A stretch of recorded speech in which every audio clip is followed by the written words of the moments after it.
got here? Good morning, gang. I apologize for being late. What the fuck is going on? Yo, let me tell you about the night I had. Um, let's do this. Come on. I don't know what's going on with this. Good morning. What up, team? Um, Funny how yesterday I wrote down literally 496 or 496 on the spy yesterday. Um, in the morning, yesterday morning. But I hope you guys are doing well. Dude, last night was the last night I'm dealing with it. This little girl had me up. I fell asleep at 12. Oh, I got close to shutting everything off, my computer. I fell asleep 12 o'clock. Literally wakes me up. Literally. Right in my face. Meow. I'm like, yo, what is going on? I'm like, is she okay? And she's fine. Today, I'm done with it. I'm so done with it. I was up until 3 o'clock last night. I'm so done with it. Her little ass is getting, something's changing. She's not sleeping all day because I can't do it. I can't do it. I can't keep playing these games with her. But anyway, I'm sorry for being behind. I got, I don't know, once again, 3 hours of sleep. And normally that would be good, but I don't know. Anyway, pulling back, you kind of saw the pullback coming yesterday. You saw some profit taking. You saw it, a little bit of it last week. CPI came in a little bit high, okay? Core 3.9. I'm sorry, core 0.4, 0.3 previously. Still within the range. Year over year for core is 3.9%. Consensus 3.7, blah, blah, blah, blah. And then month over month, 0.3, 0.2.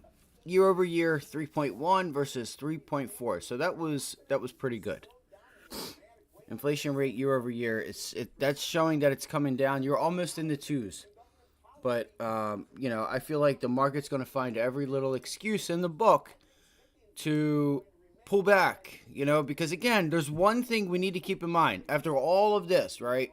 After all of this, there's one thing you have to keep in mind, and this is literally a chart of the SPY. This is what makes financial markets. Right there. Financial conditions. Are they easing? Are they tightening? We're going back to the tightening. Now look, you can see here, look at this anchor. Look at that anchor that we've seen this start on the adjusted, right? We've seen it start. What are you doing, dude? Now you can see we're starting to go to the upside. So you're starting to see the repercussions of this, all right? I told you guys, this was starting to come to the bottom, so we might want to start looking. All right? It's not like CPI was so bad. Oh my God, we got to sell it off. No. CPI is right in line. You're going to have a few numbers here and there that, in the consensus and the forecast, they told you, right? They told you roughly right about where it was. It's not like this number was way off, way above, way below. So we're going to give it every excuse in the book to pull it back. So we wait for our pullback. Look, and I wrote 460 yesterday. Swear to God, I'll show you my notebook. I wrote it down yesterday at 496 pullback. Because we never tested this area yesterday. There's still a few levels that we haven't tested, but that's neither here nor there. All right, what I'm going to do is, I want to see where Bitcoin's at.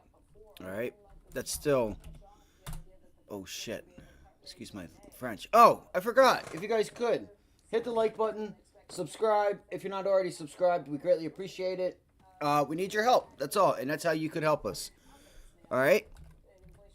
US 10-year, BTC, USD, BTC, USD. All right, so it looks like Bitcoin is struggling a bit, but I was surprised to put in that higher high. I really am. Let me get set up real quick. I'm going to run through everything, y'all. Just uno momento, and we're going to get right into it. I'm still watching AMD, Tesla. I gave out the short ideas, and I'll cover them again. here in just 1 minute. Just give me 1 second, gang. Just give me 1 second. You tell me what you guys want up here, and here I need to actually change this. Hold on 1 second.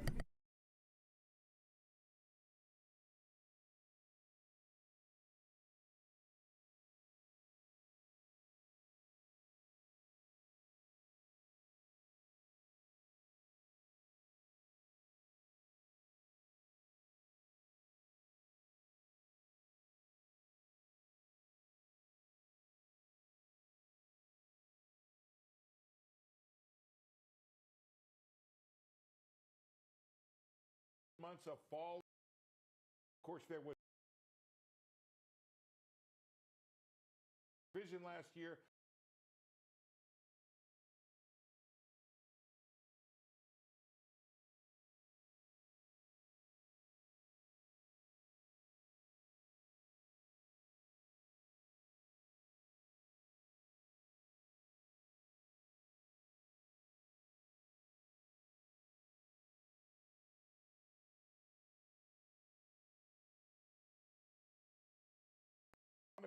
You had an economy that did north of 3% in the fourth quarter. It looks like we're doing somewhere between 2 and 3, at least above potential in the quarter so far. We'll see the retail sales number on Thursday. And so maybe just give me 1 second, team. Is the Fed is you guys not could as again hit that like button, subscribe, throw some ideas in the chat suggested. that you're watching. I got you with mine. Just give me 1 second. There's just a few things I gotta do. How much fixing should the Fed really be doing? Again, guys, this is why I get frustrated, because I need to be up early. Cutting rates to bring it down to the right neutral rate than you thought previously, with low unemployment and relatively strong growth and still persistent inflation forces in the economy.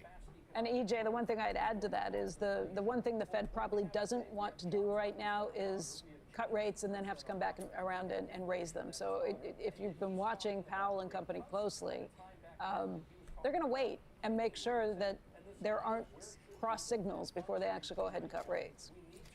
Well, we certainly don't want to have a repeat of the 1970s here. I think Powell is probably thinking about that somewhere in the back of his mind, although he certainly has a lot of political considerations to take into account as well. But the even idea that we're talking about rate cuts right now is really silly when you go back and you look at what Powell was saying and doing in 2018 and 2019, right? Because he's stuck in this Keynesian mindset of somehow fast economic growth is going to cause inflation. Well, what do we have today? We have jobs numbers that are hotter. We have GDP prints that are hotter. We have inflation that is hotter. And yet he's talking about rate cuts at a time back then when he was talking about hiking rates. And this idea of where should the Fed funds rate be right now, we need to remember just how much demand there is in the loanable funds market. Yeah. It's like, I always say that because I seen it in a movie or something. What's up, Raptor? What up, fam? Good morning. Good morning. No, I feel like I got a little bit of sleep, but not enough. All right. I'm just excited. I'm excited to see this market move. You see what happens? The market moves 3 points in a few minutes. Get a little excited. You haven't seen this in a while, right? It's like, you know what I mean? Hanging out with your other half, and she's like, hey. You know what I mean? You want to go out this weekend? You're damn right I want to go out this weekend. All right. So, 496, pretty easy. All right, pretty easy, 496. Let's put this back over here. What I'm going to do is I'm going to throw this up just for the morning, all right? Okay, it may be a little hard to see. It may not be. I'm not sure. But it should be okay. All right, let's run it. So, AMD, Tesla. All right, Tesla broke. The S&Ps, we kind of already know where we're headed to. Right? We kind of already know where we're headed to. You're headed back down to, like, you know, it's already broke 496. So I would look for this. I'd look for 492. All right, I wouldn't be a seller, you know, unless you can't get up here, unless you can't get through there. You do have a little bit of, like, that candle was a nice volume bar. But that's what I would look for, okay? I'm going to wait for the bounce. You know, if it doesn't give it to me, it's like, what's the risk to reward? Let's remember that today. Risk to reward.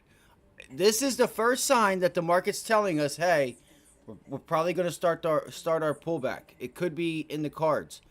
One other thing too is you have to remember where there she is. You got to see if we give back Fed Day. All right. Come on. Come on. All right. Let me see here. Where are we? All right, we're right there.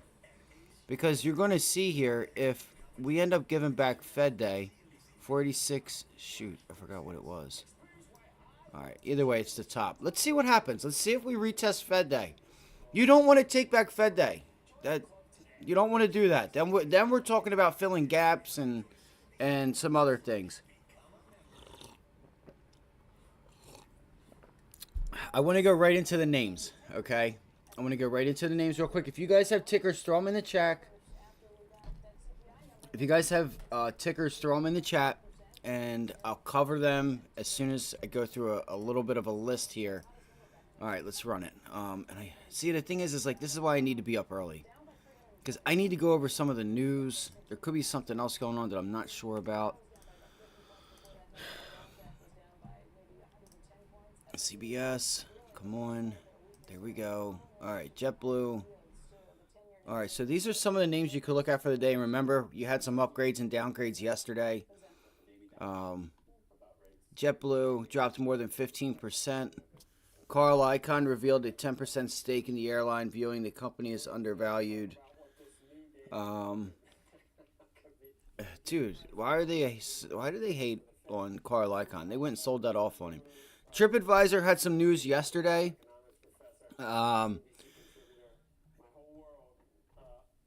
Shares jumped 12% after TripAdvisor formed a special committee comprised of its independent directors to evaluate proposals that may be pitched for potential transactions.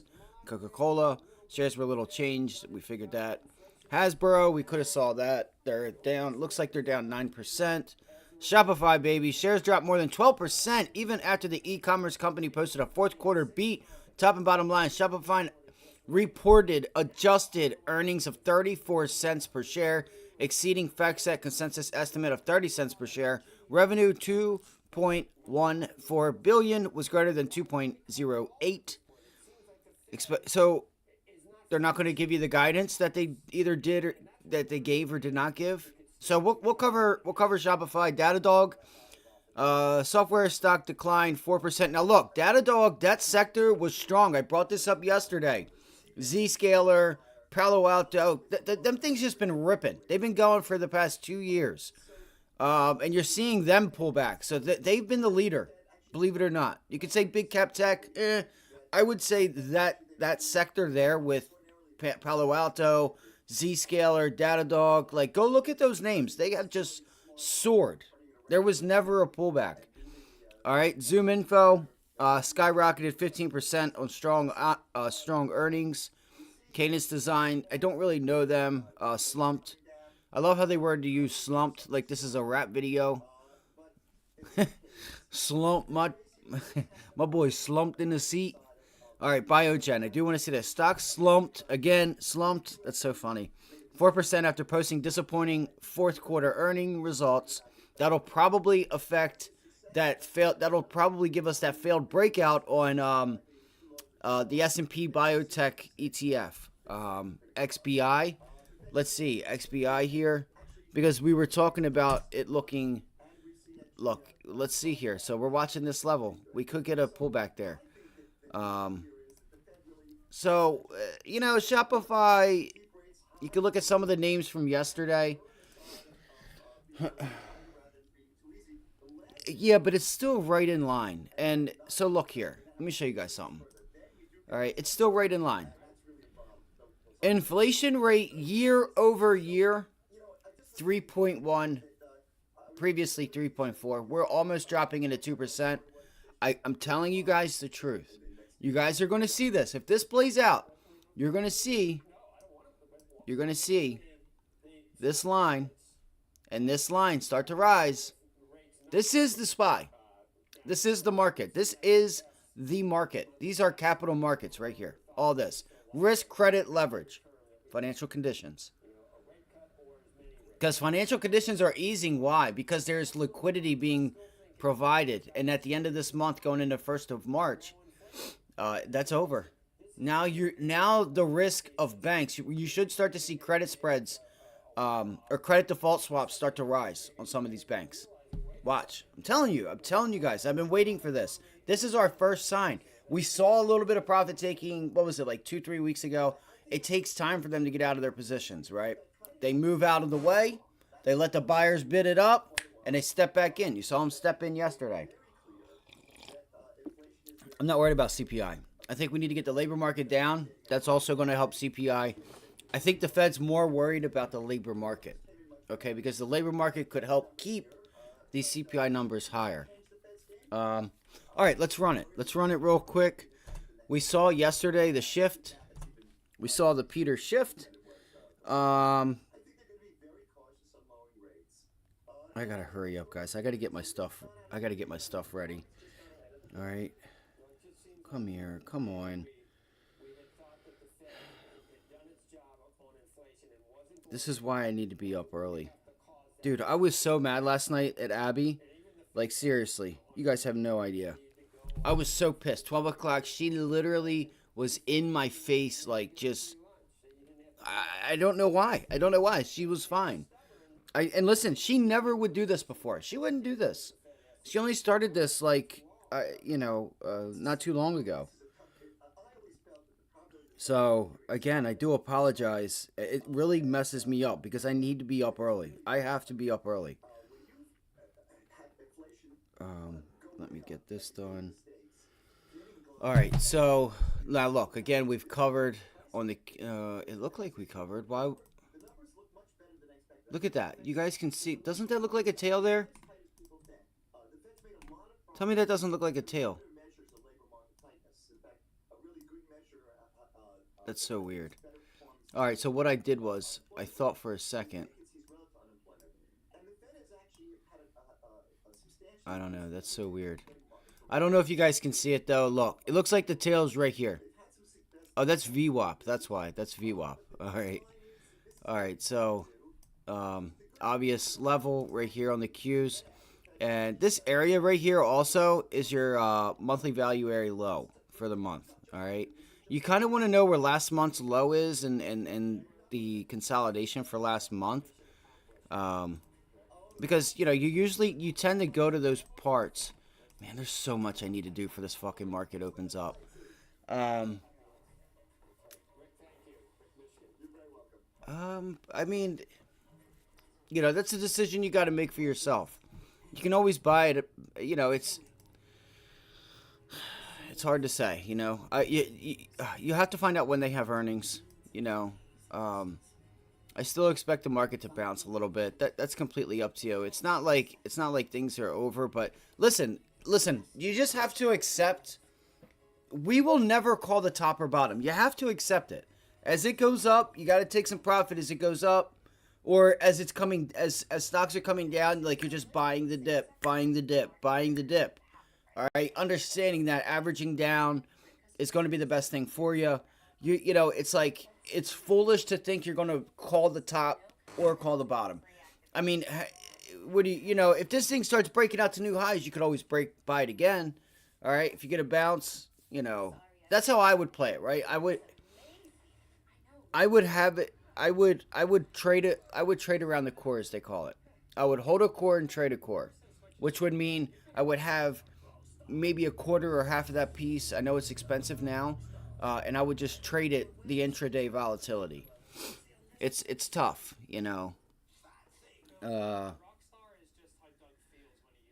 Yeah, I would, but when a stock's overdone like that, you don't want to average down on and something, God forbid.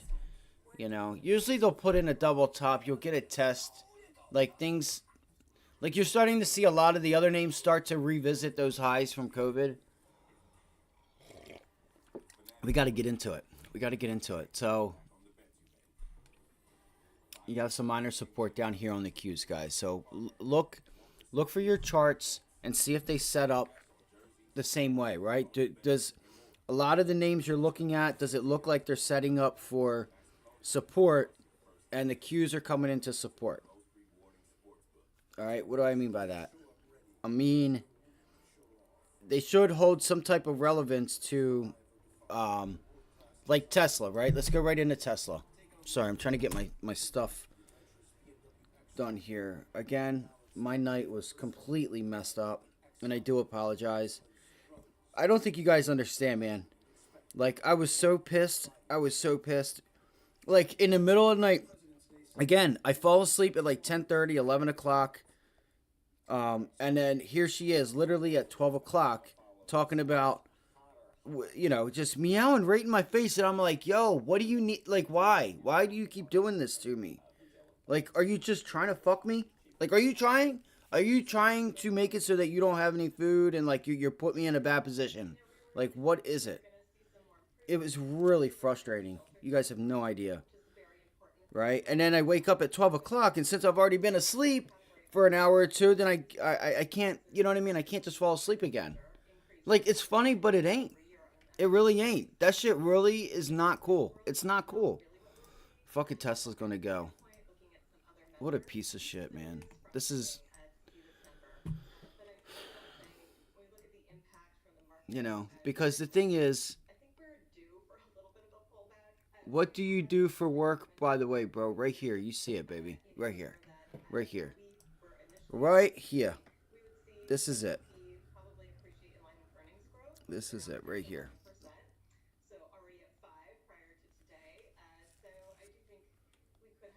Just give me 1 second, man. What the fuck?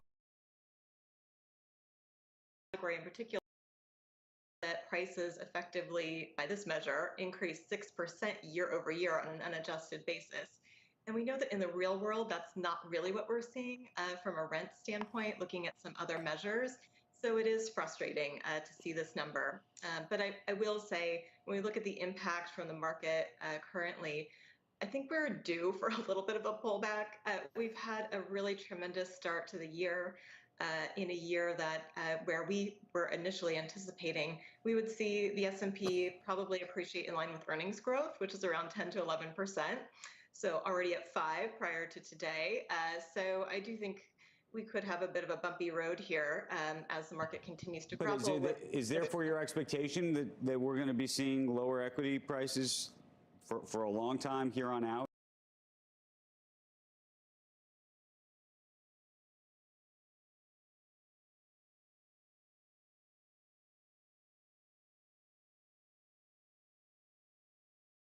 I thought the mic was on. Sorry about that. All right, let's get it. Let me log in real quick.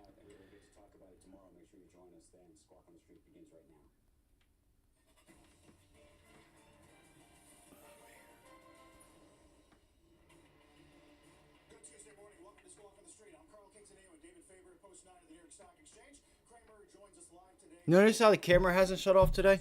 It's funny, isn't it? All right, Tesla's already bounced back. This is gonna suck, man. It's already taken that move away. You know, you gotta wait for a pullback on Tesla. You gotta wait for a pullback. Let's see here. Let's go to like a 30-minute chart. Yeah, that's right. January's above us. Give me a 4-hour real quick.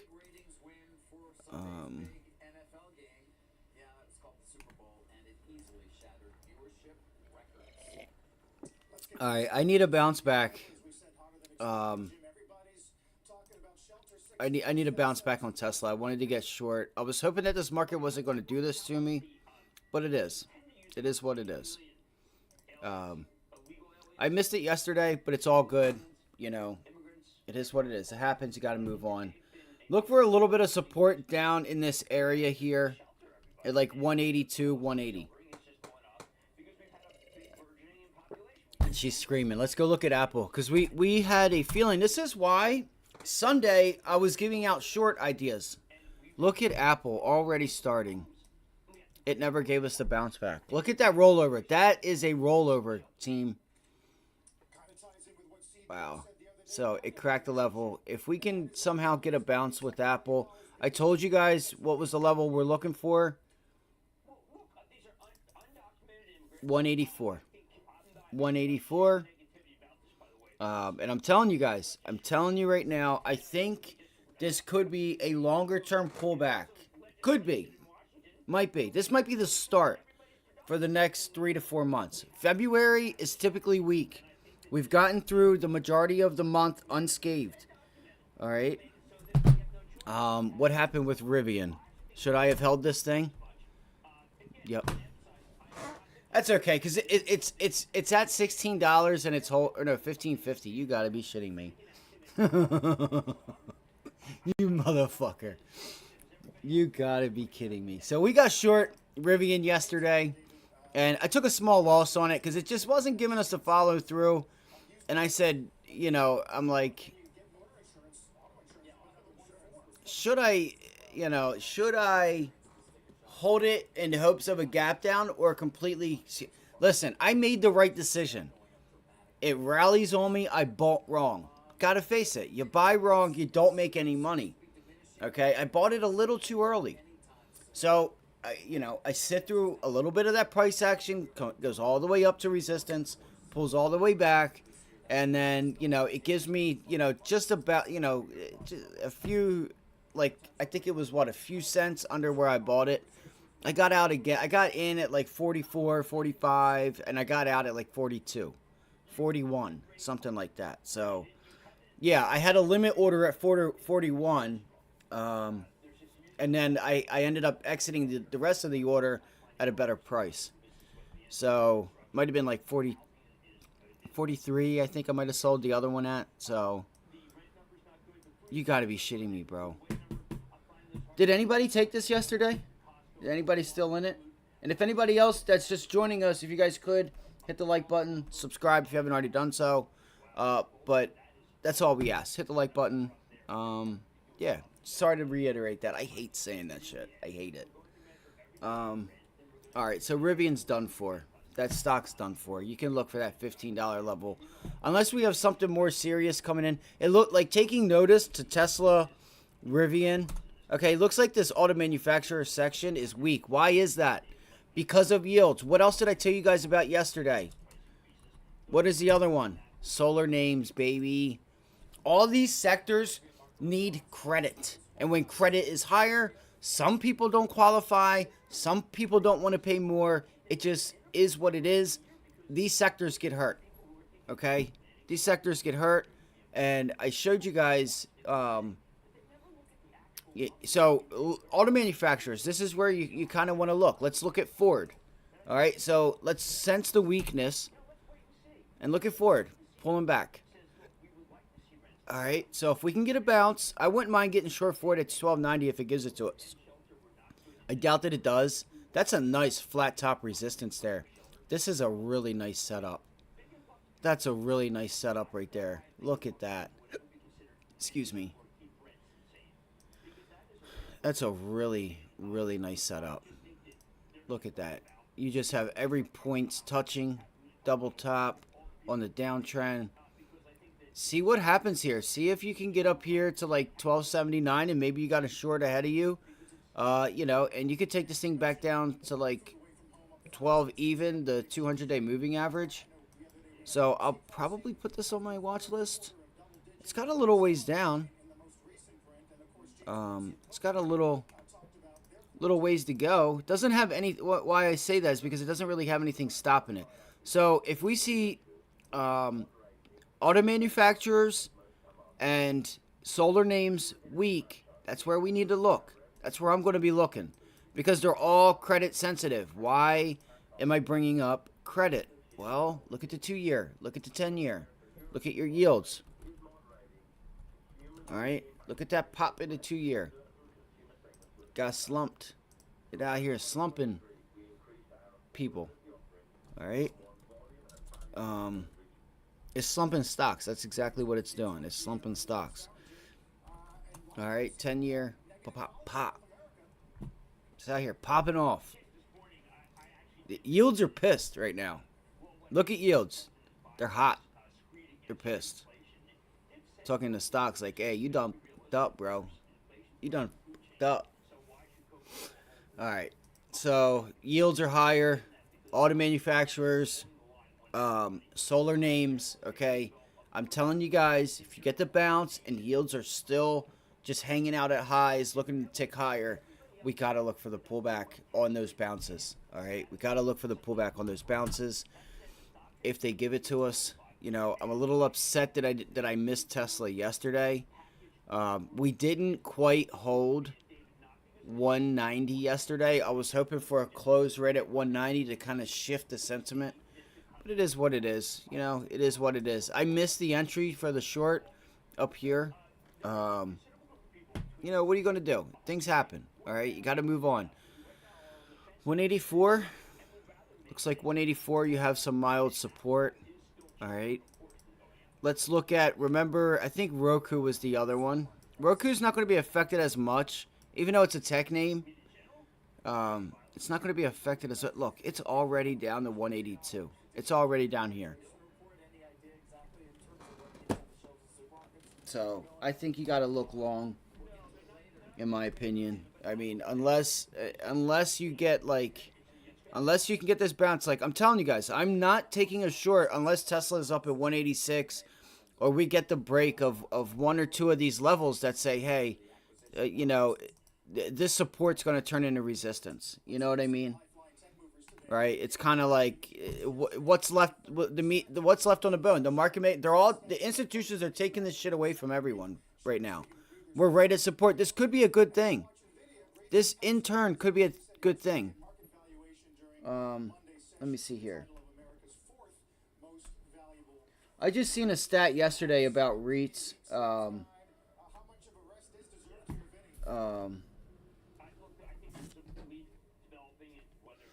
I seen a thing with REITs. What was it? I seen a thing with REITs last night that like the prices of, you know, and I watch a few commercial real estate guys. That commercial prices are like down nearly 30%. So this is insane, bro. They're taking all these names away.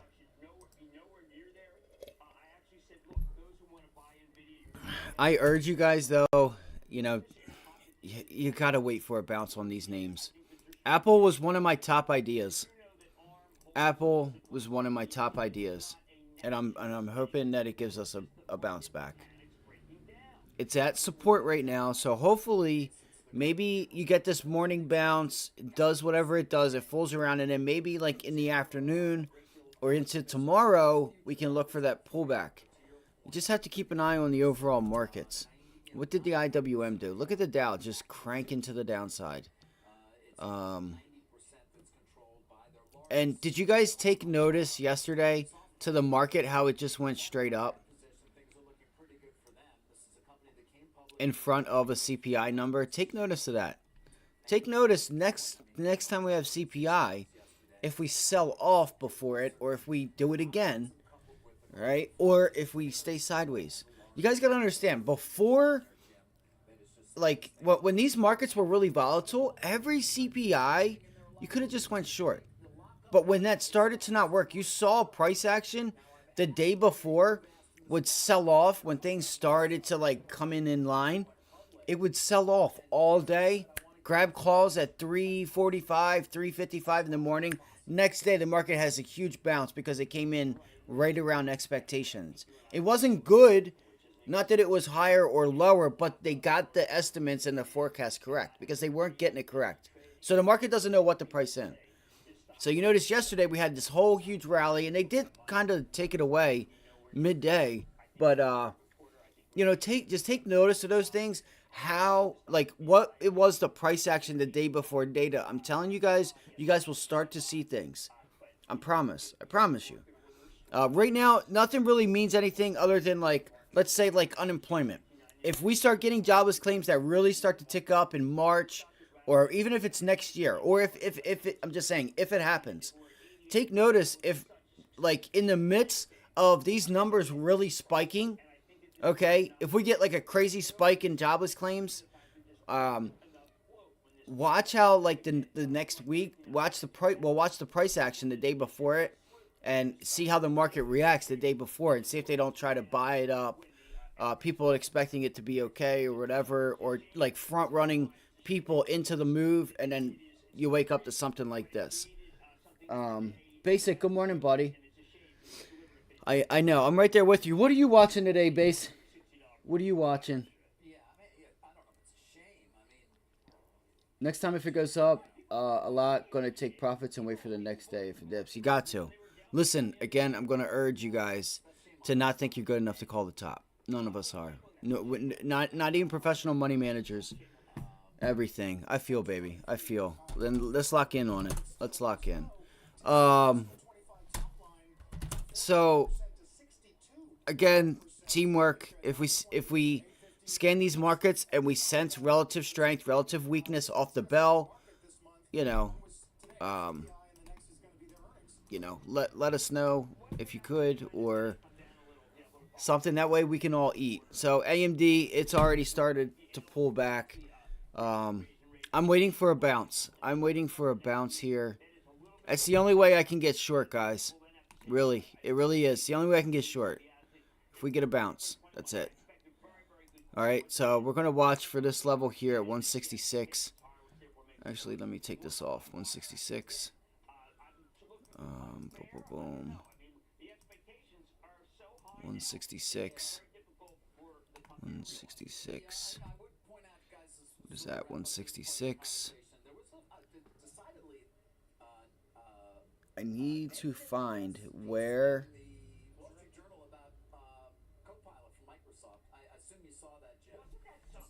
Let me see here.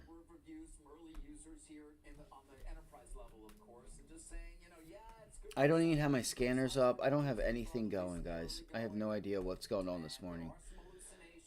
Very frustrating morning. All right, I think you got to watch this level here. All right, this is the level I would look at, 165, and where we at, 166. All right, see if it bounces, and then maybe eventually we get the crack here. I mean, you have this level here at 168. All right, 168. And 166. Okay, 166. All right. They are, bro. All right. This kind of makes me feel good about a Tesla long or something. Like, I just completely changed, I've changed up my game plan, kind of. I'm not just going to go long. It's got to show me that it's going to walk it up. It sucks. It really does.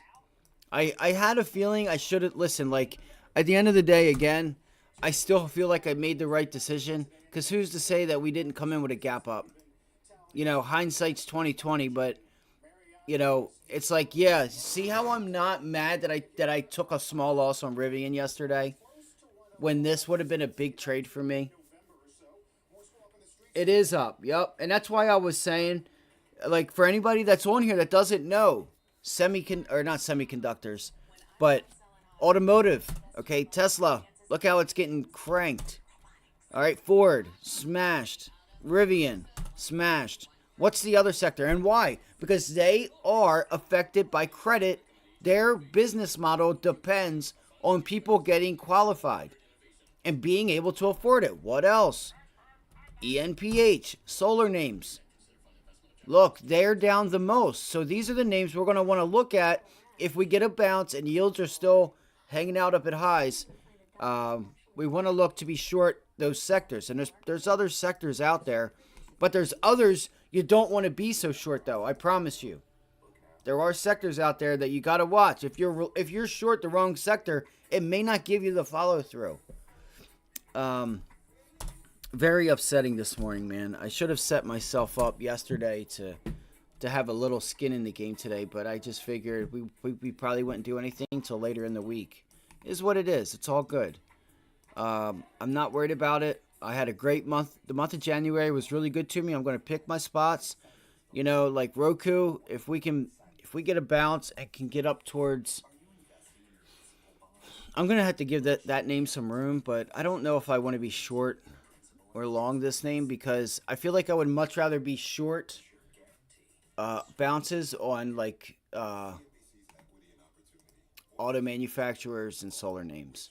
So I feel like those are the names I'm wanting to watch more than anything else. But this thing did break back down inside.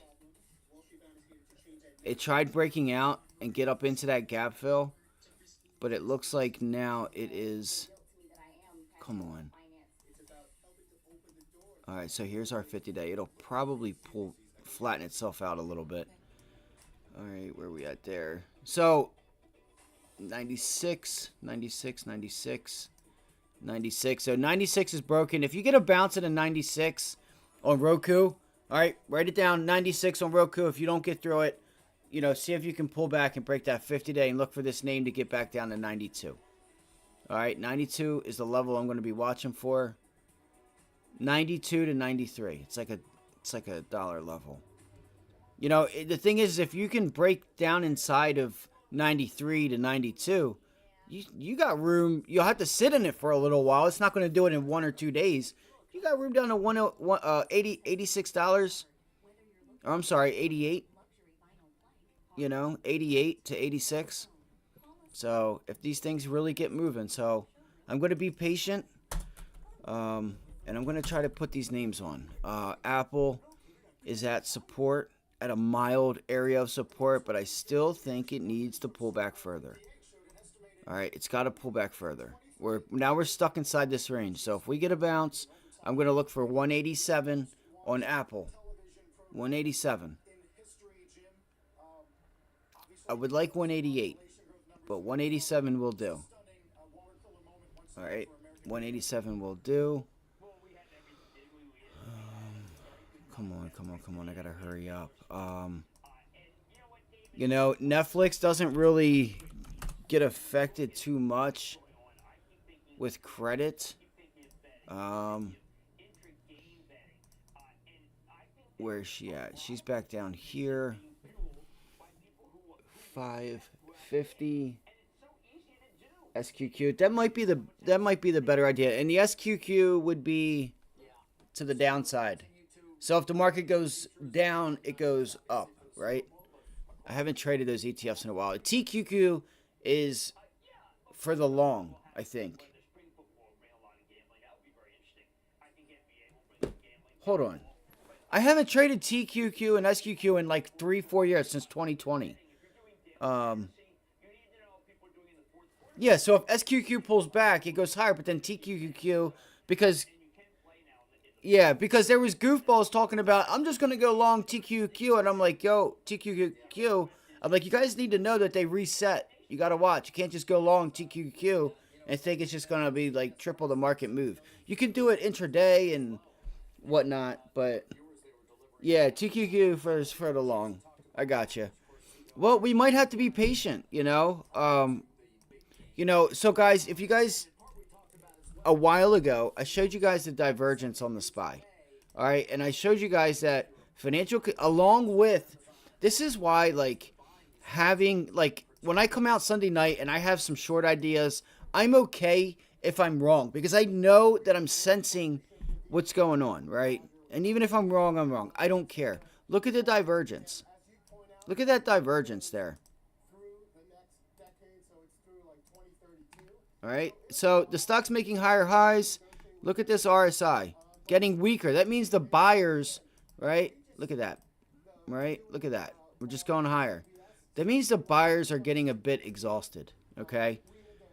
All right, that's one sign. And now what the market runs on is Fed liquidity. All right, Fed's been providing liquidity. That's getting ready to stop. Financial conditions are at a COVID low. They're cranking to the upside. That means money managers are watching that chart saying, all right, it's time to take risk off. Credit's going to start tightening up. Lending is tightening up. Risk is tightening up. Let's start selling our names. So let's look for the bounce. Open. Dude, you know what sucks about like the chat is that I'm going to try to fix it and put it on the screen. Like, even here I have it. It has this heart and all this other shit. And then even here on here, like, it's hard for me to see. Like, what markets are going to open. Come on. ASML got hit. Took quite a dip. Yeah, a lot of names did. Yeah, I hope so. I hope so. If they don't, I'm just going to have to sit through it. I'm going to wait. But look, I do want to, I would hope that they would, depending on how severe things are, unless there's something going on that I don't know about. Watch down here for 489 on the SPY. Remember where the Fed day was, because if we take back the Fed day and get back underneath the Fed day, then there's your new range, right? Your new range will be 475 to 185, right? You're going to start working back down. Again, it's the middle of February. Remember, February is weak. Seasonality of February is weak. We're starting to bounce a little bit right now. You're starting to get a little bit of a bounce. You know, she may not go right off the belt. Like, this was a mild support level right here. We'll put 495.50 in there. That's a level I'm going to watch. But I need to get back up here. I don't care what the markets do. We're coming in with a huge gap down. Maybe it tries to pull back a little bit more, shake people out. I don't know. Then maybe 11 o'clock, 10:45, maybe you start to get the bounce, right? 10:30, 10:15, or lunchtime. You know, I'm not sure. But, you know, maybe it's hard to say what it does, but maybe we come in with a gap up tomorrow. Maybe I don't get into any trades until tomorrow. All right, if I don't get what I'm looking for, I'm not going to worry about it. This is a nice little area. That's good. That's a good sign right there. You never really made that support. So now you just pulled back and tested 494. Look at that. Look at that little pocket in here. Resistance, right? Resistance, you gap up and after hours and pre-market, it kind of just hangs out at that area and then it's just gone. So you just filled the gap. Technically, if we can pull back again to 494, you got a gap fill right there at 494. We just filled it. You just filled the gap there. Look for the bounce. I think you got to try to get like a 498. See how you act at 496, but I think 498, it'll give it to us. I think it will. I'm not going to just fight the trend, but I do want to, you know, be cognizant, like, okay, if I'm getting a bounce, like, where's she going? What's the market going to give me? I don't want lines everywhere, but I need to put these in. What is that? 496.98. I wrote down 496 yesterday or Sunday. Okay. What time is it? Have a good. Let's get it, guys. So look, Apple. All right. The names that I'm looking for a short again, if on the bounce back, is going to be the automotive, solar names. Okay. If you look at them now, they've given you some big down moves. You know, as far as like comparing it to like Apple. All right, Apple, MSFT. Microsoft came down a lot. That's down a little bit. Maybe because computers are so expensive, people need to, you know, regular people, you know, normal people need, I don't know, the majority of people may need to use a line of credit. I don't know. Maybe businesses do, corporate-wise, buying computers for schools. I don't know. I don't think they would use credit for that, but Microsoft's in a funny spot. That's in a funny spot, man. But again, I urge you guys to look at, like, look at EMPH, just smashed. All right, you can look for cheaper names like Sunrun. Okay, they're all getting ready to come down into 50 days. So Sunrun, I'm telling you guys right now, Sunrun gets back here. I'm looking for this to get short Sunrun. What is this? 16 bucks. Run, 16 bucks. Sorry, I know there's comments. We're getting ready to open up. I gotta hurry up. I'm gonna face it. Like, it is what it is. You know, frustrating night for me. Hold on 1 second. It did shoot up 40 cents. Nice. I might do that with you today. I may trade the indexes today too, because I don't need to do like a bunch of work to trade them. Okay, look, Sunrun's got a nice level. Sunrun has a really nice level of resistance here See if it can make it support. That's going to be $15. All right, and you also have the 100-day moving average, which I think is also heading in that direction. And look, 16. 16 might be a tough level to get through. Dude, why?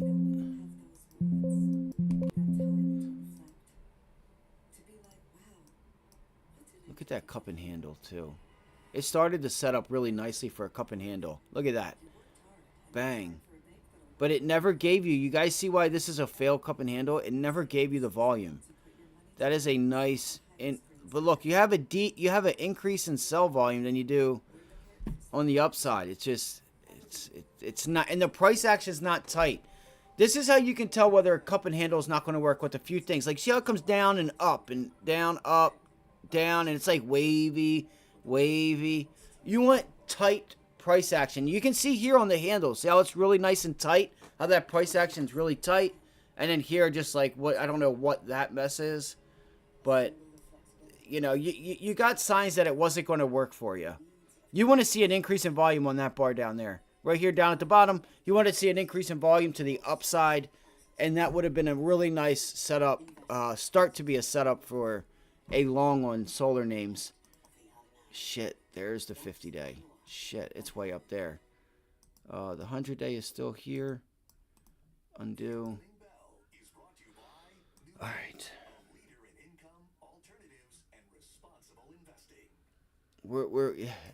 It seems like it.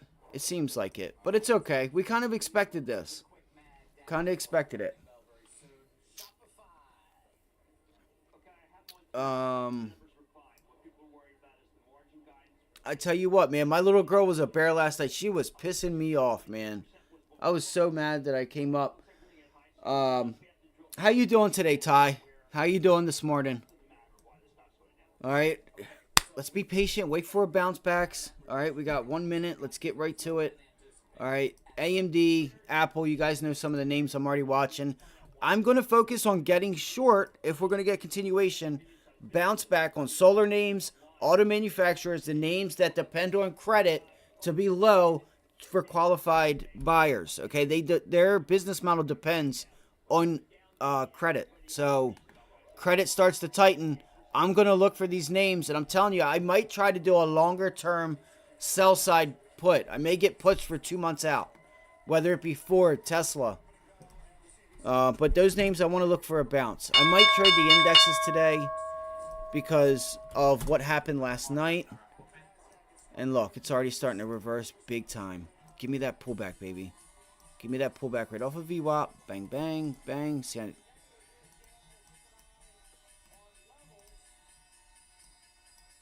okay, here. Let's do it. Let's do it. Let's do it. Let's do it.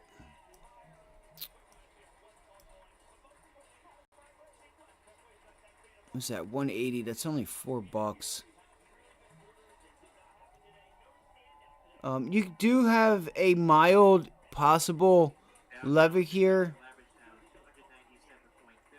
186 on Tesla. I would watch for, and look at that. Look where 186 lines up at that pre-market low. Keep an eye on 186, everyone, for Tesla, if it tries to reject that level. All right, 186, and then let's see what else do we have. Anything else that can help us line up with it?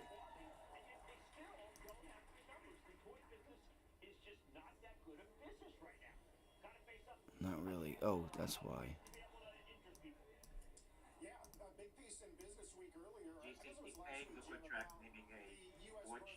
185.81 is that level, so not really.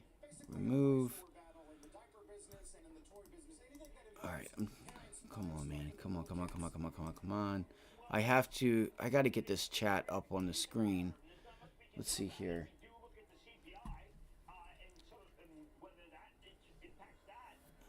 $182. 2 minutes. Okay, sorry guys that I was throwing the screen around everywhere. You don't really have much to stop you, it feels like, on Tesla to get back up to 186. 186 is the level I'm going to watch. Look at that volume. Look at that volume.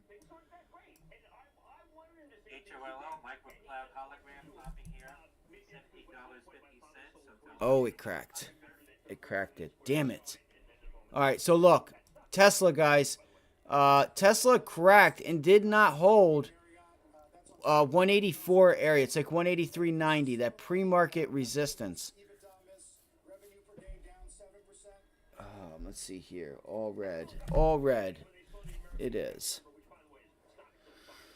And guess what? Of course, Rivian comes in with a huge gap down today. But again, I have to say, guys, we can't Monday morning quarterback. We have to make the right decisions. If we buy wrong and it gives us our money back, we got to take it. I don't care if it pays 1,000% the next day. Don't be upset about it. Because who's to say we didn't come in with a gap up? Right? That's not what we're doing here. All right, that's not what we're doing here. I'm not upset that I'm out of Rivian and it comes in with a huge gap down. I told you guys yesterday that Tesla was looking like a reverse head and shoulders. Right? Look at this daily reverse head and shoulders here on the daily chart with Tesla. Right? But again, long term, I'm bearish. I'm bearish because I think financial conditions are going to start tightening. Look, it held in the 1 minute. It looks like it held this area. The volume's not there. Volume's not there. I just hope that it can give me 186. Let me pull back to the Qs and the SPY over here. Let's see here. Nvidia dropped $20. That's a full ATR for Nvidia. Yeah, what I think Raptor was talking about that, talking about selling it. I'm like, bro, you don't think you're good enough to call the top or bottom, you know, and if you want to hold on to this thing for 4 or 5 years or so, but even then, like, something could happen to Nvidia, but I don't think that, like, let's just say Nvidia goes to like 1,000 and something happens and it drops to like 400 or 500. Well, it happened to Tesla, but these big names usually they'll in due time they'll get back up to those highs. So it's not like foregone conclusion, right? Like, look at Meta. They turned it around. They're one of the best companies for a reason.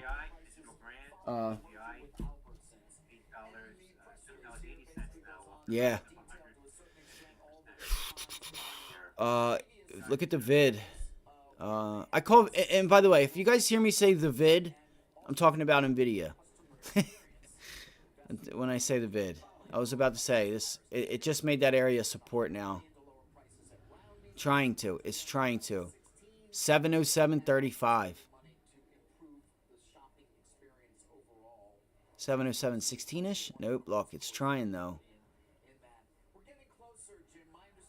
Probably need another little pullback. Let's see.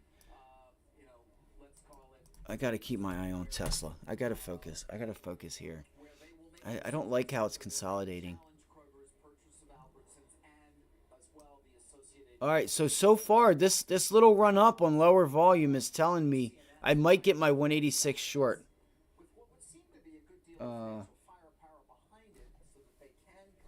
It has to go up. It's no choice. It has to go up. I'm not leaving. Said it's got to. Nvidia runs the world. You ain't know? Alright, so 185. We're there. Alright, it's through it. Oh, come on. Man.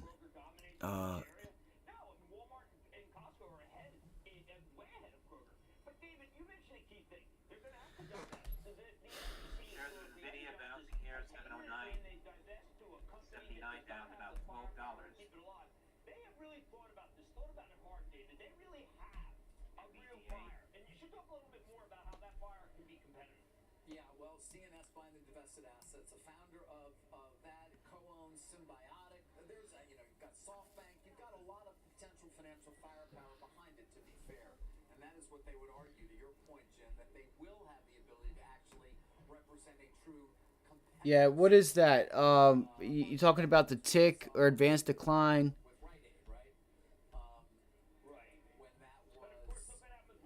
Was that the tick, high-low ticker? Advanced decline, Vold ratio, all that fun stuff. And that's why I look at the overall markets, like yesterday, looking at banks like JP Morgan, United Healthcare, Tesla, Nvidia, Apple, Microsoft, and so, like Home Depot, Walmart, and kind of scan Oxy, Exxon, because that gives me a picture of the broad market. Like, what's the broad market doing?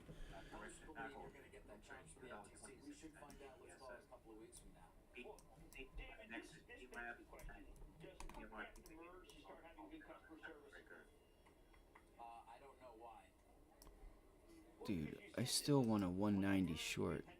I know that might be a little selfish of me, but damn. Right, I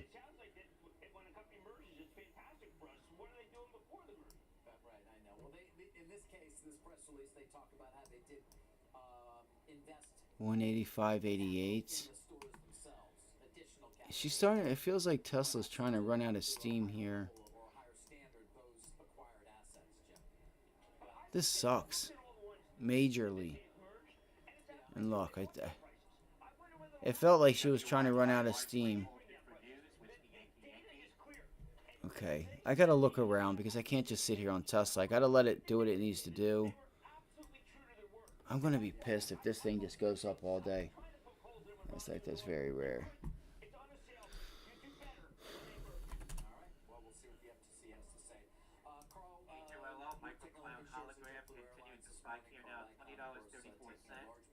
Wow, that's a quick rejection off the 50-day there on Sunrun, guys. speaking of, by the way, deals, of course, the now All right, it's still, you know, you got to break 15. So if you do think, like, look, that came up to yesterday's open, Friday's close, and rejected along with the 50-day moving average on Sunrun, this could be a little bit of an idea here because you would know fairly quickly if it was wrong. It's still trying to go up higher. You need some volume to help you out. Let's see here. And look at that, 38.2 Fibonacci. From this move back down.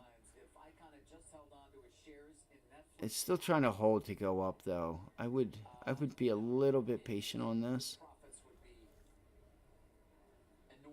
Yeah, I'm gonna be patient. I gotta be patient. Unless, again, I've traded ENPH. You can see the one-year performance down 20+%. The ARCA airline index is actually up 7 or so in that same period of time, Jim. Airlines getting a little more interesting. A lot of the back and forth on the sell side ratings involve sort of cash revenue management, cost management today. Flight attendants from 3 different unions in the US, in the UK, in Guam, over wages. So we'll see. We'll keep an eye on that. It's trying.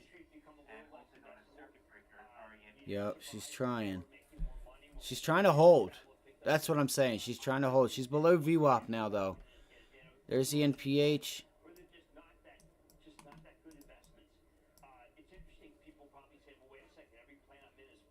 Come on, come on, come on, come on, come on, come on, come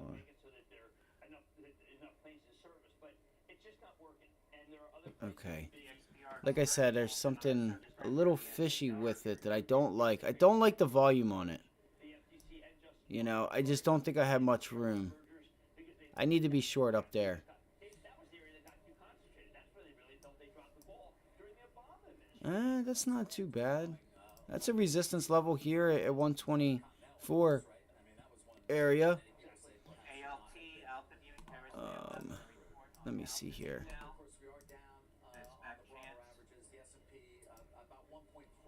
That was a huge buy the dip. Like, look at the volume, guys. Like, it's like just about as much as it was when they had earnings. Came down support. That's a break and retest. Guys, if we get a pullback and we do not break 119, I think we got to look for a long. As crazy as it sounds. Like, if it holds, if it's able to hold, like, 121.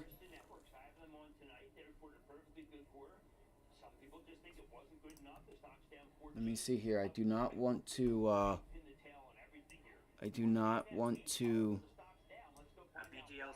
Make a stupid decision, that's all.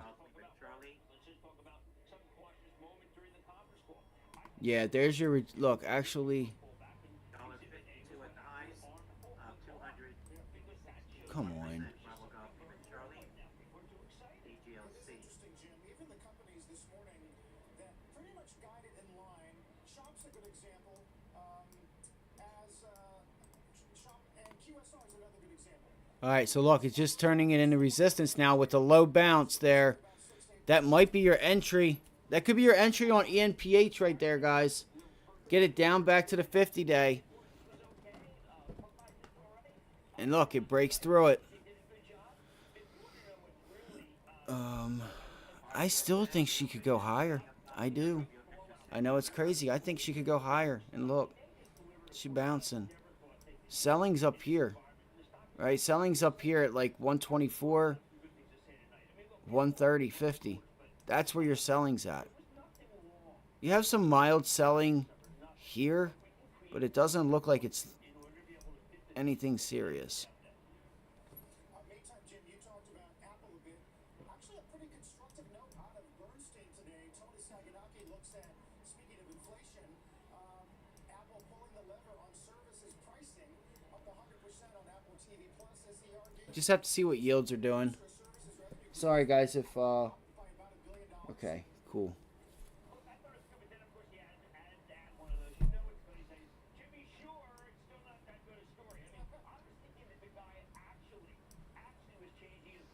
Yeah, you could have but if we, you know what, this thing could get a little, you know, the target on the short side would be 115, right at the 50-day moving average. All right, that would be your target in my book.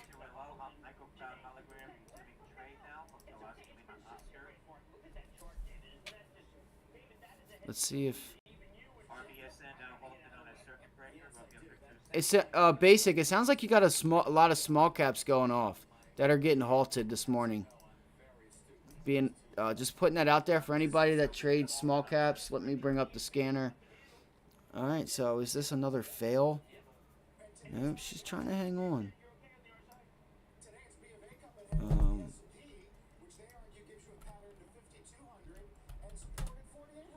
I want to see a consolidation there. There's our 186 on Tesla. See if it rejects.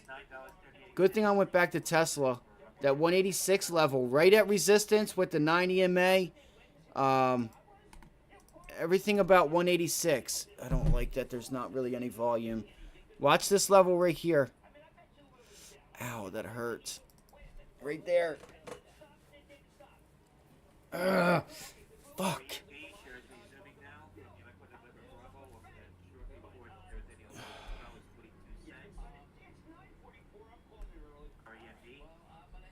Hold on 1 second, gang. NVIDIA making the comeback, trying to break. No shit. Alright, let me hop over there. Look, I feel like they're just trying to just get people out of Tesla. Man, I wish I had that 186 entry. You know, again, NVIDIA and them should bounce. They don't depend on credit as much, I wouldn't think. Commercial, maybe. But that's a nice pullback to that triple top. Trying to hold it, giving the buyers the pullback to go higher.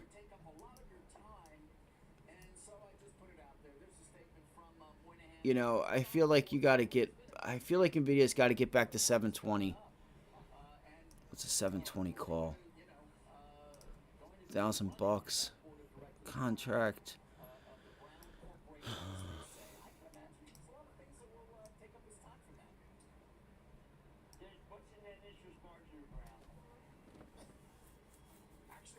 Well, yeah, it is. It definitely is. But where do you enter? You gotta get in.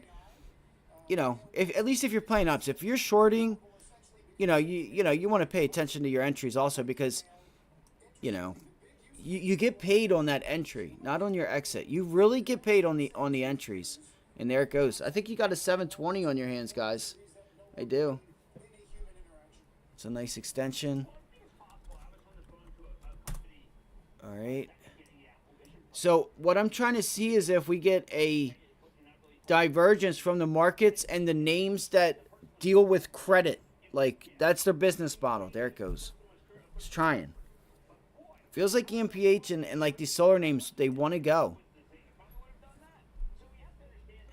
Let's go. Let's go, baby. Let's go.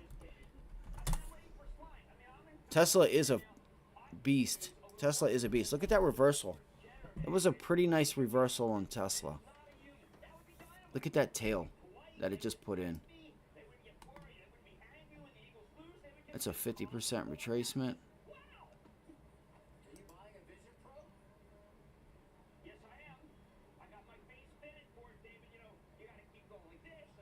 $185.92. I wonder if we get another test at 186.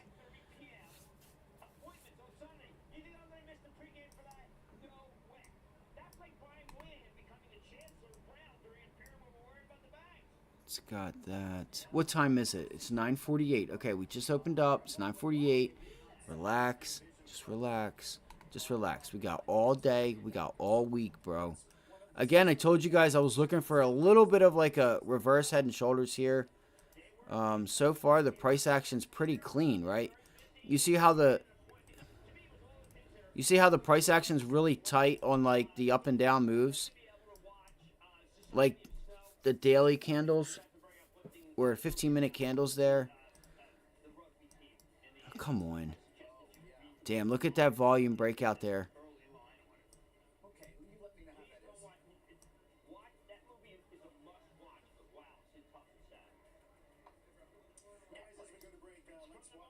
$185. What is that? 187? That's not a... I don't like that.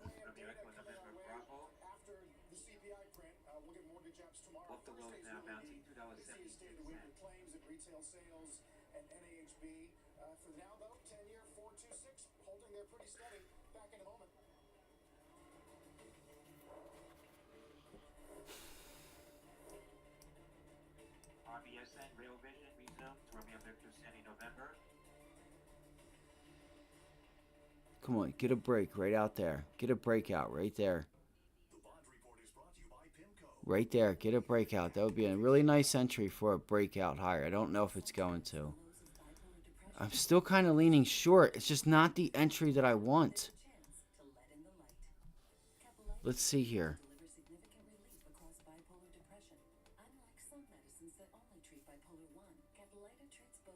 Let's get that breakout. 185. There we go. There it is. You can do it. Come on.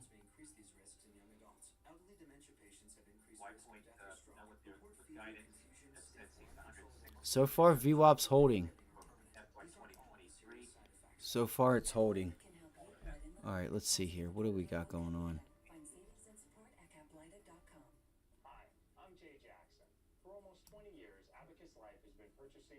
181, 120. Where did we get to yesterday? 185. I could look for, I'm probably going to get a 190 call. It's a little farther out of the money that I would want, but even if we can get to like 187, 188, and we kind of fill this gap from yesterday, it could be a nice payday. Right there was, I feel like that's the entry, but it's trying to make this resistance. I'm going to give her a little bit.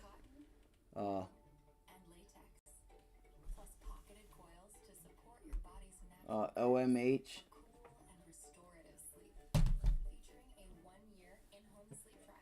Alright, we didn't get it. We did not get that. What are you going to do, Tesla? What are you going to do?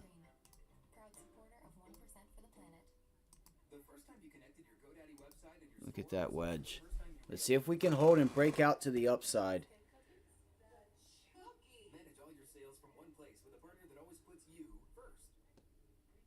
You got VWAP lining right up at that level. Let's break it out higher, guys. 190 calls I'm looking at. Jesus Christ, it's going to take it from me. Just hang on.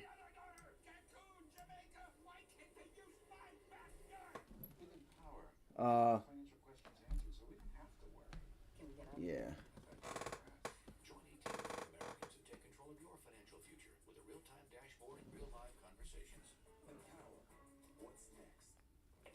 Dude, I'm already paying up for it. I don't... She's rejecting, though. No.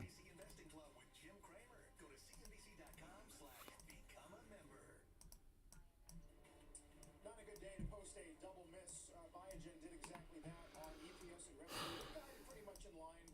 Full year 15 to 16 bucks. Streets at 15 and a half. We'll watch that as all sectors now are That's a sign of weakness there. I'm not in anything just yet. in a moment.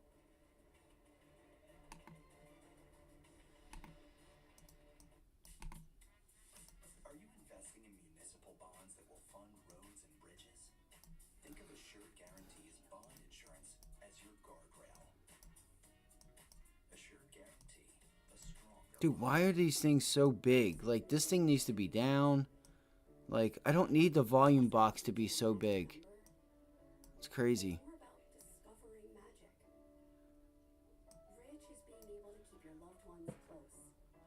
And also, I'm going to be paying up for this trade. living life your way. You got to be kidding me. And having someone who can help you get there. The key to being rich is knowing what counts.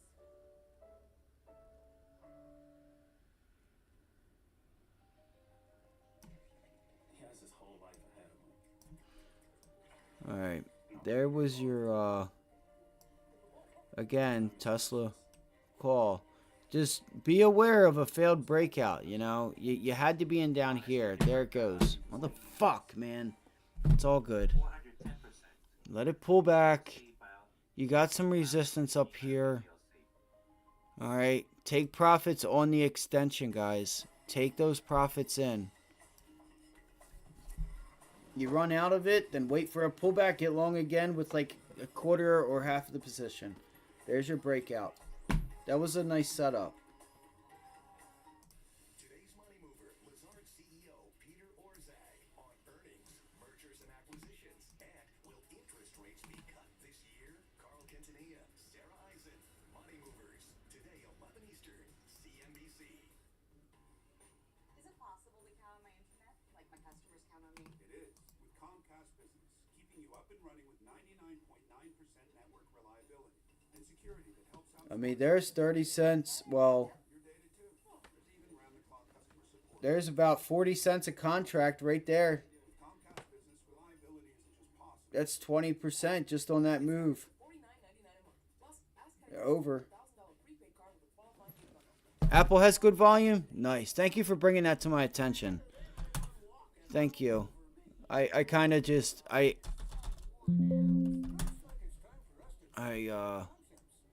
yeah, she's broken up on this level here.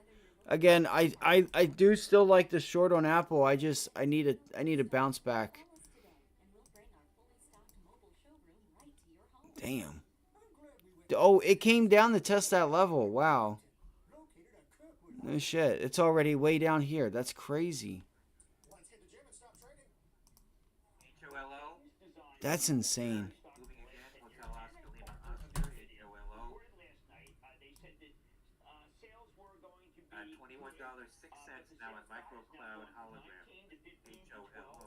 Didn't like it, and just so you know, I think the weakness came from China, which is going to be flat or down. China weakness has affected many different companies. Partner of NVIDIA, EMR, program, they're always Beaver Imaging, conservative. I again. like the stock to let it come in.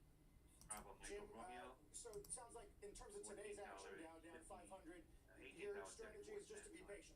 BMR. Yeah, look, we were up too much. We look at Kansas stocks go up 8%. I just think the stocks, we need a shakeout, Carl. We need people, it's been too easy. And again, I point to ARM as a moment in time of overexuberance that has to be worked off. The ARM situation was too much like 1999, 2000. Let that go into the rearview mirror and we will be fine. But understand that that did indeed happen. It was a sign of wealth. RBSN, Real Vision. That's got to calm down. Trade now. Romeo Victor, Sandy November. RBSN. I can't do it now. It's up $50 a fucking contract on Tesla. You know, it is what it is. It is what it is. I want to move on. Hopefully you guys got that. That would have been a nice trade for you. You know, You know, I don't know how much room I have on this. I feel like $3 isn't enough room. Yeah. So that would have been a pretty nice long there on Tesla, guys. You know, is what it is. Is what it is. If you continue to hold this level, you know, I would look to watch. Really, I like to get to 190 on Tesla. I would. I'd like to get to 190. All right, you got to watch for a failed break here. That's why it's important to take profits on.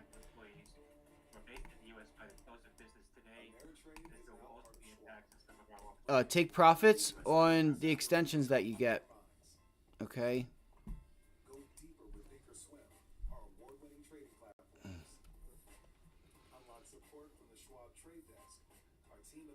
That was a pretty nice setup in my eyes.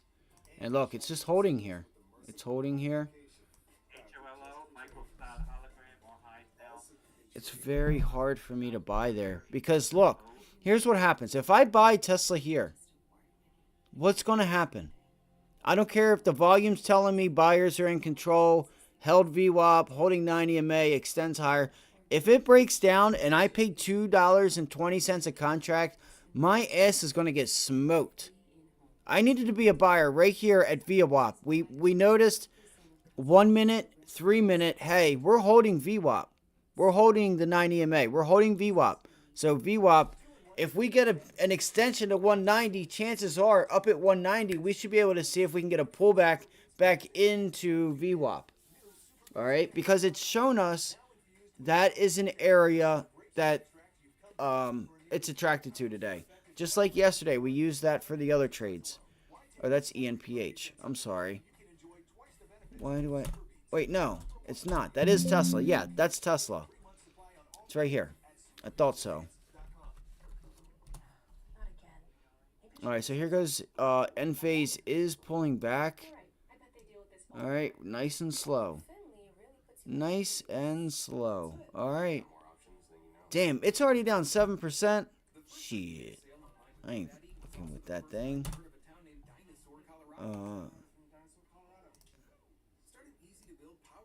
You know, Tesla's trying to go green, guys. Look at, it's down, well, it's down 1%, but they're, like, up here, it's... That's why I love Simplify by Quicken. It shows me how much I'm spending on eating out, online shopping, and entertainment. There's, oh, let's see here. What happens here? Let me also look at Coin. I forgot about Coinbase and AMD. Some of the easier names to trade real quick. Come on, man. I got to get me something today, baby. I got to get me something. To acquire mobile sports wagering licenses with your market access. That's PENN and WYNN. Feels like some names are pulling back now.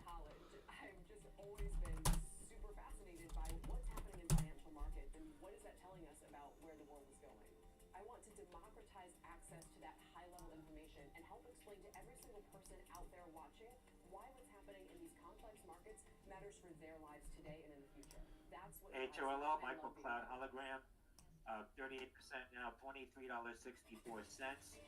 Hotel Oscar Lima Oscar. Good Tuesday morning. Welcome to another hour of Squawk on the Street. I'm Sarah Eisen with Carl Quintanilla and David Faber. We are live for you as always from Post 9 of the New York Stock Exchange. Take a look at stocks. We've got a sell-off on our hands. The S&P is down 1.4%. We don't have a sell-off on our hands. I need to go get some coffee. I might have to look at the SPY because, yeah, I know. I said it yesterday, man, that looked like a really good name to look for the downside or for upside yesterday. Okay. So again, this reverse head and shoulders setting up, guys, on Tesla. Can we start to pull it back?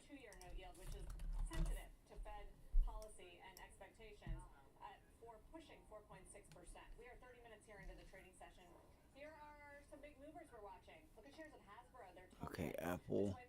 Dude, Apple's not looking good. Yeah, it did. It did. There was some news there. Apple does not look good. Apple does not look good, y'all. She's struggling to hold this level.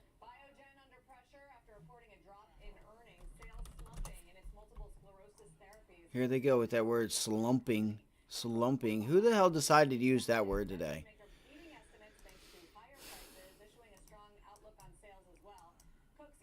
They used it 80 times online, and now she's saying it. All right, NVIDIA.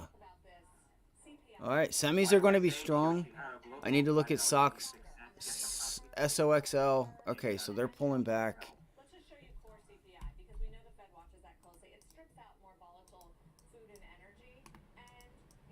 Okay, looks like some... Tesla. Dude, Tesla is a beast right now. Tesla's a fucking beast. Tesla is such a beast right now. Alright, so here we go. This is the level I wanted to reject. I'm going to try for a Tesla short. Man, I don't want to short it with this volume, but it looks like the market's trying to pull back. Alright, I'm going to look for like a 185 maybe. Let's see. You know what? Give me the motherfucking 180, dog. We can get it at motherfucking 180, boy. Get some random 10 o'clock volume. Alright, we pulled back. I'm not just... Man, look at the volume, though. This was a top idea this morning on Tesla. You know, she could get up to 190. She could. She could get to 190. She's just walking herself up. We got to get up on it, though, if we're going to.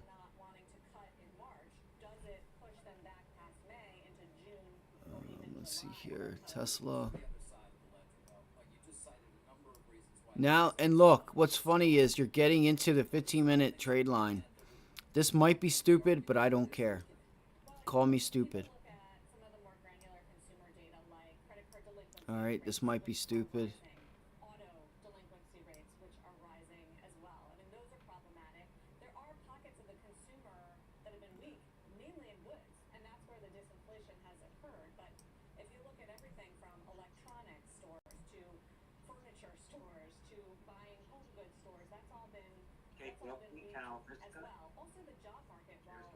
Here.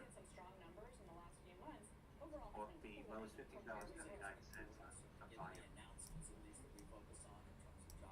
AULT, Alt, announcing utilizing previously authorized common stock repurchase plan. That's Alpha Uniform Lima Tango, popping on that. Also wages. I mean, wages is the key when it comes to inflation and the inflation story. And they were a little bit hotter in the last jobs report, and that's adds to the Fed evidence that they're going to need to see more evidence, which is what Powell and the whole crew. Dude, no. Why did it jump so much right there? You got to be kidding me.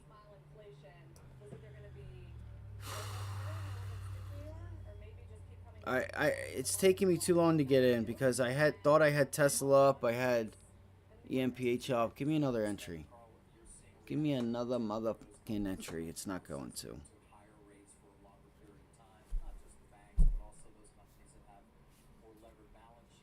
Alright, so I need you guys to know that these do get crushed if it moves in the opposite direction. You gotta understand the delta on these. Alright. It's 25%, like, damn near 25% on these moves of the price of the contract.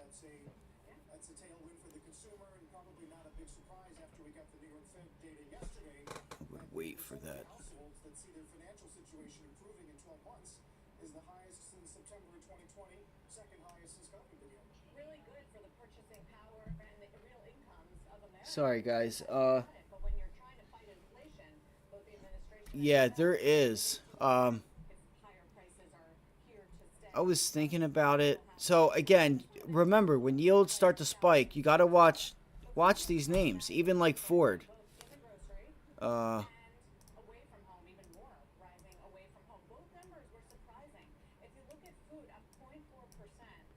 So you got some really nice support back down here at $15.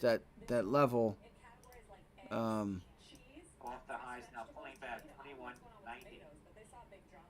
Non-alcoholic beverages, hot dogs saw a very strong month of price increases. Instant coffee, sugar and sweets, condiments had this like very unusual rise on the month. What I'm saying is it's not an environment where everything is disinflating. Look, and it's still to the sell side. Yes. Going to be watched and going to be, I think, a little bit problematic. Let's get the more perspective. Come on, give me a bounce, Tesla. Give me a bounce, please. Bounce. Bounce higher. Right there, bounce higher. There you go, bounce higher. Right there, bang. There you go. There you go. Appreciate you, bro. Come on. Yes, I do.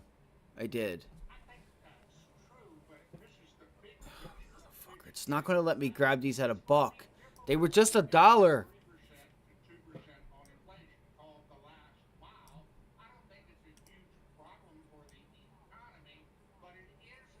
For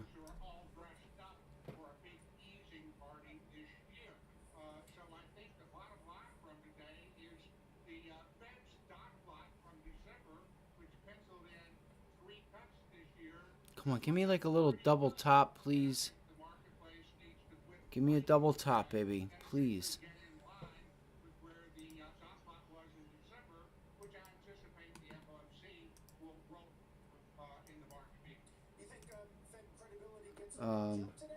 Probably a good day entry I'll watch. Yeah. Yeah, if you keep your eye on it, you'll start learning the price action. Yesterday was the first day I traded it. These contracts are just getting more and more expensive. Please just give me a fucking bounce back and shake them out. Come on, Tesla, bounce back. It's not going to. Here it goes. God fucking damn it. Alright, so I'm going to wait. See if it pulls back to this area again. This sucks. These things were... I don't know. They were way less than $1.20. I'll tell you that right now. Way less than $1.20. And I'm hoping to try and just get like another little attempt. Like, give me another little attempt at like 186.95. It's not going to. There's another trade fucking missed, man. Oh my god. I'm not worrying about it. I'm not getting stressed about it, but I need my entries. I need them. Okay? Because if it reverses, it's not a good look. Alright? Because I know right now I'm paying 30% higher price. 30%. I would be taking a piece of profit off right there on that extension. Or I could be if I'm sensing whether or not I'm not getting the follow through. And look at that little pullback. See how it went down to 125 and then back up to 130? This is why I need a bounce back to try and grab these things as cheap as I can. Because if I buy wrong, I'm going to get screwed. So I would rather not get screwed by not buying it. Or just waiting. It's got to give me what I want. It is, but again, you get a bounce back in the other direction. Like, I know it's dropping. Listen, these things were $1. $1.09. And then they just went to $1.20, $1.25, $1.30. I can't pay 30% higher. I can't do it. I tried to get in up here at just over $1. You know what I mean? I'd be taking 30 cents off. I'd be taking 30% right now. On if not like just under half of a position.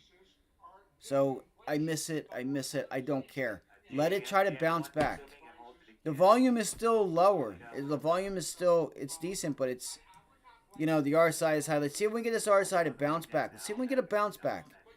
I'm waiting for a bounce back. If it doesn't do it, it doesn't do it. I'm not getting short. It is what it is. This is how I'm able to make money. Because I know when I get in it, I'm going to get paid. There's probably people getting short right now, thinking that this level broke. Let's see if it can bounce. Nope. $2.42 Come on. $77. Reverse it. Just shake some people out for me. $8.70. I'm not in the stock, so it's not going to do what we call a shakeout. It's not going to try to shake anybody out or do any funny business. Exclusively to talk about the company's outlook. Plus, JetBlue shares are soaring. This on news that active. I mean, look, guys. Just this move here, you know, you could have at least gotten 15%. YC, Bicycle Therapeutics at the highs now. Bravo Charlie up 11%. ECYC. And watch, if you see a bounce on this thing, watch the options contracts. They're at $1.30 right now. Pretty tight spread. HOLO, Microcloud Hologram shares resuming. And Sorry, I got to see where everything is. So look, we got the 15-minute trade line. We got all this other fun stuff. I don't see why we can't get back to VWAP. That was the plan, right? See if we can catch a bounce and get back to VWAP. That's our plan. That's my plan. I'm noticing that it's finding VWAP as support. So that could be another trade. Is just get long down here at 185.46. Unless it tries to put in a double top.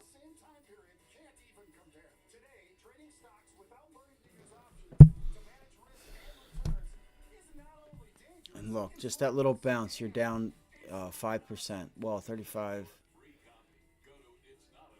Yeah, about 5%. And then it holds. Hold. You fucking jerk. Come on, baby. Just give me a fucking bounce. Alright. I think that's it. I'm starting to sense everything else is rolling over too. Right? Like NVIDIA, all your other names. So, could help this name. Is it possible to count on my internet like my customers count on me? It is, with Comcast Business, keeping you up and running with 99.9% network reliability and security that helps outsmart threats to your data. My data too? Your data too. There's even round-the-clock I'm gonna get sick. so you can be there for your customers. I'm gonna get sick. Comcast Business reliability isn't just possible. It's not gonna give me the bounce back. Let me look at this real quick. I'm Craig Whitten, and I want to buy your jewelry. We make house calls to buy entire jewelry collections and estates. And we just buy jewelry. We know that. We only jewelry is Unbelievable. Let Wittens find a new home for your unwanted gold, diamonds, and watches. We belong to the national. I gotta perform. I gotta perform, man. This is pissing me off. This is really frustrating. I might go to the indexes. Let me pull up the indexes. Look at the Qs getting ready to try to roll over, it looks like, or put in a double bottom. So EMPH got down to this level here. I didn't end up shorting this thing because I didn't think that there was enough meat on the bone on this name yet. You know, unless you got up to like 125, 124, but even then, that's $4 on NVIDIA. It's a 4% move, but it's already down 7%. Like, you know, I just didn't, I wasn't feeling it. So I did not take that trade. Tesla, it's, you know, got to be quicker. Got to be quicker than that. So, all right, so look, let's see here. Look at this. Now it's up $1.35. I definitely ain't paying $1.35 for these. It's going to have to get down. It's going to have to get back somewhere in that 120 mark. Look at this area. If you're watching Tesla and want to get short, 185.94. All right, 185.94. You guys can see here this little bit of a level here is really nice. This could be a really nice level right here. Prior resistance, prior support, 185.97. I'll make it a dotted line. And then we will see what just happened. All right, you can see you just made that resistance. Look at that tail. Did anybody take Tesla? Did anybody get in? You're up at 40. You're at 40%. 40%. Remember, VWAP has been an area of support. All right, VWAP's been support. So we got to say, hey, chances are it's going to hold it again until it doesn't. Until it tells us that it's not support.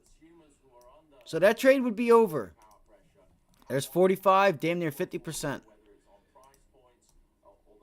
Call it 30%. How about that? If you got $1.10, $5 entry, $1.15, even if you got in at $1.20, that's 20%.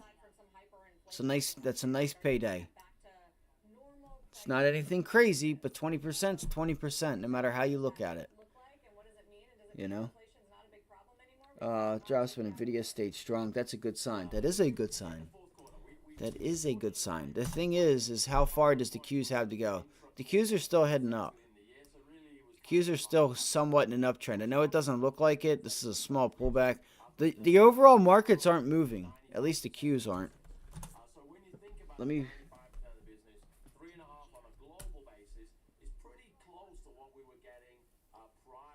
SPY's moving. What's the IWM doing? The IWM is moving.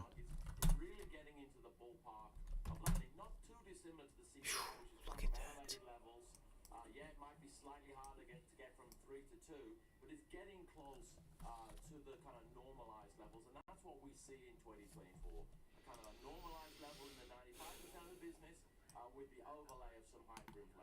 But normalized on a much higher rate, right, than where we were. CSX said temporarily rerouting trains and adjusting service following a 10-car. Oh my God, guys! Look at Goldman Sachs, crushed.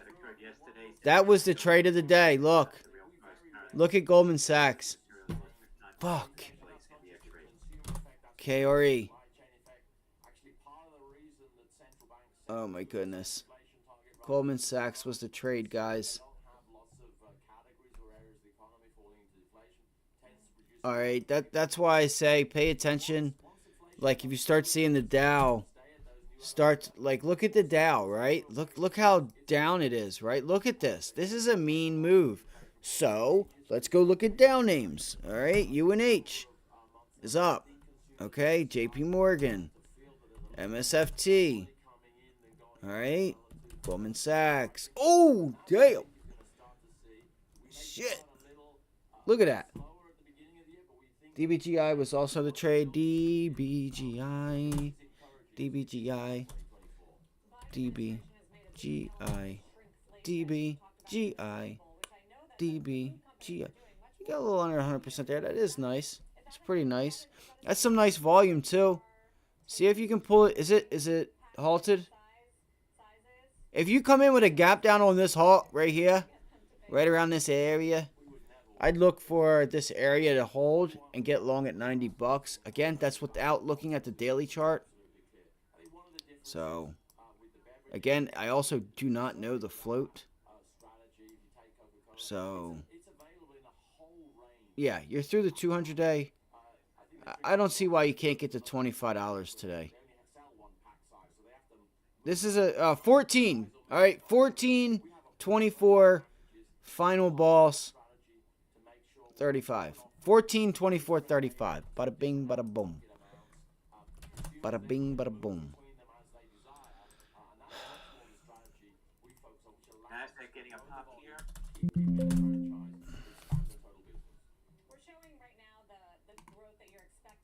All right, so look at AMD. It's coming up to that wedge that we've had on AMD for a little while now. It looks like it was coming right up to it right now. Is it going to act as resistance? Viva.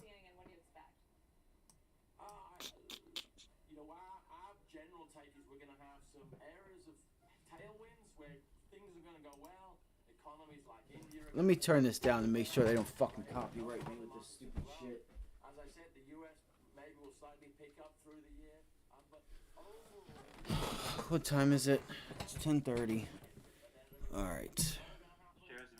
I'm not giving up. I'm not giving up. Not giving up. Not giving up. I got way too many lines here on AMD. It's just absurd.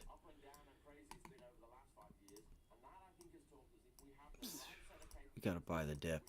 manage what comes in front of us through the things we can control. What about the Middle East? Are you seeing any pushback? We've seen that from other American brands like McDonald's and Starbucks. AMD's got room to 172. Wow. Flipping Tesla, man. 150.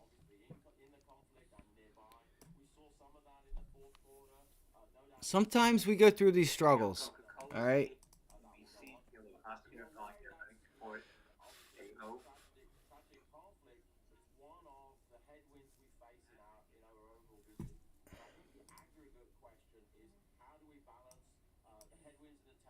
I cannot believe that. DBGI, digital brands hitting $12. I cannot believe I missed my entry at 187. That was my trade. That was my trade today. 187. 187. Unbelievable. Unfucking believable. Unbelievable.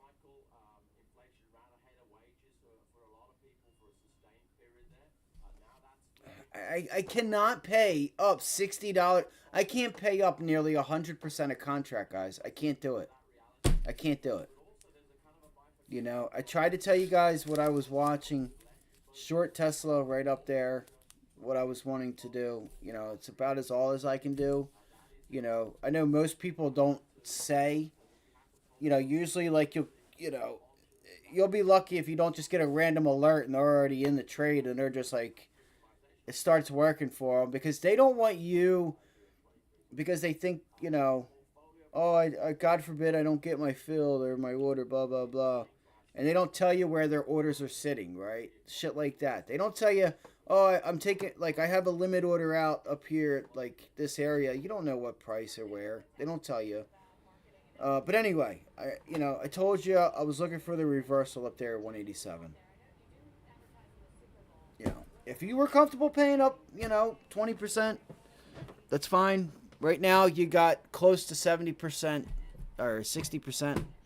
You know, when we were looking at these, they were 90 cents. They were like $1.10, $1.05. They were $1.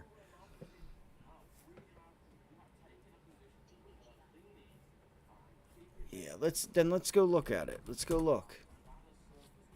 Yep.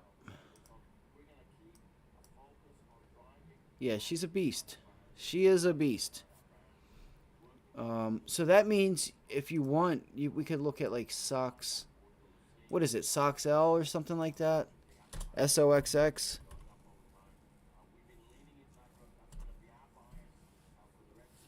Look at SOXX. Is that a... I would watch this level here. This could be a really nice resistance level, guys.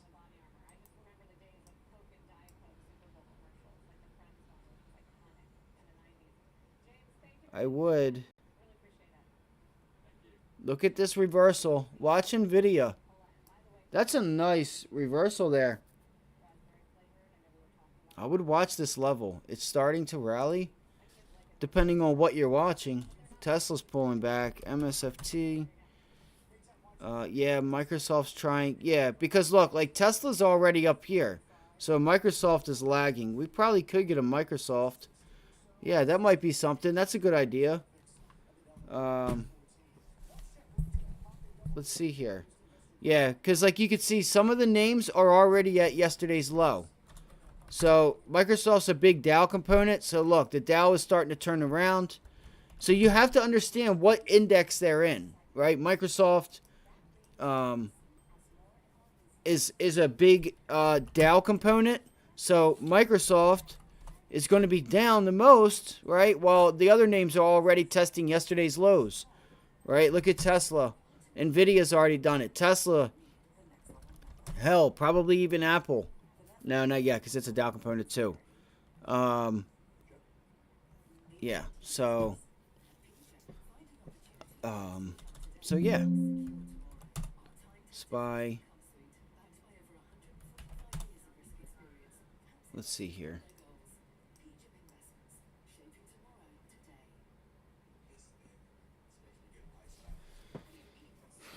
All right.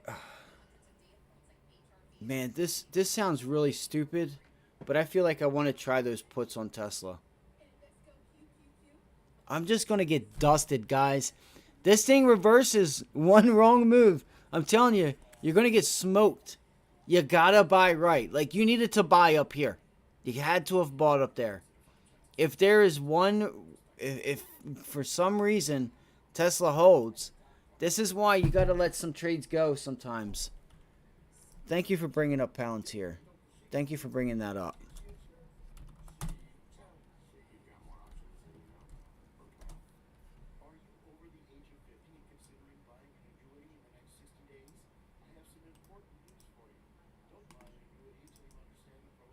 I like the let's see here.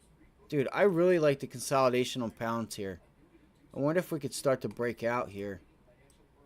That's a really nice consolidation. I would watch this level here, see if Palantir can hold this level and look for a run to like 24.60. That could be nice. This could be a nice trade here. What is up with this level though? Why do I have this? Is this a gap? It is. It is a gap. Look, see if we can't start seeing it try to rise. Buy low, sell high, right? Good idea there, Malik. Good stuff. BBGI, $12.59. Yeah. At the highs of about 340% on BBGI. How's everybody doing? Is everybody all right? Again, I apologize. I couldn't get in Tesla. You know, it is what it is. I just have my rules. You know what I mean? I have my rules. Like, you know, I try to tell you guys I'm getting short up there because I feel like there's an opportunity, and I said it beforehand. Like, hey, when we get this rally, let's look for that pullback to VWAP. Awesome, good stuff, man. Good shit, basic, good stuff. Microsoft Meta dips, nice, great job, great job. Let's do it. I don't see why Palantir can't be a dip buy. You know, you do want to take profits getting up here, just to lock a little bit in case it does decide to pull back, but that could be a really nice long there. And there she goes. So there's another idea. Tesla.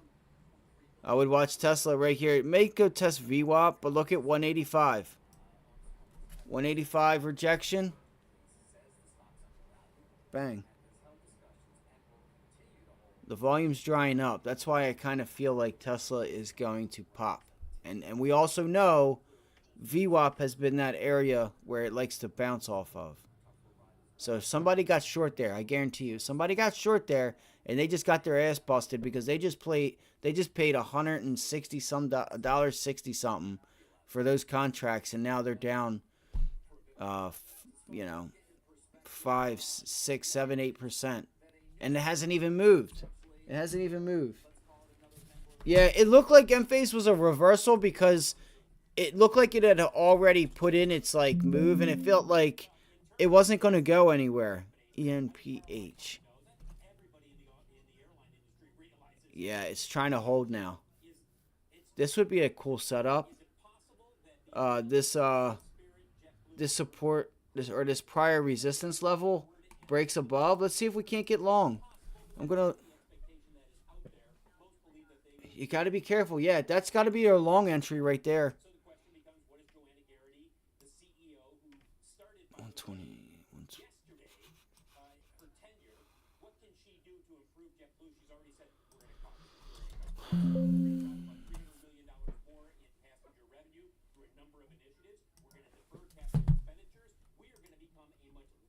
Hold on 1 second, guys. Give me 1 second. Give me 1 second. Just watch the daily chart. Long term, it looks like, you know, it's a bit overdone. I would watch out for EMPH, guys. It could just sit there and not move. Like, from the half hour to the hourly chart, 15 minute, 5 minute and stuff, you know, you might have some room. right? You might have some room there. You just got to watch when you get up to high a day at 124.50. I wouldn't trust this move. I got to be honest. I would watch out. It looks like a nice setup. I'm just not sure how far you have.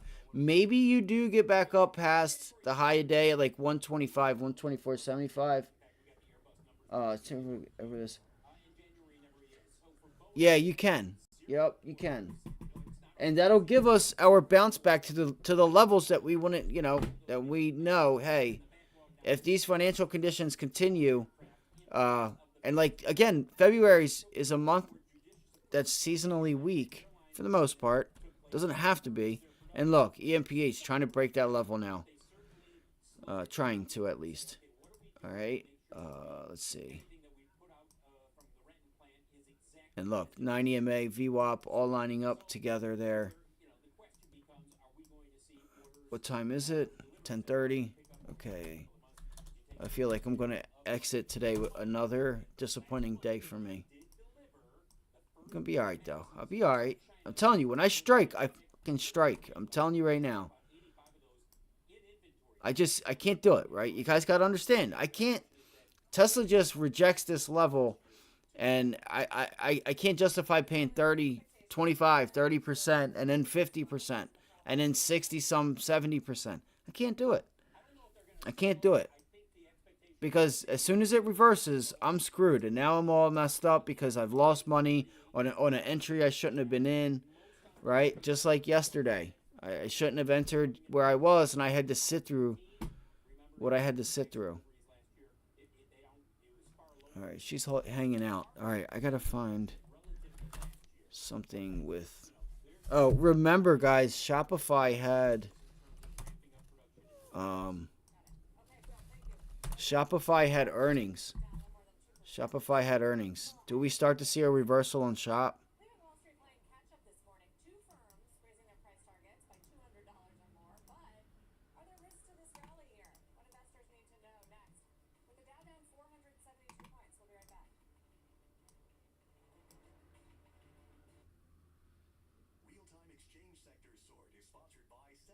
I mean, I'm not sure.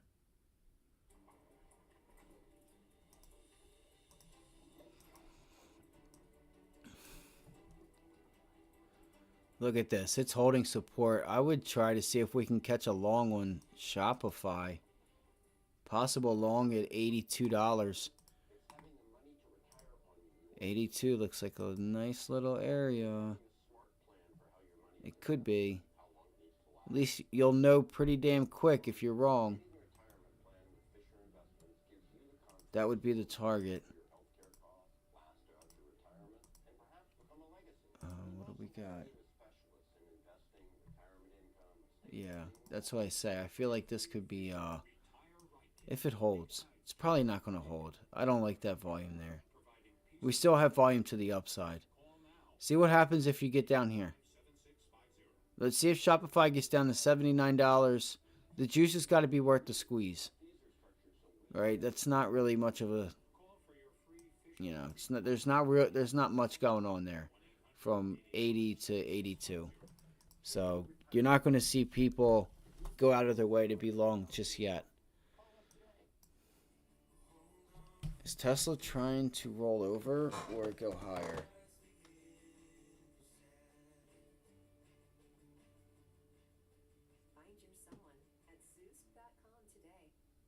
And what did we say? It went right back to VWAP. How out of Rivian for me. Damn right, cuz. Damn right. Nice job. Nice job holding that, bro.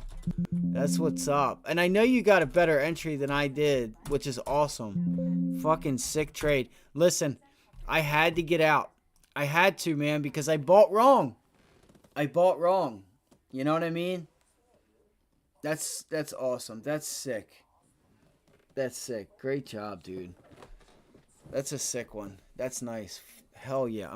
I listen. That's what I want to see. Somebody taking advantage of these. I try to get in them. Sometimes it takes me a little bit. Again, I got a little bit going on here. I'm trying to get. you know, my Apple computer weighs so much. I told you guys yesterday I was looking at a desk that somebody wanted to give away that I'm going to go check out, so I can have all my orders and I can start doing this stuff on, you know, on my computer and whatnot. So I can try to get in, you know, so it doesn't take me as long.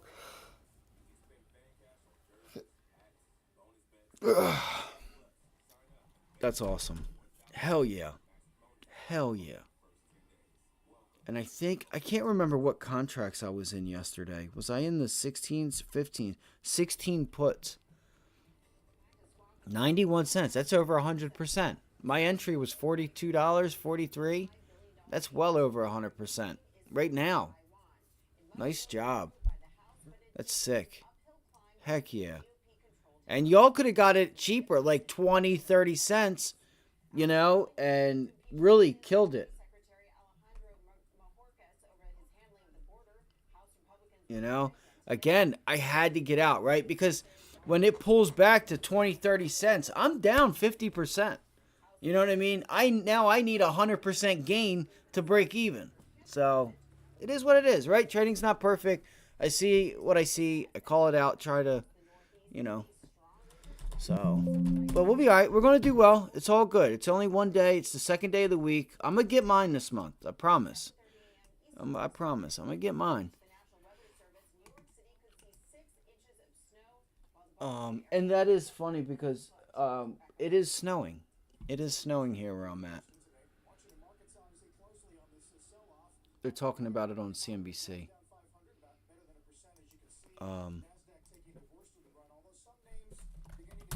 I have not looked at... I don't know why it just started doing that on me. Like, if I push backspace, it doesn't delete the ticker. And it'll just throw the other one in there. Delaware. Right next to the goofy-ass president. Right next to him. You know, listen, he's our president. I'm not going to talk down on our country's president, but he's a goofball. And he's not, and he's, in my opinion, he's not, the public safety is not, you know, he's not doing his job. There's people dying in Ukraine, all these other places. He needs to get his ass over there and go handle business. Sit down with Putin. We talked about it yesterday. They all need to get in a room and go sit down and figure out what they need to do so people stop dying. That's their job. Their number one job is safety worldwide, foreign and domestic. So let's see here. Yeah, you know, it's pretty crazy. They say Trump and all these people have blood on their hands. Well, here you are signing papers just to send this shit over some more people. You know, you talk about others, but, you know, instead of doing what really is, what really should be done, instead of just putting your signature on death, you know, on somebody's deathbed and, you know, just get your ass up, get over there. You know what I mean? All right. Let's see here. AAPL. Let's see here. So Apple is making a pretty nice recovery, guys. We got to find, like, Microsoft. You said you did take that Raptor, I think. Yeah, that's what I was getting ready to see. I think he's in Microsoft too, though. That's going pretty well right now. What I would do if you're in Microsoft too is just keep an eye on the Dow. Why would you keep an eye on the Dow with Microsoft? Because it's the second heaviest weighting in the Dow. It's not a weighting, but, you know, the Dow is pretty much going to do what UNH is going higher today. So you can see a little shift in the healthcare names. It looks like we're getting that rotation back out, though, weirdly. MSFT. That's so sick, man. I'm so upset, man. I had the opportunity to buy some when they first did the stock split back in 2020 and even beforehand, and I never bought more. And I'm so frustrated that I didn't. And then it gets to a point where it's like, oh, I can't pay for it up here. Knowing, like, hey, bro, come on. Like, you know the rules. Something's going higher. Get on the damn train while it's there. Right? Oh, shit. It's August. Oh, options? These are contracts. Right? An option contract allows you to own or sell the right to a stock at a certain price at a certain time. Right now, okay, look, here's what an option is. You see, we'll say 410, right? Where are we at? 410. So here, if I pay, I'm going to pay somebody, I'm just going to use $1 as an example. All right, I'm going to pay you $1. You're going to sell me insurance that says by Friday, if Microsoft is not, above, 411 because I paid $1, but if it's not above 410, you keep that premium. But if we close on Friday at 413, 415, and I paid you $1 to own the stock at 410, guess what? I just made 11, 12, 13, 14. I just made 400%. 300 including the premium. Right? So it's a contract between, buyer and a seller that says, you're willing to sell me shares at $410 Friday at 4 o'clock, Friday 5 o'clock, 4:30, 4:15 at $410. We don't know where it's going to be, but I'm going to pay you a premium of $1. I'm just going to say $1 to have that right, and I don't have to execute it though. That's the thing.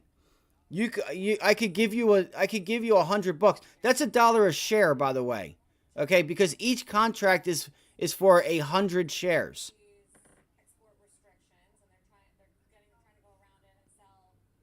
Yeah.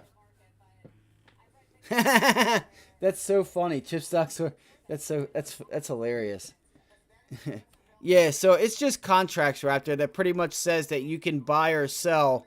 You're going to pay a premium to buy or sell that to own or sell that asset at a certain price at a certain time. Yeah, I know you guys have CFDs, right? Contracts for difference. Kind of the same thing. It's kind of the same thing. Kinda.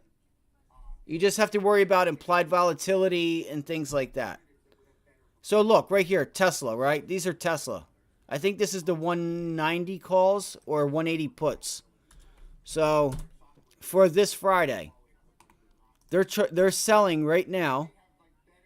So right now, I'm pretty sure.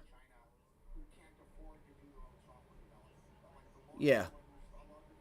So right now, I could pay $150, pretty much $1.50 a share, because each contract is worth 100 shares. 100 shares, okay? So I can pay $1.50 right now for a 180 put. So if Tesla on Friday is at $1.60, I've just collected $60 to $80 on 100 shares. Right? Which that's probably not going to happen, but this is what is being charged and paid for right now.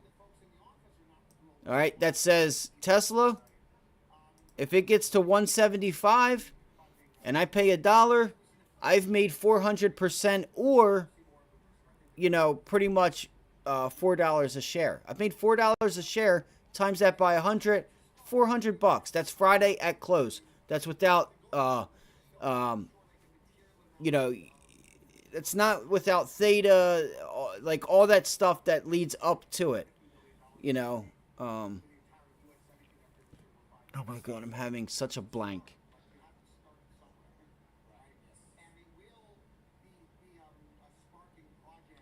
Micron, I'll have to look at it.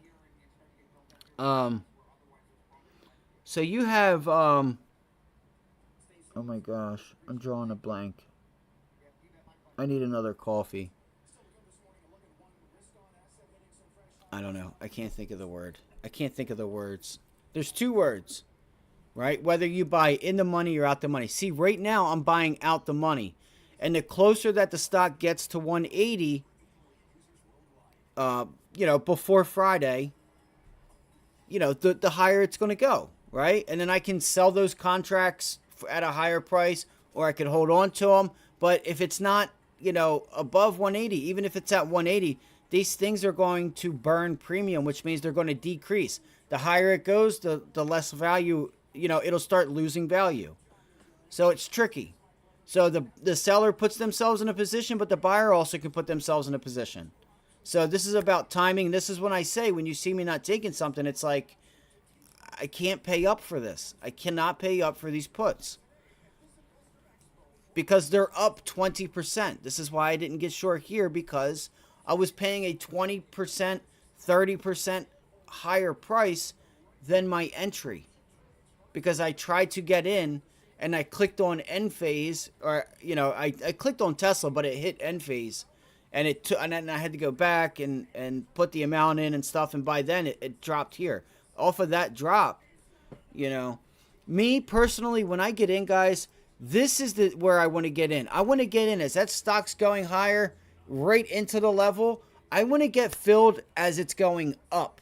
Or, you know, if it's going down and I want to catch the reversal long as it's coming down, I want to get the long as it's coming down, because that's going to give me my cheap, it's going to give me a nice fill, right? Going into the move. But these things are up 60%, you know, from that entry still. So right now, when you guys see me sell things too, this is a big factor. You notice how this was the chunk of the move, and now it's just flat. Like it's moved from 185.35 to it's moved $1.50, and the options haven't gone anywhere but kind of decreased. That's why I don't hold on to them sometimes as long as you guys may think, because you guys may not understand, like I do, how these things are going to work. And the easiest thing that I do, that I try to help teach people, is just look at the delta. Okay, this is a 29-cent delta. So I know if I pay $1.60, I'm going to make or lose 29 cents. If it goes higher, I'm going to lose 30 cents at every dollar. And if it continues to go higher, that's going to go from 30 to like 45, 45 to 60. Okay, depending on, you know, whether it's $2, $3 out, you know. It's the easiest way to think about it. If I buy correctly and I have a little bit of an area, okay, my delta's 29 cents. I'm going to make or lose 29 cents every dollar at this area. Now, if it starts to get closer, that delta's going to, obviously, it's going to go higher, right? You start getting closer to that target or away, you know, but for the most part, that's one way to use it for your risk management. You can use theta and all this, the implied volatility, or you could use theta with it and gamma, but I don't need to, because I know, you know, doing this for as long as I have an idea of what's going to happen as we're going to where we are. Look at the options. They're not doing anything. And if this stock continues to stay sideways, the option price is going to pull back.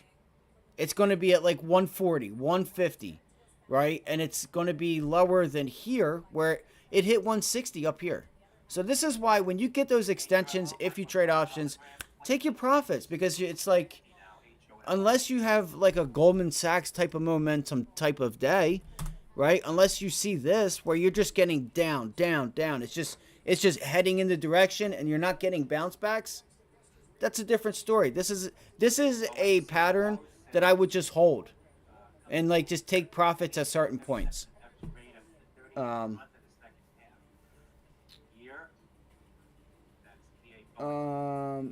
Yeah, sorry, I don't know. I'm sorry. I don't know. Never mind. Let's see here. Tesla, AMD. I'm gonna go grab some coffee, gang. Damn, I'm so fucking glad, T, that you got that, bro. I'm so glad you got that Rivian trade. At least somebody got it.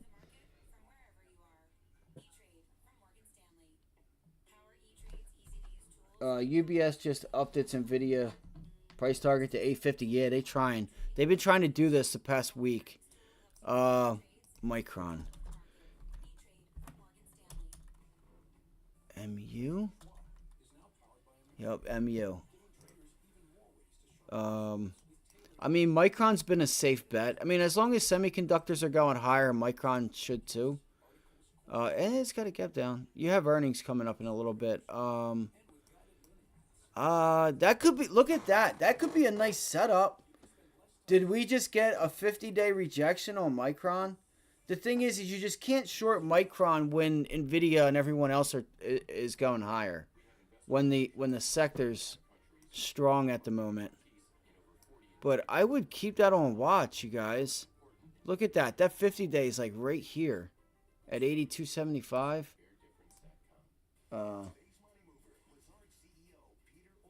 I appreciate that, man. I appreciate it. You know, when I see something that I feel need, like, you know, I can call the direction. It's just, you know, when it comes to me, I have a price that I need to execute. You know, like those 180 puts on Tesla, they're $1.70. You just got to watch, man, because if it bounces back to the upside, just take the profits if it's paying you. Especially on this trade, because when I called these out, they were at like $1.09, $1.10. I want to say they were at like $1 as it got up into that level. Now, it might have been like $1.05, $1.08, $1.10. But that's damn near, that's 60, 70% there just on that, and it's not even 12 o'clock. I just couldn't get in. Again, I tried. I hit ENPH, and I'm like, shit. And then I had to go back to Tesla, and then by then it already pulled back and was up 15, 20, 30%. And I'm like, hoping I could get that double top. But this here, this 50-day sitting up here, I think actually Micron short might be right here. I think this might be the area. If it hangs out, we'll see if we can get this 50-day up here. And maybe it kind of just consolidates. And then you get that rollover in the, like, what is this? 16, 17, 8, 16, the 220. Yeah, around, like, the end of February. Let's see here with Micron. There, so.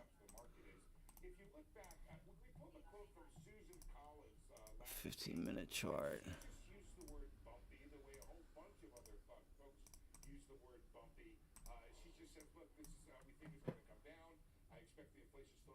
Yeah, this could be a sick trade. Can you get the 83, 84? I wouldn't.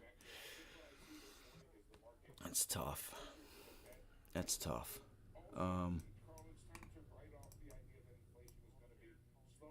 This is a pretty decent support level.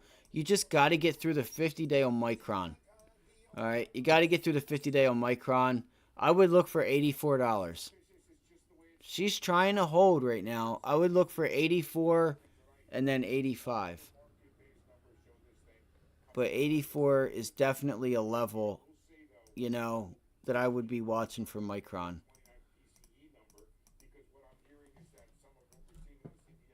And you can see, watch for that 15-minute trade line because it's been acting as resistance. It's not really moving today. Doesn't seem like it is. Here you go. This could be it. Is it going to go? No, it's going to reject, isn't it? It's going to reject. I think Micron's about to pull back. Look, there it goes. I fucking knew it. I flipping knew it. I knew it. I knew it. Look at it. It's going to reject it. You got to be kidding me. That's too funny. And look at Tesla, $1.86 now. Wow.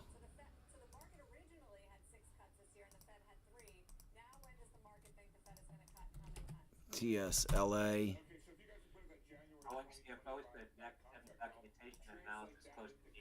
Oh shit, I did forget about Boeing. If any of you guys got Tesla, that's awesome. I would not take that right now, but she's doing the thing. Boeing, PL. Sorry, Micron will hit the 100 day by the end of the year. Yeah. My chart's on my phone. When you get a chance, do the NVIDIA chart for today. Yes, absolutely. No, I'm good, man. I mean, we're starting to come up on the middle of the day. I might look at an Apple. No, let's pull it up. I could actually look. Nvidia is actually up here. Sorry, I didn't see your comment, but you could always. I'm not sure if you have an iPhone or even an Android. It doesn't really matter. You could always go onto like Safari or whatever website, like whatever you use for your browser. Go on your browser and go to like you can go to like TradingView, or you can go to CNBC or Bar Chart. There's different places online that you could pull up a chart of it, or a broker, or something. Look at AULT, alt resuming, and pulling back now. Hit a high of 93 cents now at 84 cents. Man, that was a really nice pullback on Nvidia.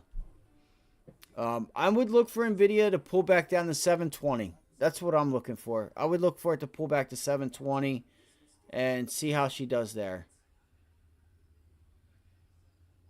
Right there. It's time. Yes, the time has come for a fresh approach to dog food. Every day, So that's what I would be watching. That's what I'd be watching. 720. 720.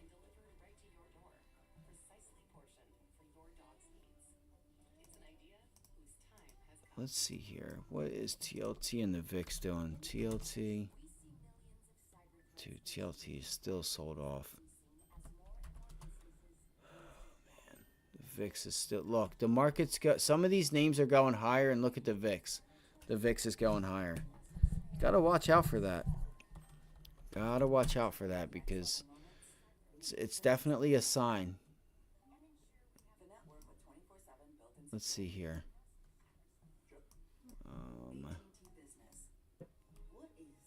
So Roku has support down here at like 93. That's like $1.50.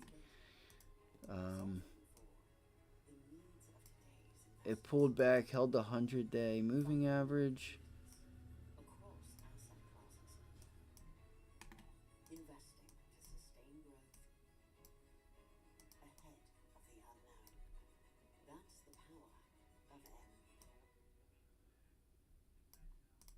Nature's Bounty Hair Growth, clinically shown to help grow thicker, fuller hair with just one capsule a day of advanced hair complex.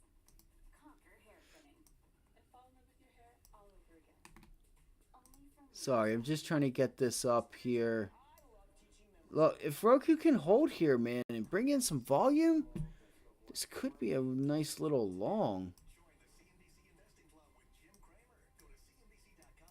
But it's up to the market, you know. It's 50 days kind of anchoring down 93 or 92.50.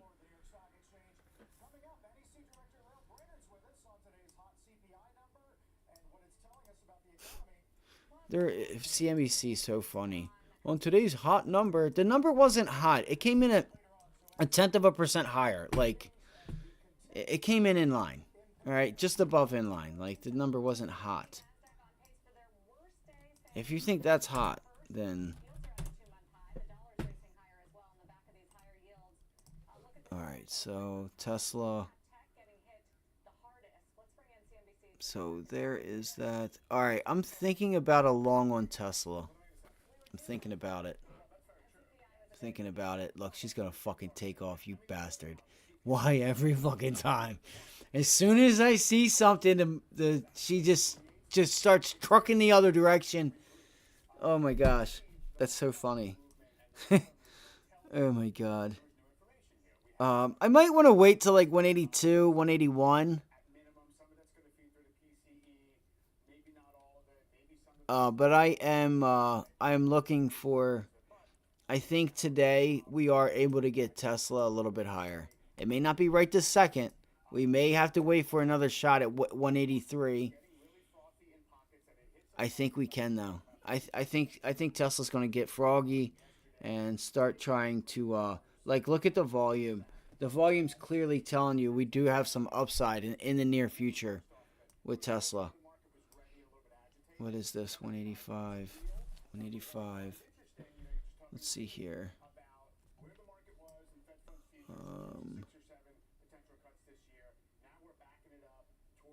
Dude, that's crazy. They want 150 for a 190 call? What? I think that's crazy. Unless they really think it's going up there.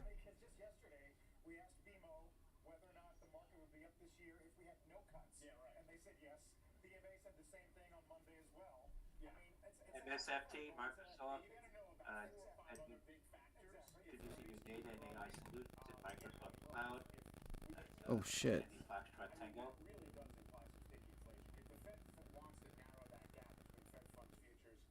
Oh, damn it. Sorry, my stuff messed up here. I want to see if we pull back on Tesla and try to grab like another, like I want to see if I can run along all up to VWAP.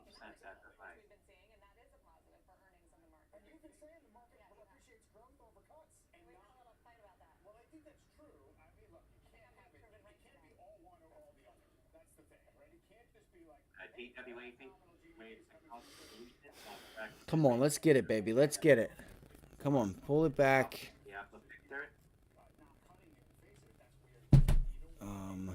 I'm gonna let Tesla sit here for a minute. Volume's pulling back. What's coin doing? What's coin and AMD doing? AMD. Come on. AMD. Yeah, that's actually a sector I want to look at. Is that sector like Palo Alto? Like these names have been very strong. ZS, Zscaler.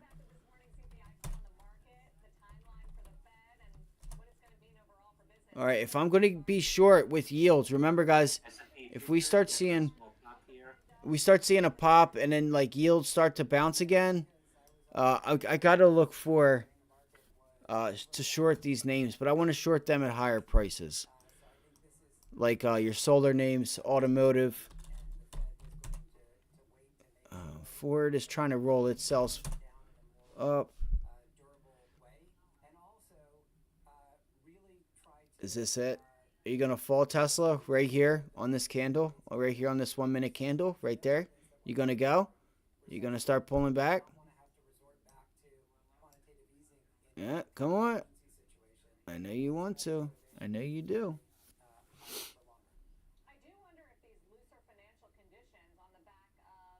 What time is it? It's 11 o'clock. Very upsetting. Whatever. It's all gravy. It's all gravy. All right. Coinbase sideways. Apple. Struggling at high a day. Apple struggling at high a day.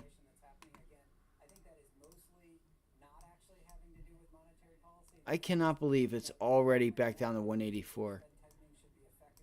Didn't I tell you guys? I told you guys Tesla was going to come back down to test this 185, 184 level. I knew it was going to. I knew it was going to.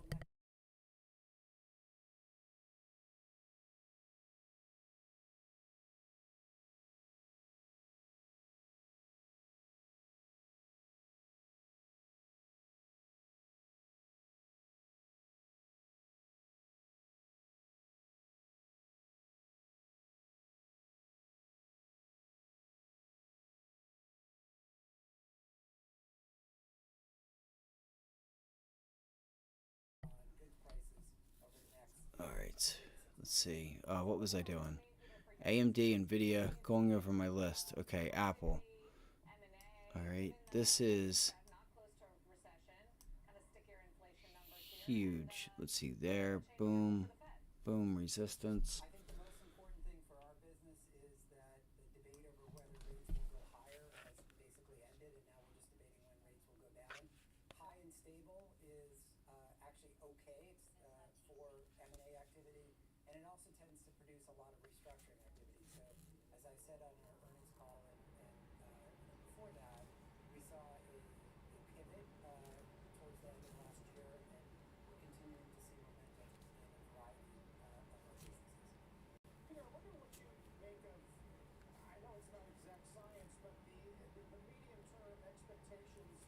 yesterday from New York Fed, the lowest in 11 years since at least that data set began. How can that coexist with the bumpiness at least that we're seeing in the CPI? Well, this was the point all along. All right.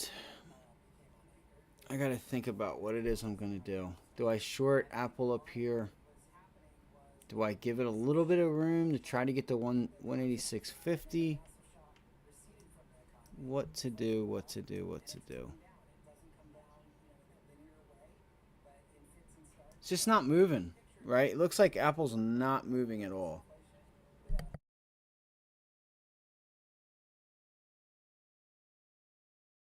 So what I want to show you guys, though, real quick, and why I say to keep an eye on financial conditions, because I'm telling you guys, if you line this right up with the markets, this is the financial markets. This is banks. This is stock market. This is real estate. This is credit. This is real estate, right? This is all of that. This is the Fed providing liquidity, okay?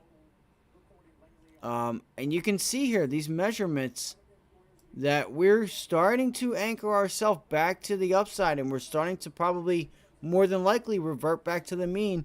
That means credit is going to get tight, leverage, risk, right? The banks aren't going to lend as much. Like, things are going to get a little tough. Okay, and what does that mean for businesses? I'll have to do a bigger episode.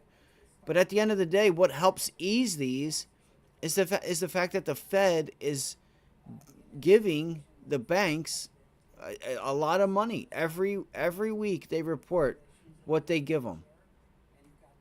And that also drives risk down, right? Because there's not a worry with banks blowing up because the Fed has stepped in to help them. Therefore, things can operate smoothly. We don't have to worry about a collapse until we do, right? Until we do. Stocks always go up until something happens, right? And then after that gets resolved, then they start going back up again. But that program ends in the end of this month, right? The beginning of March. And do we start to see signs, 6 months to a year and a half down the road, if rates are not at a reasonable level, maybe they come out of this with a soft landing. I don't think that you can just go from 0 to 5.5 in a year and a half, to under 2 years, and think that there's not going to be something. Now, we may have already seen a small recession in corporate real estate. It just this is the thing that I try to explain. With mild recessions is you may not even have known that there was one. You may not even have known there was a recession in 2008. Everybody was talking about this recession, but you never saw it because it never affected your parents, right? Or it never affected you because of the line of work you were in or whatever. You heard everybody talking about it, but were you drastically affected? Some people were, some people weren't. A lot of people were. Most of the people, took out too much, got over their skis. But, there are also innocent people that, because of, that cause and effect with those actions that people took, everybody wanted to make money. It's what happens. Things get too hot. Buyers start walking away. Sellers have to bring down prices. Next thing you know, you start having a bit of deflation. You have people buying things at a high price. Now it's worth less. Now they're losing their job. Just a lot of different things. Look at NVIDIA. Right? Almost back to yesterday's high. Keep it pushing, baby. Keep it pushing. Keep it going. Is Tesla going to start bouncing now with the market? Doesn't seem like it has enough volume. I think I'm going to do it. I think I'm going to grab a few calls. 50, man. I don't want to pay $1.50.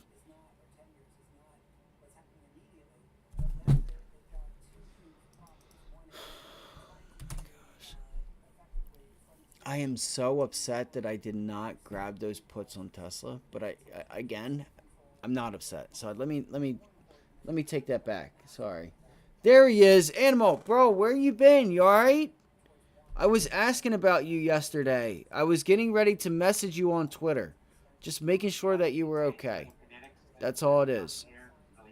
It's good to see you. I'm glad you're okay, and I hope all has been well. I haven't heard from you in a while. I was worried about you. I ain't even gonna lie.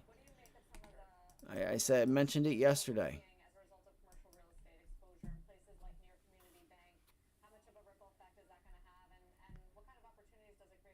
Yes. Fundamentally, the business model for many regional and community banks is still challenged, especially in a higher rate environment. And I think there's Looks like AMD's headed back for this 174.50 area. I did not make one single trade today. I tried, but I did not make a single trade yet today. Day's not over.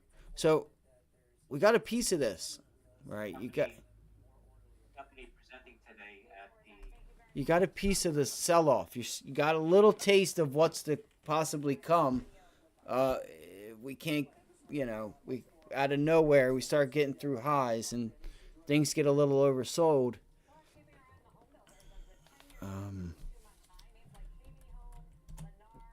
Let's see here. Look at GLD. It just got smoked. I was looking for puts on GLD as well. So, do you see what I'm talking about? You guys always hear me say, everything gets taken down in a bear market. Look at GLD. The takedown gold, the energy, oil, tech stocks, healthcare, you name it, everything will go down when you really get that pullback. Across the board.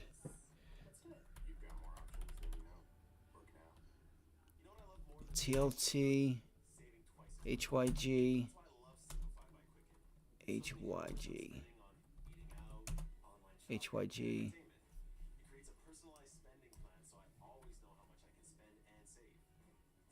LQD. These are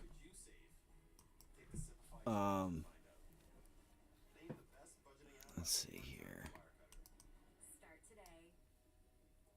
Pulling back. Apple, Microsoft, Meta.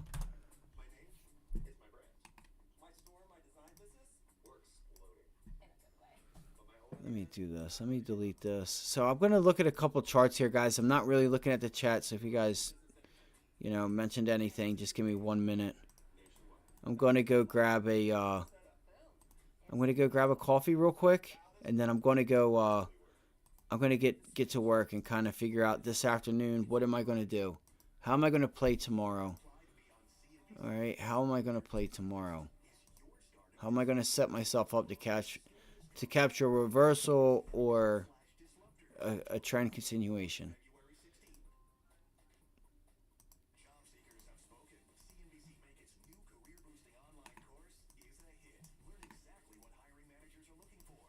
Okay, so you can see here on Meta.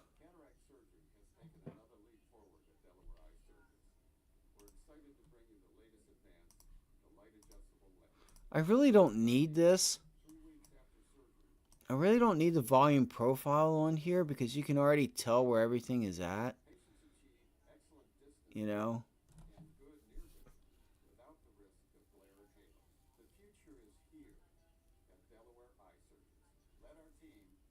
I have the line there. Yeah, I already have that line. Okay.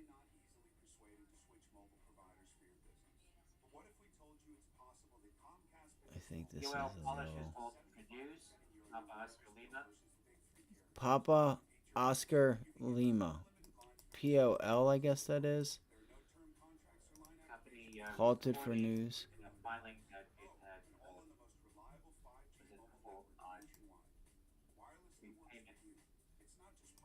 Alright, I'm going to grab a coffee. I'll be right back. See, I can't play CNBC because they'll copyright me on this segment that Carl Quintanilla is on. but not any other one, just this one, because I think he got upset with me. You know, sorry. I was just keeping it real. When keeping it real goes wrong. Let's see here. All right, Brainer is speaking right now. She's not a Fed member anymore. I think she joined the administration. I don't know. I mean, I would like to put CNBC on for you guys for just 1 second because I want to go grab I want to go grab a coffee real quick. Man, look, if Meta just falls out of bed, man, this thing could really do some damage to the downside, y'all. All right. And again, for anybody that's here and just joining us, welcome. If you could, hit that like button. Subscribe if you haven't already done so. I've had some monster trade ideas today so far. You know, Tesla, the 187 short. Beautiful, beautiful trade there. 15-minute. You had the 15-minute trade line coming into play there. You can see here, this is why you want to have pre-market and after hours off, because you wouldn't have sensed or knew if you had pre-market hours on. Look at that. 15-minute bounce right into the 90 MA, which also lines up at the 187 level. Okay? You know, so you want to look for multiple things that you know, give you that sense of direction. I want to see if we can bounce again, have the trade line meet VWAP, which is also this prior resistance level. So everything right now about 185, high 184, like 184.95, this level right there. All right, it was resistance prior, but you don't have much room to the downside other than like, you know, 180, 180, 150. So you that's a decision you have to make up for yourself. Is the juice worth the squeeze? All right, so that's going to be 185. I would look for, yeah. We'll see. We'll see what happens. Maybe it can make a recovery.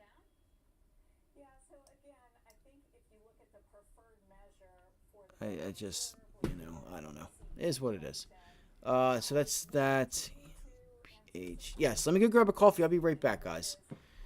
I'm going to turn this on for you for just a second. If they copyright me, they copyright me. I guess it makes us wonder about that last mile inflation. How do we get from 3% to 2%, where the Fed wants it to be, or on core from 4% down to 2%? And there was a school of thought that was just, we'll continue to see steady progress and we'll continue to see it down. But with the disinflation really only coming from the goods sector and not the services sector as much, I mean, does it make you wonder whether it's going to be hard to get that last mile down? Yeah, so again, I think if you look at the preferred measure for the Federal Reserve, which is PCE inflation, we continue to anticipate that what we've seen, which is core PCE inflation, that's inclusive of services, as well as headline PCE, it has been at 2% on a 6-month basis, and there's every reason to expect that to continue going forward.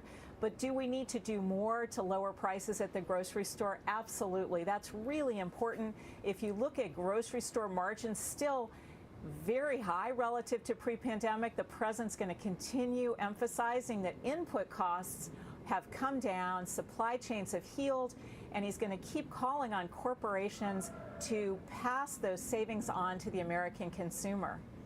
At this point, Lael, I wonder whether or not, when you're presented with a fresh inflation print, if you look first to see whether services remain sticky or whether goods reaccelerated, which is the bigger worry right now? So look, the thing that is most important, of course, is overall inflation coming down to 2%, 2/3 decline. You know, if you look within some of the parts of the CPI print, owner's equivalent rent diverging sharply from actual rents, market rents, which are coming down. So again, don't want to put too much emphasis on one data point, looking at the overall data picture, inflation down by 2/3 at a time when employment is very strong and growth has been very strong. Overall picture, I think, is still very good. On the shrinkflation point that you just brought up and that we've heard a lot from the president right now, it's interesting timing for this because this has definitely been a story over the last 2 years. But right now, what we're hearing from all the earnings of, Coca-Cola this morning and all the packaged food makers, their volumes are under pressure and they're bringing prices down to more normalized level of 2 to 3%. So why specifically are you going after the food companies and the packaged food inflation? Well, if you look at overall supply chains healed, completely healed, if you look at overall inflation has come down by This 2/3. is what I don't like about the Biden administration. Input costs have come down, so it's really not saying whether I agree with it or not not. passing those savings along. It's not about whether I agree with it or not. I don't agree with it. But I also don't agree if they're doing it. I don't agree with that either. With them thinking they can just tell companies what they can and can't do within a reasonable limit, it's not that it's just communism, but it's like, who the fuck are you? Who are you to tell us how to run a business? We've been doing this long enough before you were president, before blah, blah, blah, blah, blah. All right. But again, yes, companies, shouldn't be doing this. But here's the thing. This is what brings competition, right? Okay, well, if you're going to start giving out 4 ounces at the same price, okay, then guess what? Someone else can step in and say, nope, I'm going to fulfill that void. And you know what? Not only am I going to fill that void, I'm going to let everybody in the world know, hey, y'all are paying $6, $7 for, I don't know, let's just say like $5 for like, they're charging you X amount for 4 ounces on these bags. We give you 8. Come try it out. And it tastes better. Come give us a try. And you'll save, and we didn't upcharge you 100% on the price. Like, that kind of stuff allows. You don't just say, bring down your prices. Start giving them more. Like, what? Like, first off, by law, they don't have to listen to them. They don't have to tell. They can say this, they can say that. At the end of the day, they legally are allowed to run their business the way they want. They're not harming anybody. They're not doing anything. But, it's just funny that they think that they can go out to these companies and say, charge less. If you don't charge less, we're not going to give you more tax breaks or something, Like, you shouldn't have to demand companies to do things just so you can get elected and look good. You should be able to do your job and fix the economy. You should have the right people in place to be able to, kind of fix things and just understand, hey, this stuff's going to take time. It's going to take a little time. It sucks right now. It could be worse. It could be worse. If we really wanted to do what I wanted to do, which he don't want to do it, but, a lot of people would hate me. But I know in my heart that it would be best for the American people and the next few generations to pull this economy back for a little bit. All right? Bring some of these asset prices down. I'm sorry, sell your house now. I'm giving you guys a warning. I'm going to send these rates to 8.5% in the next year and a half. I'm telling you right now. So if you want to lock it in. Step back in another 2, 3, 4, 5 years, when there's blood in the streets. I'm telling you now because they never told you in school. That's what I would say. Like, a lot of you guys are going to hate me, but, it's not going to be that bad. Remember, there's always opportunity in every cycle. An upturn, a downturn, I just got to be real with y'all. We're at a record homelessness, and we're not at a record homelessness because we have rising people. It's because we have rising prices that are out rising the price of, people's wages. They talk about a demand problem. We got plenty of houses. There's fucking list upon list upon list for opening homes. But my goal is to get the 50K portfolio. There you go, Malik. Get a plan going. That's what I would say. Like, have a structured plan. Understand the math. How are we going to get there? How are we going to do that? Where does 10% gains, 20% gains get us? How much are we risking, right? Risk adjusted, right? That's what that word in a nutshell means. What is the volatility you're willing to take on to get to that 50, right? What is the measurement of it? Is it, 2 standard deviations, 4 standard deviations of volatility? What do I mean by that? So if you have let's just say you have $1,000 account, right?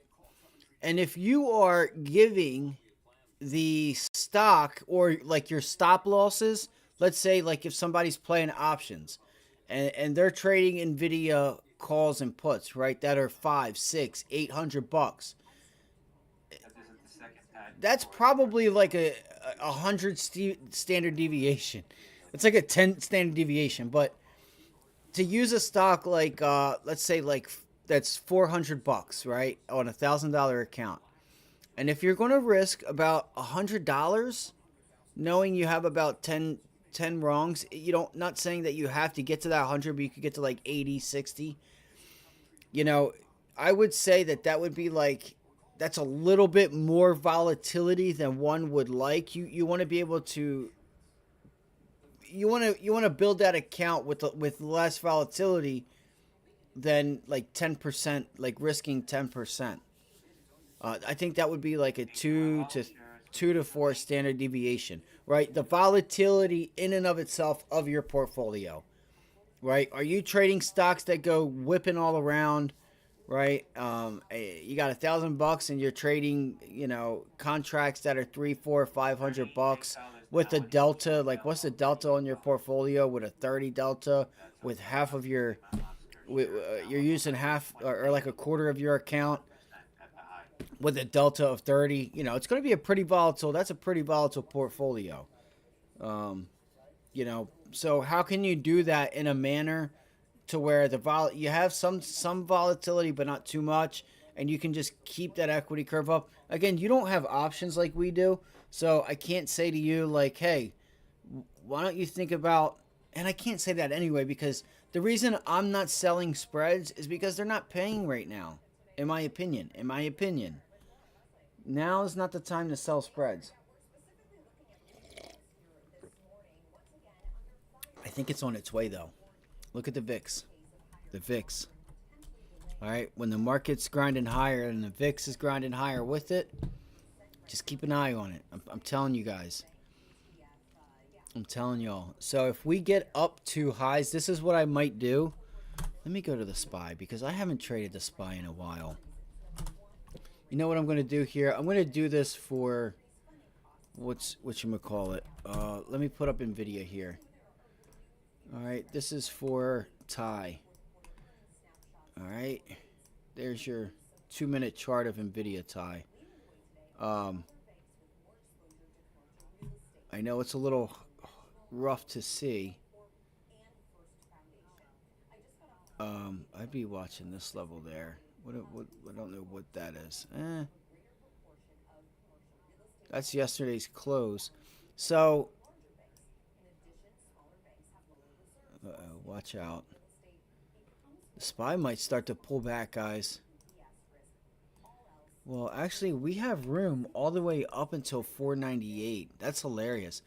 Guys, if you think the SPY pulls back, I really feel like we could open up tomorrow and get to like 498, 499. Well, we have a lot we have a huge congestion point right there at 498. I would seriously look at, you can see how we held that level. And I wrote it down yesterday, 496. I wrote it down, 496. Let's see if we can get back to 498. I'm really curious if we can. NVIDIA's pulling, putting in a topping pattern. Let's see if it just consolidates. Yesterday, I wanted to see a consolidation, and we got the complete opposite. So, you get, what I think for a healthy market, I was drawing the cues yesterday as if we had a healthy market. If you guys want to see what I drew, I don't think I deleted it. I may have. Yeah, right here. Once we did something completely different, then I had a feeling. I'm like, okay, something's going on here, right? You see how I'm like, let's see if we just kind of like hold these highs there and get a bounce. It said, it said nope. That's pretty crazy. It fell that bad. All right, where are we at? 15 minutes. 15-minute chart.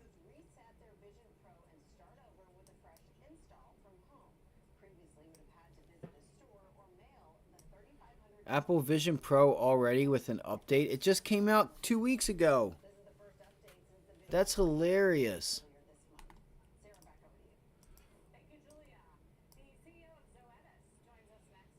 All right. All right, let's find our leaders. I'm thinking 15-minute chart here. All right, so the 90 MA has been an area, all right, of rejection. So again, yesterday I was looking for this little bit of consolidation and see if we could try to bounce at the end of the day. You never got that. Things flipped. It flipped the script on you. So that would have been the first sign to me yesterday that, you know, we were kind of heading in the wrong direction to take your profits, because it's not doing what I would want to see for it to continue this bullishness. And again, it's all about a probability. Like, you'll see a lot of times I'm right. You'll be like, how the fuck does he do this? Like, what the? Well, it's because, you know, it doesn't always have to happen, but, you know, if it does what I think it's going to do, then that's telling me that it's just, you know, we're just going to continue to the upside. I don't know. I don't know how to explain it, maybe. You know, I drew what I would have liked to have seen to have a bullish thesis into tomorrow to continue to grind higher. You know, understanding that we do have divergence, negative divergence on the daily chart. You know what we didn't do? Shit. Let's go look what other countries are doing. That's what I missed. Oh, come on. It's important you guys look at other markets. So there you go. They're still pulled back. Let's see here. All right, so they've pulled back and held this pivot high. Oh, wow. We're underneath that.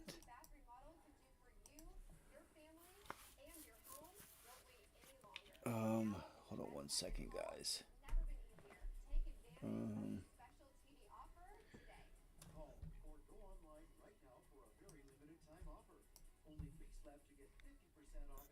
Why do I have anchored VWAP there?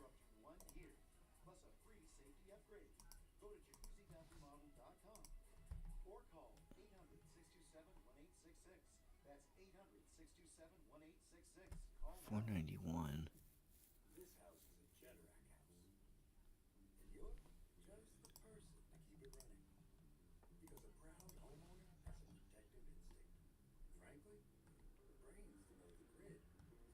Looks like we're coming up to a possible, you know, I would consider this the resistance level. Up at like 498. But we could see.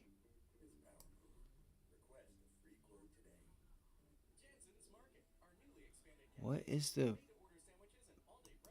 is up with that?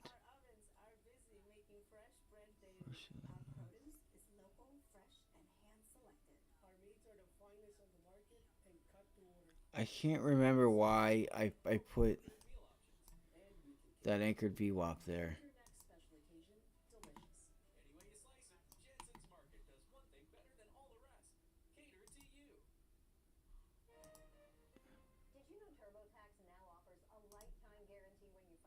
Look at that. I'm here with tax expert Diana to tell us more. TurboTax guarantees your tax return for its full lifetime of 7 years. Does that apply to all TurboTax personal tax products and services?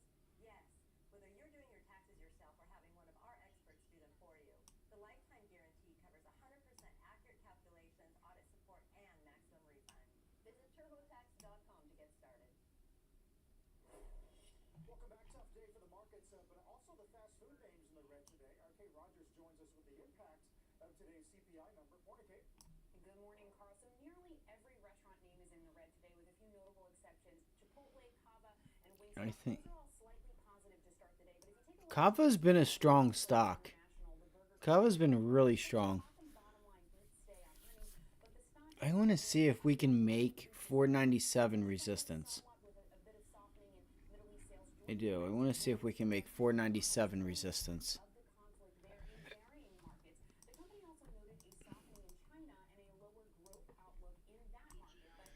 You got a nice little double, triple top up there on the S&Ps. Let's see here. Look, we have anchored VWAP kind of lining up with 498. 40, 50 now the high on HOLO. Sarah, maybe the White House goes after the restaurant margins next. Let's see the grocery ones now. Thank you, Kate Rogers.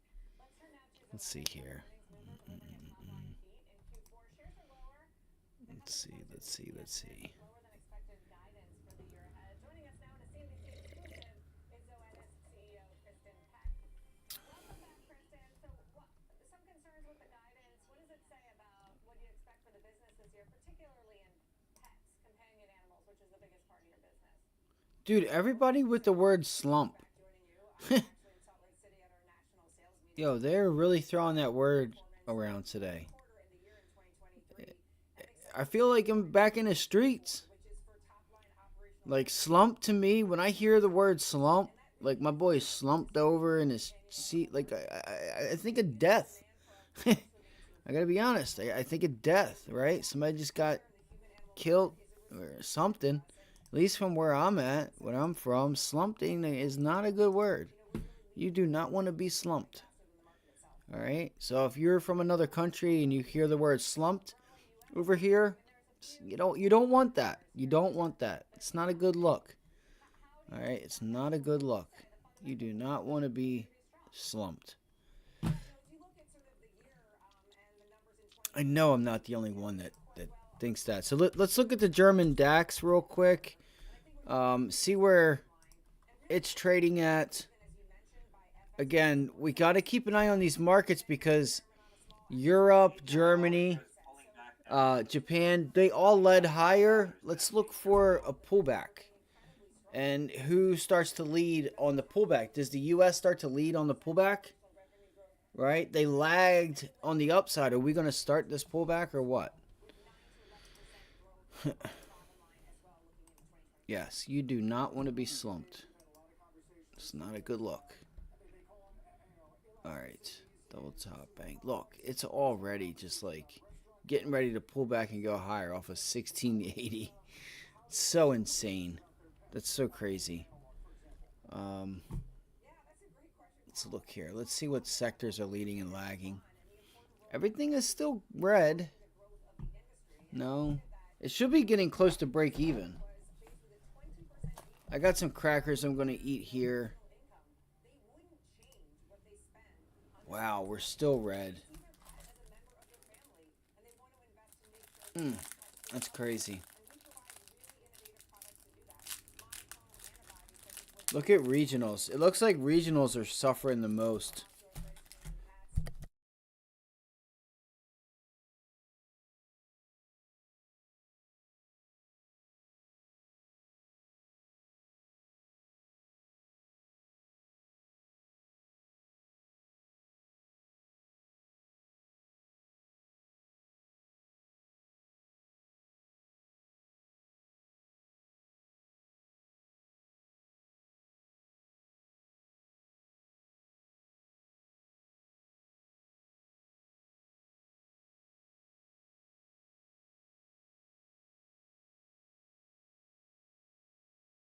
I wonder if this could be our opportunity here. I wonder if this is our opportunity. All right, I'm going to eat some of these crackers. I got to make a few phone calls. I got to do a few things. I'm not going anywhere. I'll be right here as soon as here in just a few minutes we'll get CNBC on. Damn, she's cute.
It looks like Nvidia wants to do what I thought the Qs would do yesterday.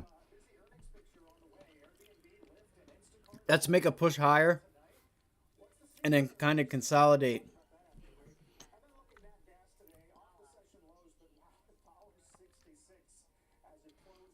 Guys, I'm really thinking still that you could see Tesla like the SPY and the Qs. Well, the SPY is grinding a higher a little bit.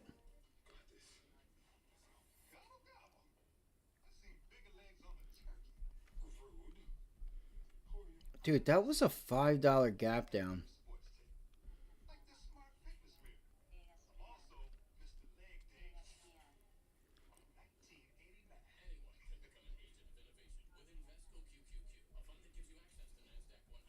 I think Tesla wants to go higher, but I'm not sure if that's after or now. Like if it's after a push lower or what. I mean, looking at the volume, the volume's clearly to the upside.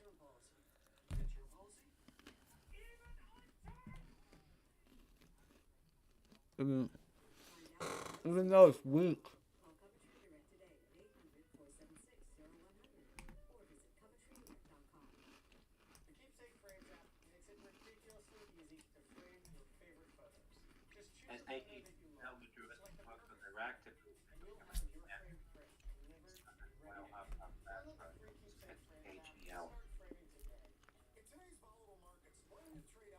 Sorry, I thought I had the mic off. I did not mean to be chewing crackers in front of the mic. Come on, man. Fucking rookie. You know, Tesla's not participating in this rally like with some of the names. But it just looking at the volume alone, the volume is clearly to the buy side. Clearly to the buy side. And I can't ignore that.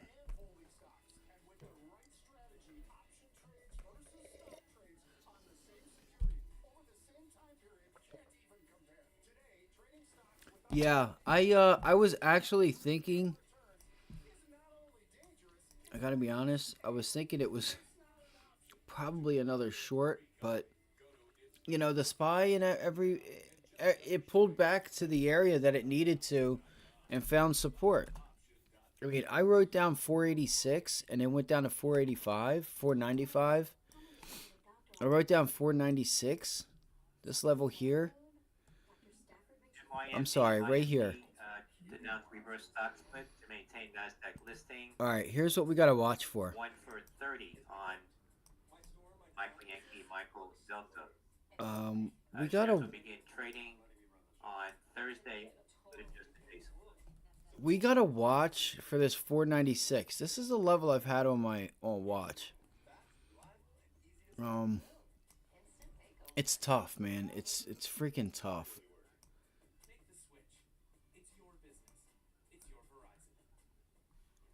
Let me see here. let me pull this up.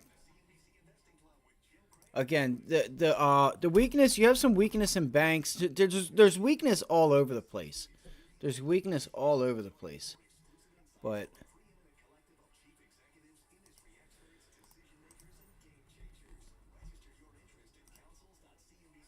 I can get rid of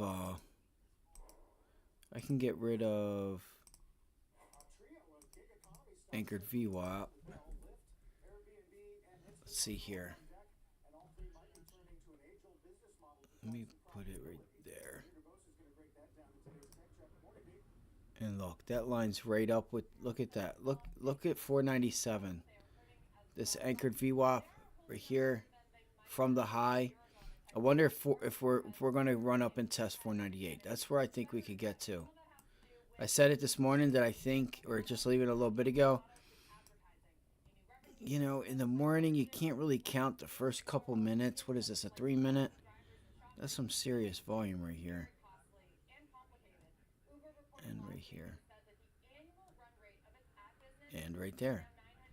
So I just wonder if we just get like a slow grind higher, and if we could start to reject 498. 498 would be a really nice. Oh, and look here. Look at this level right here. I forget what this is from. I forget what that's from.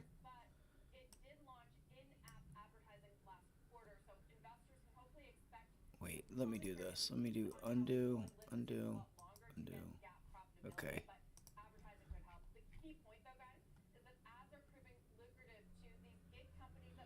So we're looking at this 497, 498 level. Everything's telling us, hey, we want to look for, you know, either a pullback to 494, get long to 497, or we're just going to just pull it back a little bit to like 495, and then maybe try to grind back up and higher to 498.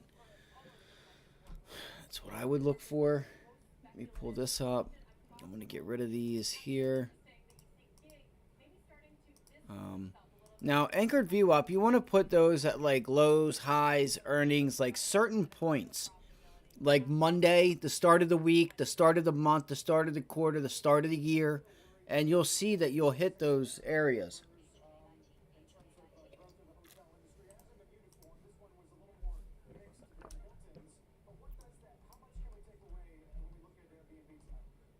All right, so you got resistance here, 496. We'll see if it continues to act as resistance.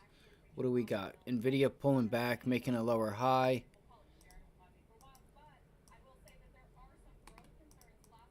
Making a lower high. So there's the SPY. Let me, because I trade off of this one, I need,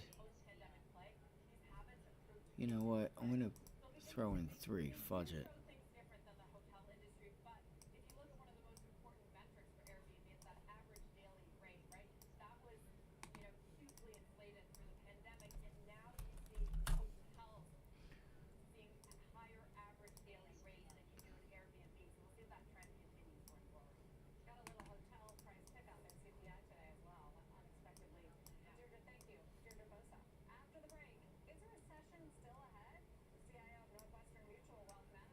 Um, 169 on AMD. Damn, we could start charging to the highs, guys. Maybe a Friday long if we can get a small pullback here. I'm thinking maybe a pullback on AMD and try to get long. See if we can't get that entry at, like, you know, yesterday's low a day. And look for like a 171 long. Or if we can pull it back to like something. Yeah, 171. That would be cool. I think that would be so sweet.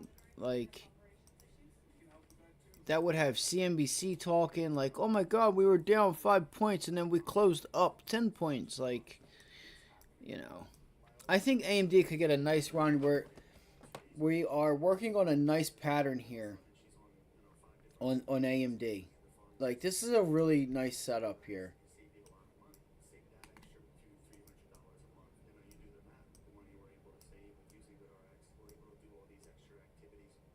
Let's see. Alright, so it's got to be pulled back a little bit this way. I'm not sure what to do. I'm not sure what to do. Yeah, you know what? I think this was...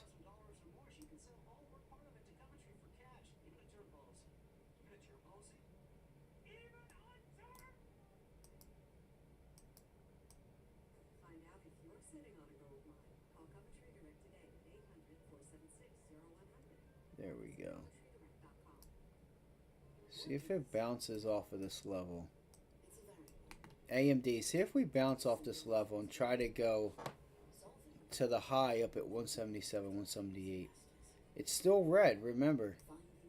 If you can catch a pullback on this thing, you have some major support at 169. Yeah, 169.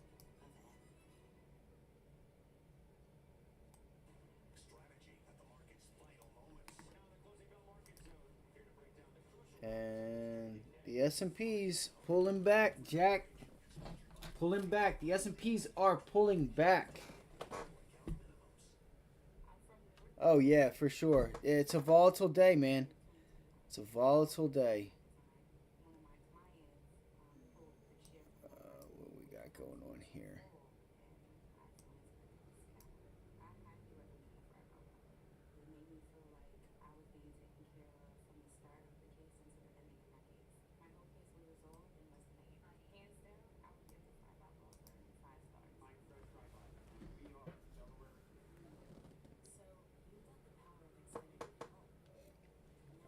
Keep an eye on the SPY rejection here at 495.24. It tried holding it. It wicked down to it. See if it turns it into resistance. And look at NVIDIA. It's also there too. I gotta get a fucking haircut. I gotta shave and get a haircut.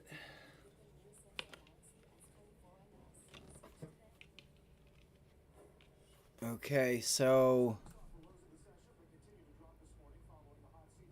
Bang, there it is. So we know we have support at VWAP. These stocks have been watching VWAP, or been hanging on VWAP pretty closely now.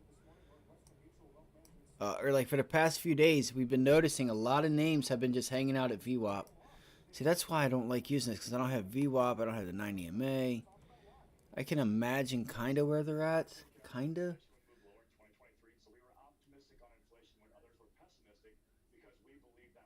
Is that a bounce? Unfortunately, what you're seeing now is that inflation is tied to the business cycle. So think about wages being above 4%, well above 4%. Think about companies continuing to raise prices. I think you're seeing that today. You've seen all these different measures of CPI actually move higher. For example, in the Cleveland Fed, median CPI is running at a 6% one-month annualized pace. Core sticky CPI running at 6%. And so to me, what's going to happen is the Fed's going to leave rates elevated. The longer they leave rates elevated, the more it works its way into the economy. That will eventually cause the consumer and corporations to have some weakness, which will lead to that short, shallow recession that we believe is on the horizon. All right, here we go. Lyle Brainerd from the National Economic Council just told us don't pay too much attention to one number. Yes, do not. I wouldn't either. That's my same argument. Don't. They're giving too much credit to one data.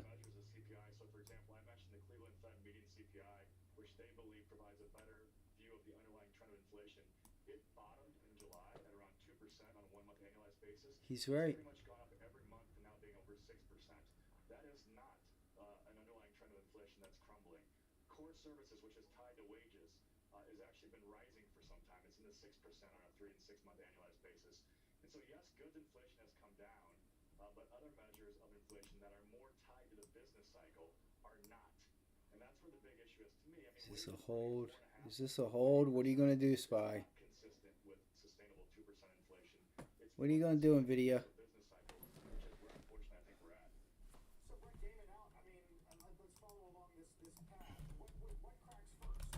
Do you start to see real distress again? Okay, I'm thinking about Commercial real estate, or is it more about just employment starting to flirt with? that short on Tesla. I missed the VWAP entry, but man, This sucks. It's weak. The markets, some of these names are going higher, but Tesla's putting in lower highs.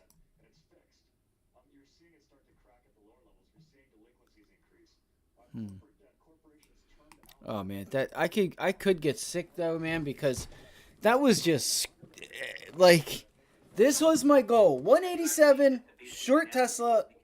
Fucking missed it. Mitsubishi Financial reporting to take a $100 million stake in Japanese top robo advisor. That's Michael Uniform Foxtrot Golf. Wages are growing at 4.5%.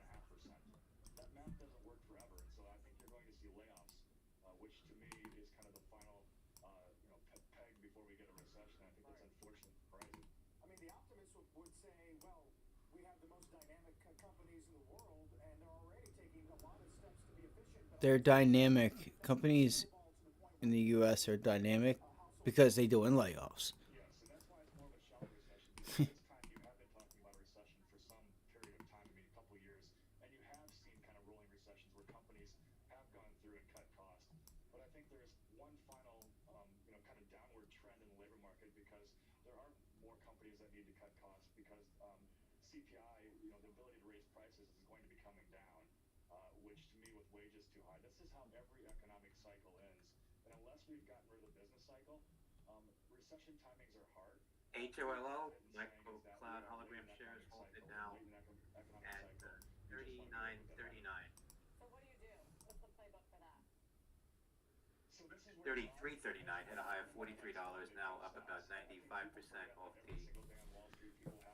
earlier highs. HOLO. You guys, anybody that's going to be short Tesla there, just watch out, because you could get that little like pullback and then it just start bouncing again. It could start bouncing again. Oh my gosh. All right, ENPH went right back up to that level. All right, so let's go over some names here. ENPH, you can see here, it went back up to 125, 124. It's consolidating. All right, consolidation.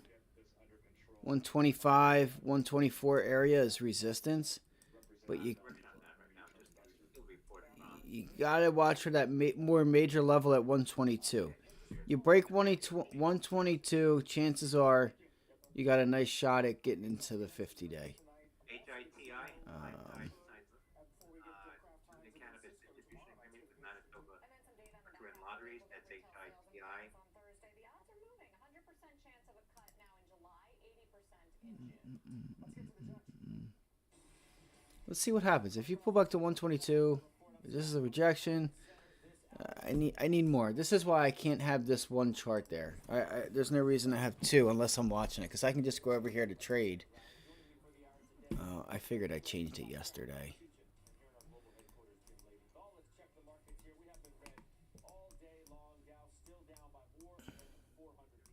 Why is that like that?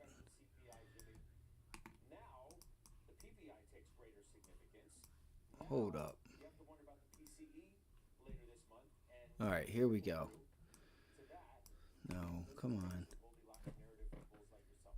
Come on. Let's start there. Obviously, it's not a good piece of news. It doesn't exactly throw us off the track of the immaculate disinflation or the soft landing, whatever you want to call it. It's a bad data point. We've had a lot of other good data points. I hesitate to explain it away, but let's do it anyway. We know about owner equivalent rent.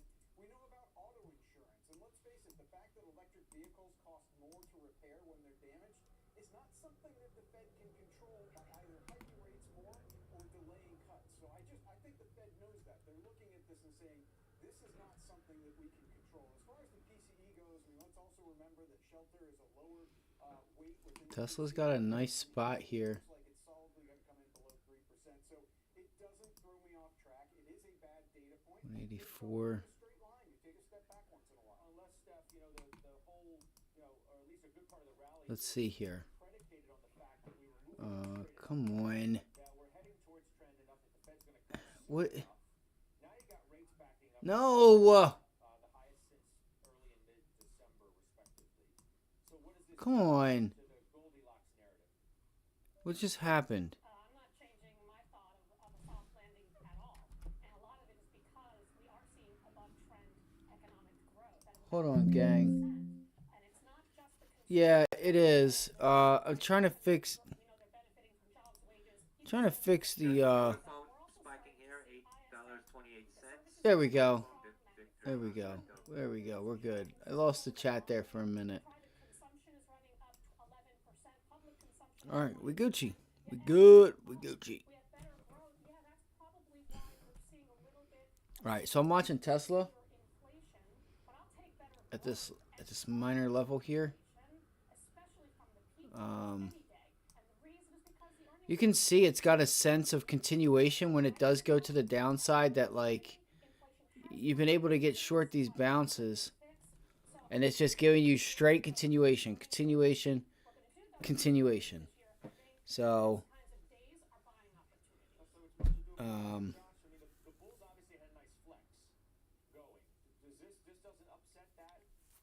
I wonder, did Anmal, did you ever get my message? Not message, but you know, I just wanted you to know, bro. I've been wondering where you're at, man, and hoping everything has been okay with you. It is dropping again. It feels like everything's going to, cause look, the SPY is up at resistance. These other names are probably at resistance as well.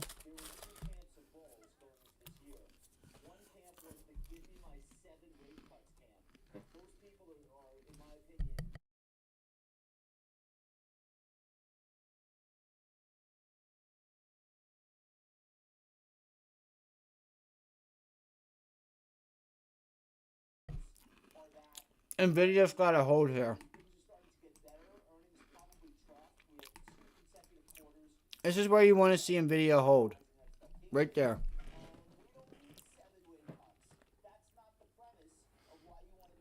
You know, you do have a chance you could pull it back to 714. It's had some big swings, man. It's a volatile name for sure.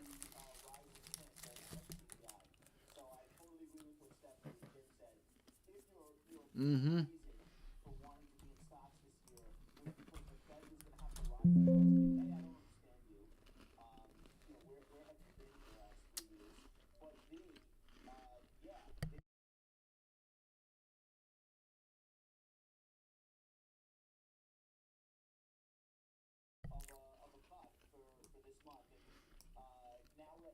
I hate to say it, but I feel like the SPY is trying to turn itself back around near low a day at 495 or 494. I hate to say it. I hate to be the bearer of bad news for anybody that's long. I feel like the S&Ps want to pull back and test 490, 390, 494 again. It's got a hold right here. Just like Nvidia. Nvidia's got a hold. The SPY's got a hold. Let's go here so we can see if they're going to do it. It might. It might hold. That's Nvidia.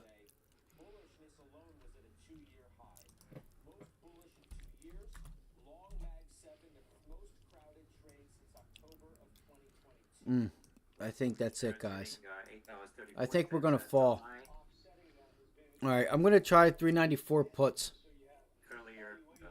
Well, you know what? See, here's the thing. Here's VWAP, and we've been holding VWAP on the SPY. No, come on.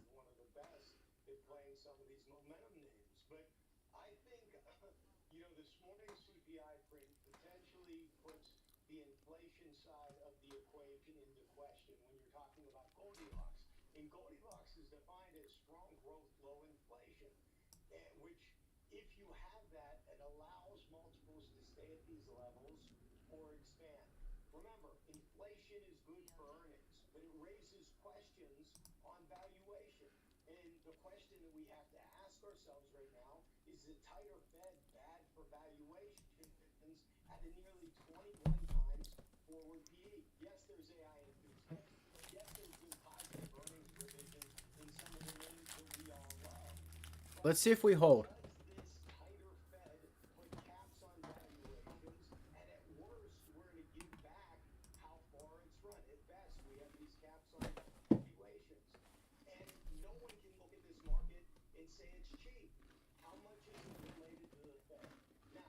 Three, 94 puts, 50 cents. That's what I was looking at. That's what I'm looking at.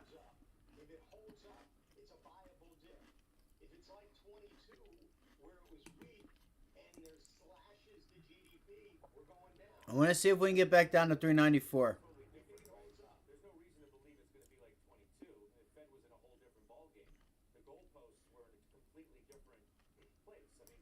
Gotta watch if this reversal doesn't get, if the dip doesn't get bought. Again, I think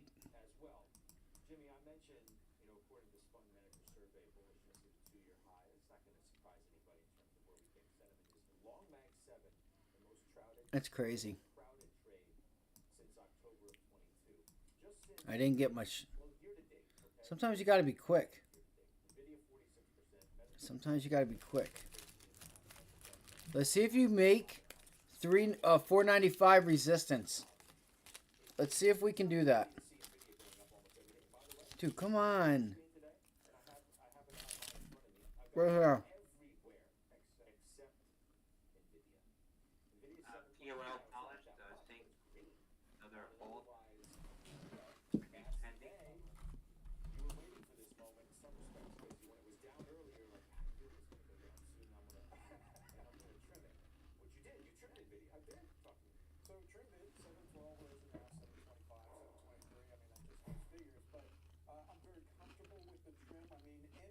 PEG, PSE&G increasing its 2024 common stock dividend off of Echo Golf.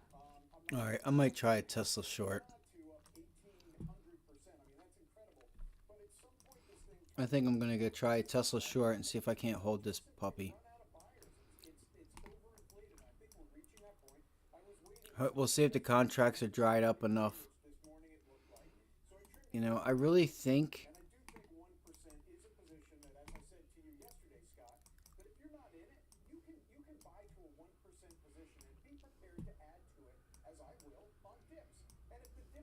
that hammer candle is.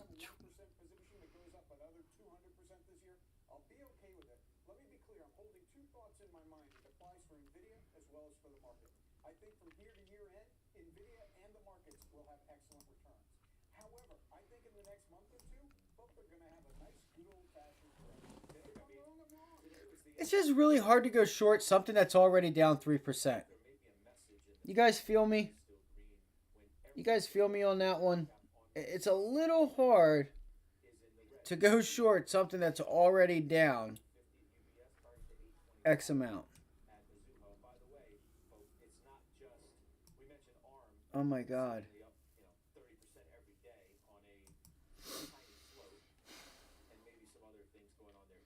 Those 180 puts are up to 187 now. Oh my God.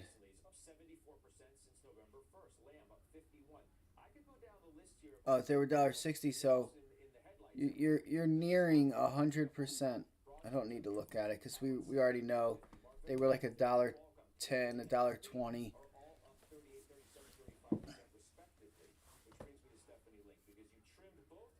Unbelievable. Jesus fucking Christ, man.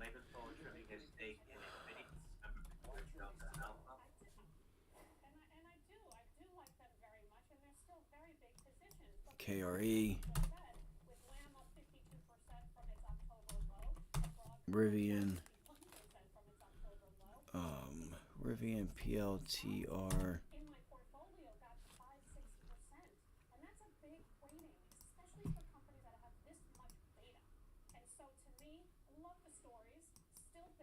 LRCX, Lam Research, Stephanie Link, Trims, Lam Research.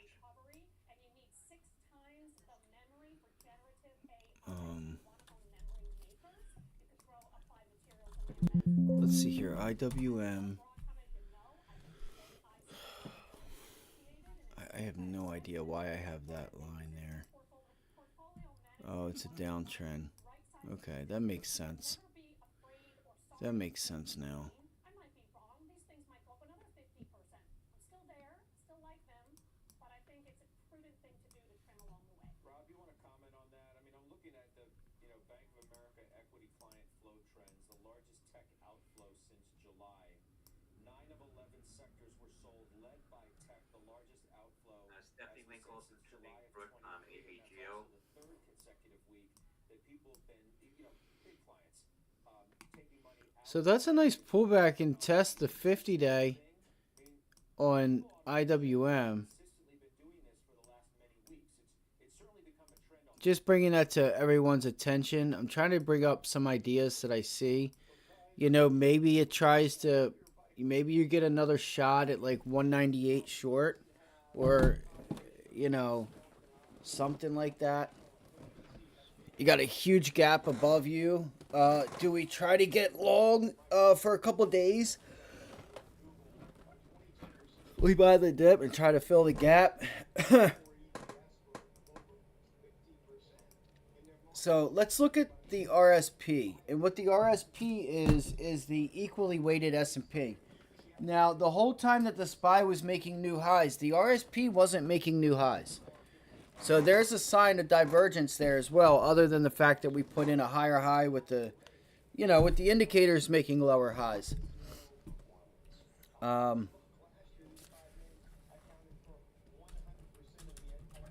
RSP.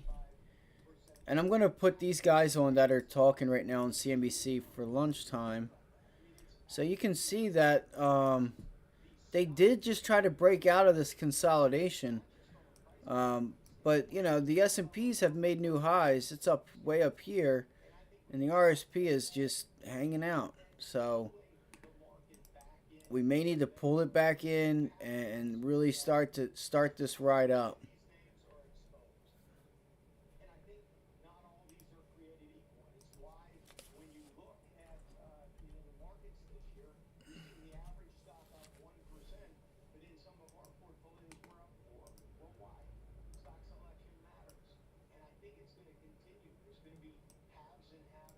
Stock selection is important. I was going to say, what?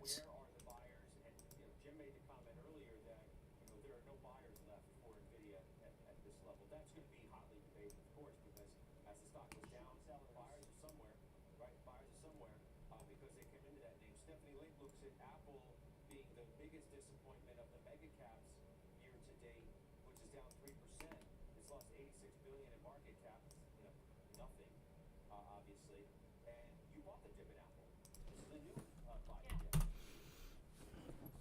Yeah, absolutely. And I used some of the proceeds from semi-cap equipment and semiconductor space with the two names that were sold to add to Apple. It's about half of the weighting right now. If for some reason we can get JP Morgan back up to 175.50, I might take a short on JP Morgan. Oh my gosh, Goldman Sachs fell even more. Right down to that level. Wow. That's incredible. That's incredible. What a move. I had a feeling it was getting ready to do something. What's that? NVIDIA? Man, it's just... Oh, because of this right here. Joe Terranova said he's lightening up on it. He's selling some NVIDIA shares. To add to Apple.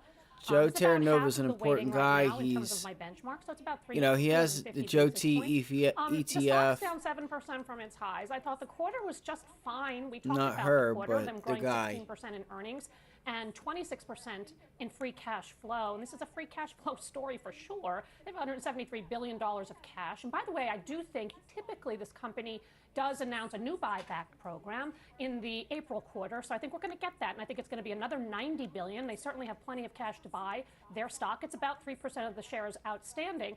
And the valuation, So it's tired. not absolutely I'm gonna cheap kick at her ass. 28 She is not times, sleeping but all day relative to its today. 10-year historical average at 36 times. Maybe, I think I yeah. am getting a bargain for a company that has a great franchise. We all Joe know the T should be story. coming we know up that here in a iPhones and second. the iPhone 15 was not great. I'll but let if you know throw when he in comes AI on. He's into got like iPhone black hair. 16, Can you imagine what that is going to do for the upgrade cycle? I think that was him and I there don't think that just. that's what people are talking about. They have a big meeting in June, Let me clear my WWDC, throat. and where I think they're going to announce their AI initiative, and I think that's going to get people all jazzed up. And what I was really most impressed by in last quarter is the services growth continues to grow double digits, and they're guiding for double digits. I thought those numbers would come down to single digits, and we're just not seeing it, Scott. So I like the story. I like the relative valuation. Maybe I'm you're buying a little looking bit for of what another committee member is selling. Because we do have somebody who's taking profits in some of the biggest names in this market. Bill Baruch joins us now via Skype to talk about this. So you've trimmed, thank you for coming on today, by the way. You've trimmed Apple, as I mentioned. You trimmed Amazon. That's an interesting one, too. Synopsys and Adobe. Talk to me. They're both weak. Yeah, starting with Apple, you know, listen, it's still a large position. All of these are still really in our top 5, and it just, this is prudent portfolio management. Apple struggled to get out above 190 from a technical basis, and so I want to step back a little bit here ahead of CPI and just take a more prudent path. Looking at Amazon. Great response to earnings. The stock performed very well. It is still our #1 Look, holding. that's a failed breakout, guys. That's a nice sign of weakness. Just, again, a little prudent portfolio We management. could probably get short Amazon. Here, to Synopsys. Cadence Design Systems reported after the bell yesterday. I wouldn't be opposed to looking at Amazon. Automation. So we're just taking a little bit of a cautious approach. Last time Cadence announced earnings in October, obviously they didn't really perform very well after that, though they responded and traded I mean, look better. at that 15-minute trade line, 15-minute VWAP. And Synopsys is down Bang! sympathy, You need volume. You need a break. You need a real solid breakdown right now on Amazon. Middle of March. But what's the target? That's the important part. We're looking for that previous pivot high at 161 or 162. Cloud that they have that could still be coming in there. That's not counted. I still love Where the you name, at, but just trimming Bezos? things here a little bit. You're not making any sort of, I know you call it, you know, quote unquote, prudent portfolio management, where others might say you're making a broader statement about, you know, queasiness, if you will, with what some of these stocks have done. You had trimmed some of the other mega caps in the past, and now you're moving on to the Amazons and the Apples of the world, too. Am I wrong when someone like Jonathan Krinsky is talking about conviction on the downside remains super high momentum areas, such as semi-software and mega tech in general? You're tired, but That's you a can really do good it. point. Fight through So it. Fight through I it. think that you can't manage a portfolio all at once, and I think we've had a really great move.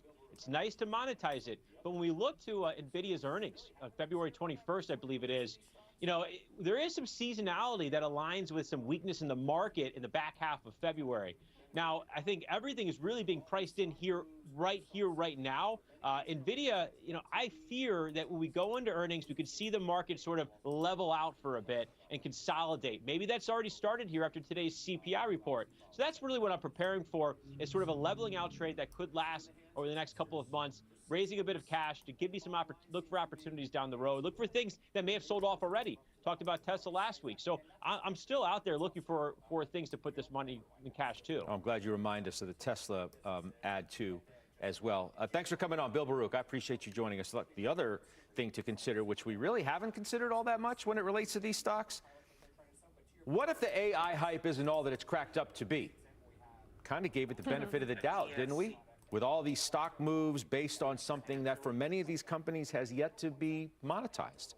Interesting story today in the Wall Street Journal asking the question about Microsoft's Copilot. Steve Kovach is here, who obviously follows tech closer than anybody. So this was in the hands of testers for 6 months, and the bottom line seems to be, hey, it's good, but maybe it doesn't live up to the hype or the price. Exactly, and not just testers, Scott. It's also available to everyone now. So in November, they started selling it to just big businesses. And then just in January, they opened it up to even more people, Amazon. including What are you regular going to do? You're going to break out Amazon for a long to yesterday's close? Of Copilot, or are you going to make this VWAP resistance? Yes, this is really the best example we have of a monetizable AI product that you can go out there and buy, that Microsoft can make money off of. And the journal points out, it's all anecdotal, of course, and you know, it's still got a ways to go and things like that. But things that this product is supposed to do, it's not always doing it well. That's according to these, you know, people they talk to who have been using it. One example that stuck out to me the most is when you're in a Teams chat, Copilot is supposed to listen in on your meeting and kind of summarize it. It hallucinated. It created a person named Bob who talked about product strategy or something like that. That never happened in the meeting. I'm sure there are plenty more examples of things like that. We heard about hallucinations early on in this AI journey that we've been talking about, but to see it pop up in a work setting, that's what's raising alarms. But look, I mean, I did hear from Microsoft about this. I asked them, you know, what counter data do you have? Because they're not disclosing sales. They're just saying they expect revenue to grow from it. That's the official line. But they have some internal survey data from those early testers you mentioned. And according to Microsoft, 70% of the people who tested it early, that was last year, said it made them more productive. And about 77%, according to their data, say they don't want to give it up. Now, keep in mind, these were the people who got early access to it, not the so-called normal people. But, you know, there's different ways to look at it. And when it comes to some products, they are saying this is beta in some cases. So, yes, problems are to be expected. But the optimism in part about the Copilot is about the pricing. Exactly. $30 per user per month. Per user. Now multiply that by 400 million users. There you go. Well, that's one of the reasons why the stock has gotten the premium that it's gotten, right? And the way that it's moved. I mean, you own Microsoft. The fact of the matter is, the functionality is obviously going to be messy for a good while. You would think. Yeah, and I think the jury is going to be out for quite some time, Your Honor. Again, I am still as to watching whether The or not Spy. it is worth the price or not, and we're not going to decide that today. What I will How say about this? Is the stock Spy worth? starting to that's bounce exactly here where I was a going to go. little So bit. Steve can see this on my computer here. I've got two charts up. All right. One is the earnings multiple. That's the top one, Steve. So over the last 15 years, the earnings and multiple forward on VWAP Microsoft just has met, done this. guys. Particularly over the last 5 years. Well, what's the 10-year average? But Like Dude, then the wait, SPY wait, and wait, VWAP just let me met on a finish this, 5-minute 'cause chart. The other chart is the price to earnings to growth ratio. They just so it's one met thing to say that the on a multiple has 5-minute expanded. It's another thing to say that it is or is With not worth pre-market it. The on. price to earnings to growth, or PEG ratio, has Right stayed constant for the last here. 10 years. What that's telling you is that the premium is Bang. baking in earnings They're growth meeting rate up right that here. darn well Trading needs View's to a little come through. different Now, because again, it we're has not it gonna- all the verdict's not priced going to come in. out today. I don't Like, like it seeing has a little something like bit this less today that there time. are questions about whether it's worth the price or But not. let's see if it Because starts to if fall out of if bed it turns here. out that people say I'm not paying for it, then that multiple is Let's going see to if come you get down. a Its quick forward sell-off multiple right now is 32. down 5 years to ago it was 494. 22. You just can't afford curious. it that multiple to have Let's see growth if rate this and starts earnings to- at this point. But you could say that about every come single down. You stock need in the volume. The Absolutely. earnings growth Absolutely. rate is what justifies the fact that the multiples Yeah. in every case, well, not every case, but most cases here are above the historical average. It's a tautology, what you just said. And I think you're seeing, by the way, in some of the, like take Tesla out of the group, which is obviously the laggard the last, or at least year to date. And what have you seen there? You've seen pricing come in. You've seen margins compress. You've seen earnings estimates come down. I'm not being negative on Tesla, not for the purpose of this conversation, other than to say, if you have multiples like this and earnings growth disappoints, you're going to see multiples come down, period, end of story. When do we learn, last point, about actual orders? Do we get real numbers? They're No never real going to report numbers. this, right? They're being very Yep, there vague she about goes. saying it's growth. We're missing one point, though, and that's the other benefit of AI for Microsoft. That's in Azure Cloud. Because of the relationship with OpenAI, any OpenAI customers that come onto that platform indirectly benefits Azure. We saw Azure Cloud growth reaccelerate in their last earnings report. So there's some optimism there if you're looking for where is that growth coming from. Potentially Azure, it benefits the cloud. All this AI stuff running on Microsoft Cloud is also beneficial. All right, good points. Thanks, Steve Kovac. All right, let's take a quick break. Up next, our chart of the day. JetBlue is soaring. Carl Icahn takes a new stake there. Calls shares undervalued. Committee member Jenny Harrington owns it. She is calling in on it next. Plus, Stephanie Link has another move to tell you about. It's a commercial. Okay, she's trying to hold TSLA. There was another name. What was the other name? Amazon.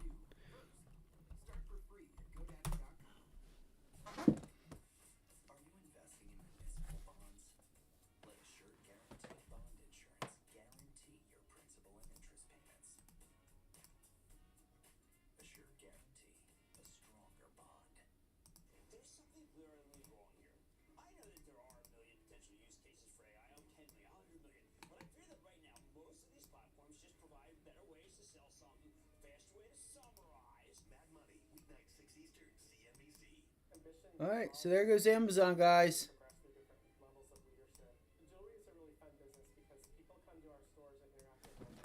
There goes Amazon to the downside.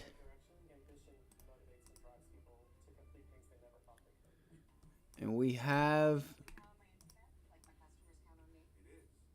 Shit. it's already fucking oversold. Man, the frustration, y'all. The frustration. It's like, unbelievable. Hourly, it's just way oversold.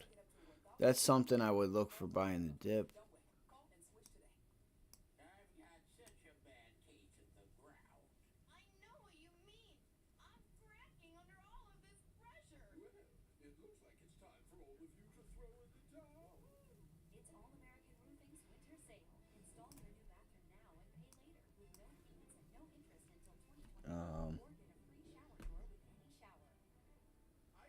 Yeah. NASDAQ dropping. It's just, we're just weak, man. There's just a sense of weakness. You know, it's just, they're taking profits. They're moving money. Rotation. Money's leaving technology and NASDAQ names going somewhere else.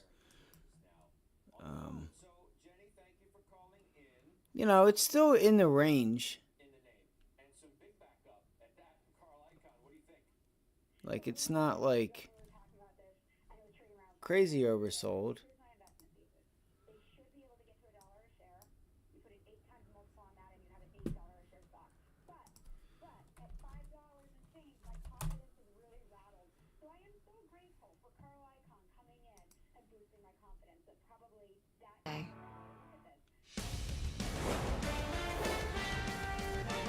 All right, welcome back. Let's do our chart of the day. JetBlue is soaring today on news that Carl Icahn has taken a nearly 10% stake in that company, calls the stock undervalued. JetBlue shareholder Jenny Harrington joins us now on the phone. So, Jenny, thank you for calling in. So now you got some backup Everything is in the just, name, and some big backup at that. And Carl Icahn, what do you think? Well, remember 2 weeks ago when we were talking about this, and it was trading around $5 a share, and I said, here's my investment thesis. They should be able to get to $1 a share. You put in 8 times multiple on that, and you have an $8 a share stock. But at $5 and change, my confidence is really rattled. So I am so grateful for Carl Icahn coming in and boosting my confidence that probably that is the right way to look at this. So I think he's looking at it the same way I am. And he's saying, look, 4 years ago in 2019, they had $8 billion of revenues and $568 million in profit. Today they have $10 billion of revenues, and they're expected to earn a little, to lose a little bit. What do they need to do to get to $1 a share? It's not that hard. They have 330 million shares outstanding. All they need to do is earn $330 million profit. It's $1 a share. To do that, they could cut costs by 2%. They could boost revenues by 2%. It doesn't seem like it's that big a challenge to get back to that $1 a share. My guess is Carl Icahn's going to be a lot more aggressive and try to get back to those 2019 levels. And then you say 8-10 times multiple, and you have a stock that should be, I don't know, between $8 and $16 a share. In any case, it's a lot higher than even today. I mean, some might suggest, look, you know, you didn't sound all that optimistic about it the last time that we spoke, and you just got an Icahn gift. He just gave you a 15% pop in the stock as a way to get out, but you're not doing that. No, I think I wasn't that optimistic because my confidence was getting rattled, and it's hard, you know, and I think this is where it's just hard to be an investor when you're so challenged and you're sitting there saying, like, I'm doing the math. This is my investment thesis. My investment thesis from today, you know, my original investment thesis was wrong. My investment thesis from today, when it was at $5 a share, is getting to $1, Right, so $1 of earnings. I'm going to go run through some of these but when the market's indexes real screaming quick. at you, Or not that indexes, it but looks like, you're you know, wrong. I'm going It to go is through a hard couple to keep a names. stiff spine. See if so I can really find just something. appreciate the boost of confidence, but also it's what I Apple. like about being a fundamental analyst is that you can go to the Microsoft. math.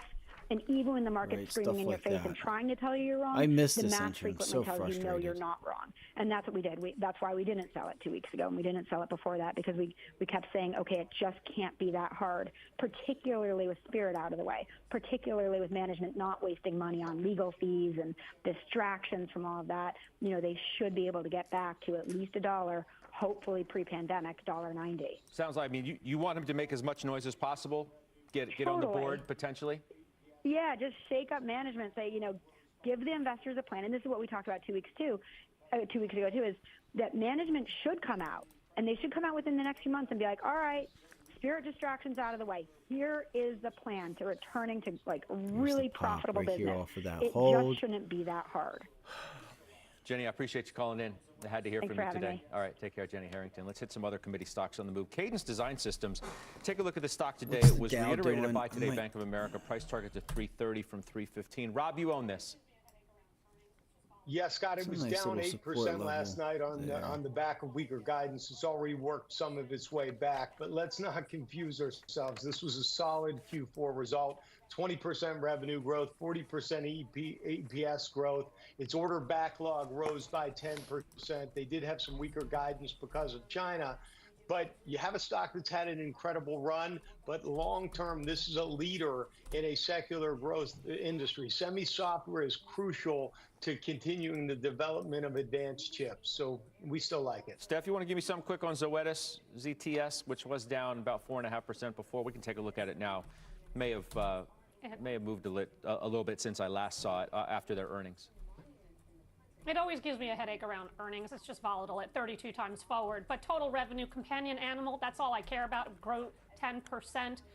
And the guidance for revenues is 9% for the full year. I think the rest of the earnings miss was non-operational and noise. All right. Let's get the headlines now with Kate Rogers. Hi, Kate. Hi, Scott. Officials from the U.S., Egypt, Israel, and Qatar will meet in Cairo today to work on a truce in Gaza. This comes as Israel has been pressured to hold off on its planned assault in the city of Rafah. Over 1 million people have fled to the city from other areas in Gaza, while Egypt has made it clear it will not accept any refugees over the border. Estonia's prime minister is on a wanted list in Russia for removing Soviet-era World War II monuments in the country. An independent Russian news outlet first reported names on the list, and it includes other Baltic officials and lawmakers as they pull down monuments from Soviet occupation. And the CDC is expected to ease COVID-19 Come on, man. isolation Just show guidelines me this some spring, but volume people so I won't can need take to the damn isolate loan. once they've been Or fever-free just for get- 24 let me get hours, short. and if their symptoms are mild or improving. That's according to the Washington Post, I'm saying so that easing pissed up I did on not get that isolation rules short, wouldn't man. impact transmission, partly because of the very high viral circulation. Scott, back over to you. All right, Kate, appreciate could that have very paid much, up Kate for it, Rogers. but- Coming up, more committee moves. Stephanie Link do it. adding I a gotta big get it at the retailer right ahead of price. earnings next week. We will reveal it next. So I can't be upset, right? Because I need to get, I need to buy right. If you buy right, you're going to get paid. That's how the best way to make trading easier, if you're trading options. I know a lot of you guys, from other countries don't know, you may not know what options are. But as an options trader trading these contracts, you got to get your entry right because it makes the trade so much easier. And you can allow for some movement, and if you really get it right, you'll be profitable right off the gate. I like to enter my trades and be, as soon as I enter, I'm green. Right? It's not as soon as I enter, but yeah, at times that happens. Other times it doesn't, but it doesn't take very long. That, hey, I'm, I don't know. Let's look at Google. So I still have Amazon and some of these bigger names on the list.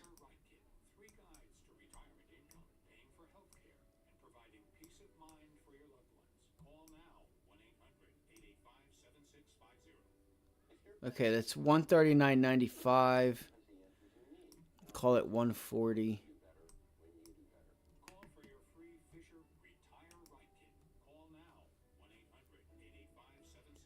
So 140. 140. Let's see here. Let's see here. It's a tough one, guys. It's a tough one. All right, you got a little bit of resistance here on Google at 147. Let me pull this back here. Hi, baby. You're in trouble, girlfriend. You know that? You know you're in trouble? You messing me up. You sleeping all day, messing me up. I gotta be up early. You can't keep me up all night. You can't do that. What are you doing, girlfriend? She said, Dad, I don't care. I don't care what you say, Dad. I really don't care. Come here.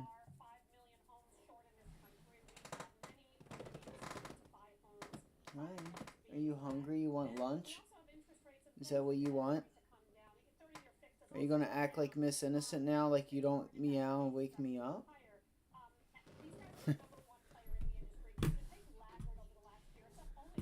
CNBC. Do we have any upgrades and downgrades today? Let's see here.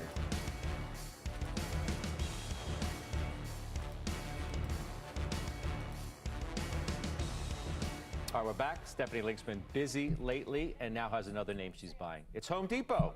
HD. Yes. Steph, why? Oh, they took it. Yeah. They are well, slowing you know that down. housing is one of my are favorite themes for slowing this down. year.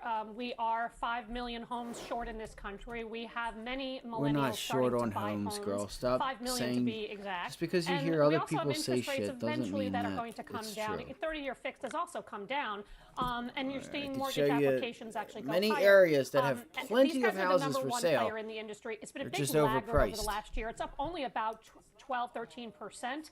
And I just think for this kind of caliber company, with improvement in housing expected, Lowe's maybe just it's got not that this upgrade quarter, Scott. yesterday. Maybe Here it's she in the is second talking half about of this year, but I Home think it's going Depot to come. buying it. And these guys have had the last 4 quarters of negative same-store sales. So that all of a sudden you get easy comparisons as well. In the meantime, they've done a very good job in terms of profitability, lowering inventories, using technology for out-of-stocks. And so I do think that they will be able to deliver good results. Not great next week, but I do think as we progress through the resistance year, here. you will see a recovery trade in the line. earnings and in the stock. UBS positive on resistance. it today, yet again as well. We do have more calls of the day. You know, Rob Sechin, I look at Eli Lilly, and it's not an ARM and it's not an NVIDIA, but if you look at the chart lately, it sure as heck feels like one, because the stock has been going up a lot. The target gets raised to 853 at Jefferies, reiterated by the optimism around GLP-1 is second only to AI for other companies. What about this stock here?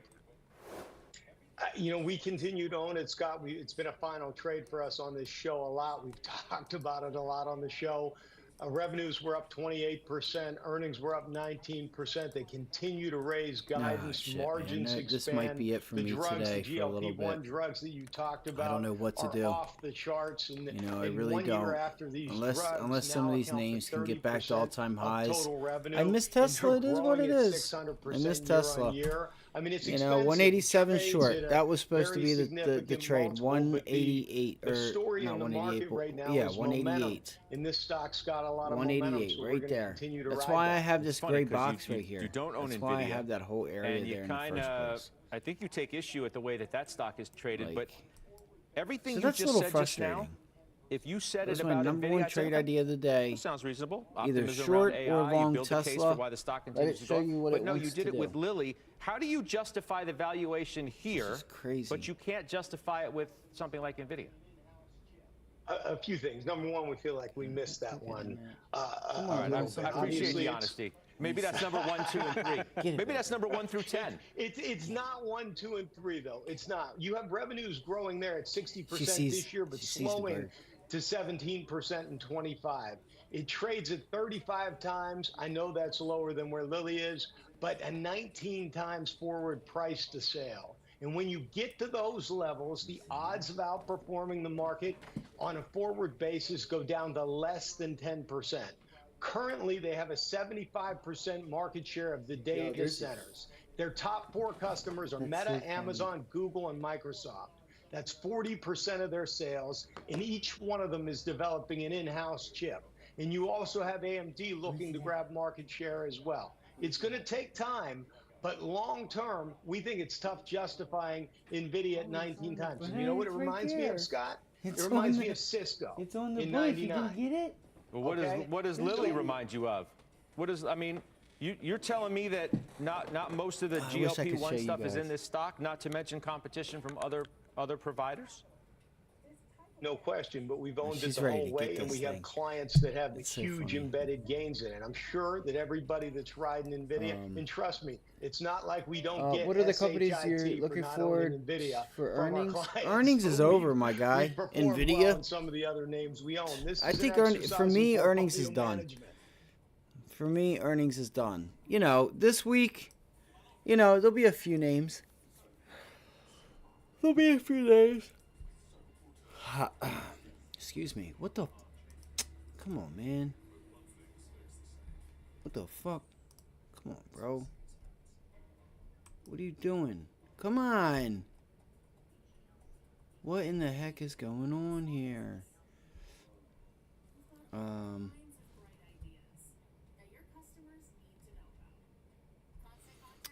This week in particular, nothing really. We've pretty much gotten the direction. I want to see how energy does. I'm not really worried about DraftKings, John Deere, all them. Coinbase, Penn Entertainment. I guess Penn ended up changing their logo. That's not what their logo used to be. I don't think.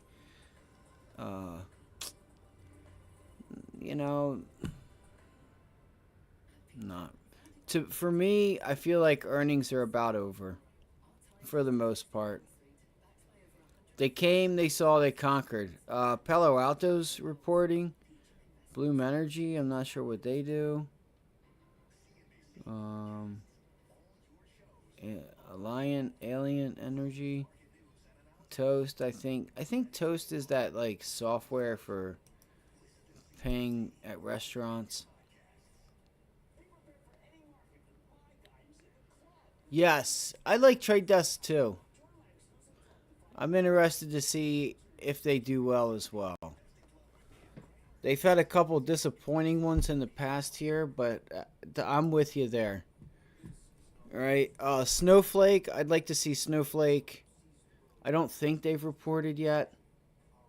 Man, this sucks, bro. So if the market's like Google, right, or Tesla, right? If Tesla can get back down here and hold 182, I want to try for a long.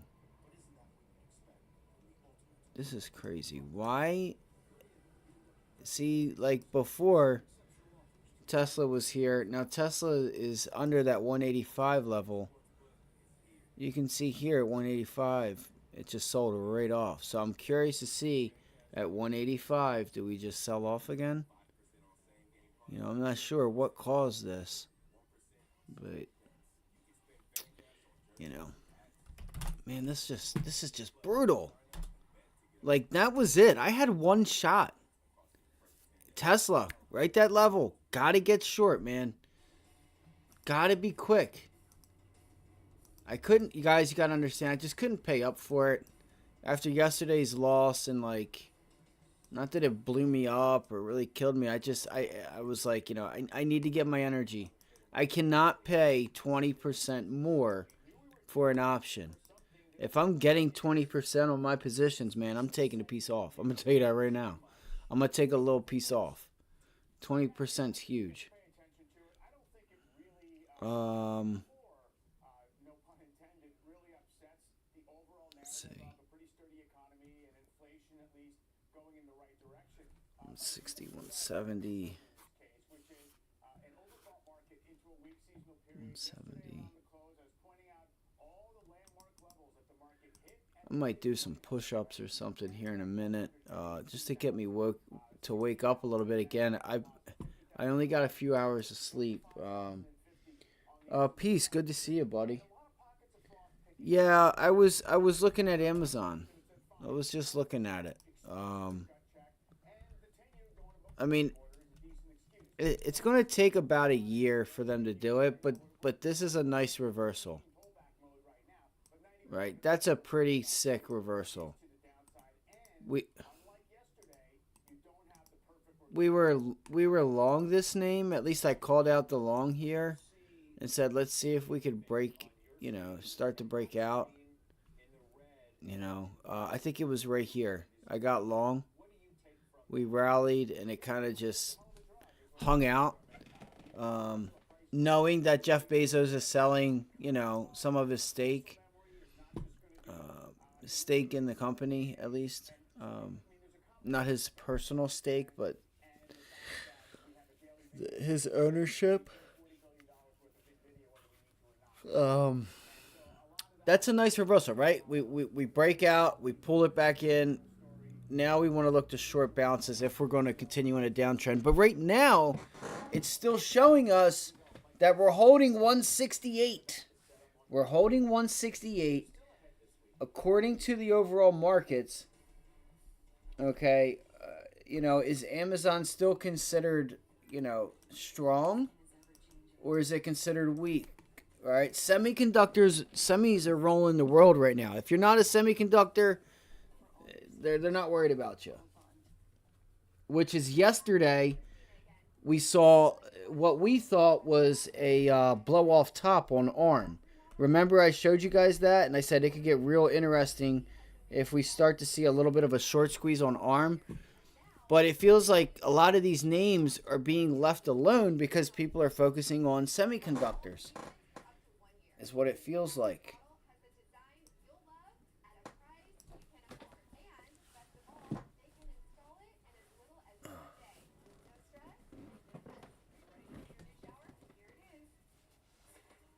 So it's reclaimed, so there's that. I just, you know what I mean? Like, look, why would I short here at 169.50, 169.45, and take it 169.45 to 168? I guess that's not bad. That's $1.50, roughly $1.50 on Amazon, because you have like a solid support level right here at 168. We're at 169.80 or 169.50. So does it try to hold here and grind higher here at this support level? Do we think about the long? The volume is to the buy side. It's just...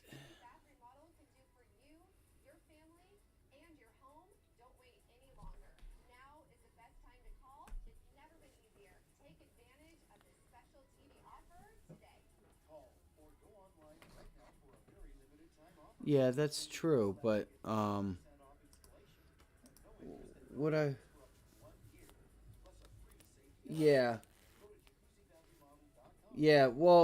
he did, but he's selling shares of stuff, so he moved for tax reasons, right? Because he was selling.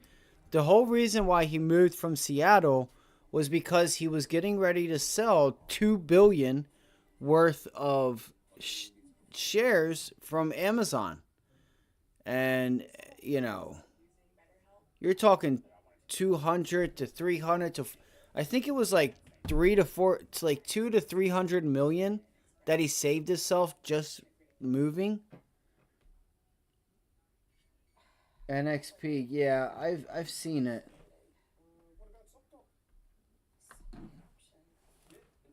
Yeah, you'll have to post it, Peace. I'll have to check it out. But I seen it. I already know why he left. He left because he was selling. I don't see it. I don't see the link. Oh yeah. Click the like button. Yeah. My bad.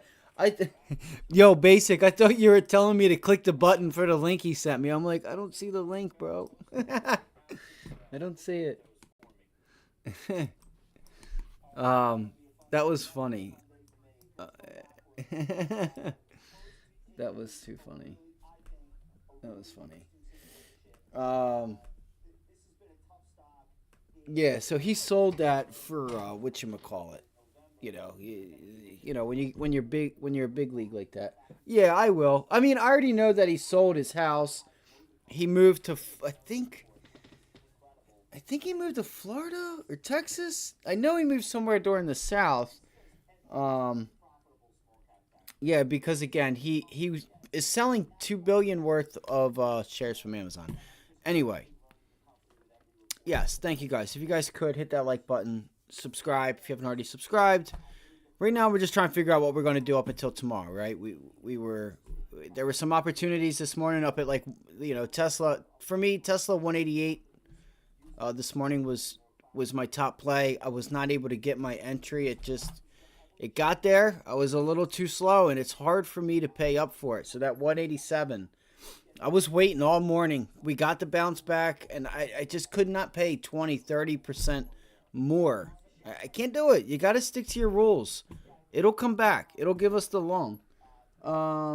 South Florida Creek Island, he bought for $68 million. Yep. Yeah. I had a feeling it was Florida. It just sounded weird for me to say Jeff Bezos is moving to Florida or moved to it. It just didn't feel right for some reason. So I know Jeff Bezos has been, you know, pretty big in my state. You know, throughout, I mean, like, I'm talking years ago, before people didn't even hear, people didn't even know what Amazon was. You know, we knew it was a bookstore pretty much, but you're like, you know, not very many people were using it, and then they ended up changing the game. So here we go. Again, guys, so we got some solid support here on Amazon. Did we just get a failed breakout? Or, you know, I think we could get some room here to 172. 3 minute. Let's go to a 15 minute real quick. Monthly value very low. Because I think we could at least get it up to 172. 44. That's a new low with a lower high. I think I might go for it. I gotta be honest.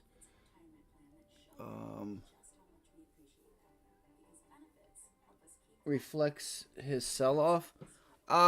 You know, I don't think you're going to see much of it because I think Amazon's also doing a stock buyback. So it's going to balance itself out. I think Amazon reported a couple quarters ago, and maybe even this quarter, that everyone's been doing a buyback. A lot of companies have been doing a stock buyback. So you'll have to see. If Amazon's doing a stock buyback, then it's going to be like nothing happened because it's just going to be like same. Like the company's going to be buying while he's... So it's just going to like off balance itself. He's going to be selling, but they're going to be... Maybe they're exchanging it between each other, you know? Here, you just take mine and, you know... You know, when he does that, he's going to want to, like, when he goes to sell, he's going to have people that want to buy it, but he's not, you should start to see wicks. Like, right here, right? Like, look, this is him selling here. I guarantee it. Guarantee it. I guarantee you that's a print from him selling because he's going to be selling big orders, and you know, he's going to be in whoever he's talking to, whether it's Goldman Sachs, somebody's going to, you know, buy those shares. You know, it's not necessarily just like back to the market. So you're going to notice, like, if you watch level 2, take notice in level 2 and even after hours, like pre-market after hours, and see if you see these, like, you know, like a 50,000, 80,000 share block order go, you know, change hands, and you'll see like the bid or like the sell price right now is like 169.28, but you'll see like a 50 to like 80,000 order go through, 100,000 order go through, and it'll be at like 167.32, and it'll just be a single order that floats down the screen. And you'll be like, what the heck? Well, because they sold a chunk and they just exchanged hands at a lower price, right? He's selling, and someone can buy a lot, right? They can buy a lot at, like, you know, 10 cents means a lot, but they can get like $1.50, $2 cheaper, and then they can, you know, figure it out. You know, that's what they do. You'll see it from time to time. Don't they sell over a long time? So, like, I don't think it will have a big... Well, that's what I say. Yeah, it's within the year. It's within the year. You know, so 1 year he'll be down. He should be out, but again, he still has ownership. It's just a piece, I'd imagine. And 2, I think Amazon was doing a stock buyback. I think. All right, here we go. And thank you guys for hitting the like button. I greatly appreciate it. Thank you guys for joining us. Sorry, I was getting a little tired there. It is what it is, right? We just move on. Y'all are probably used to it now. I want to find some opportunity here. I want to find something that we can get into and take into the afternoon and take into tomorrow. You know, I'm kind of thinking about a swing trade. Let's look at this daily chart real quick. This daily chart is...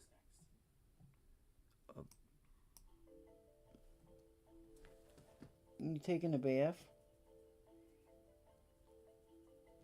You okay? What was that about?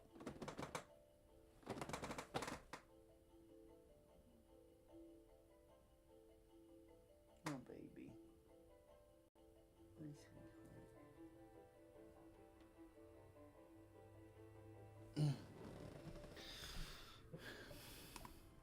It's a little bit of divergence there. Let's see here. Let's use it.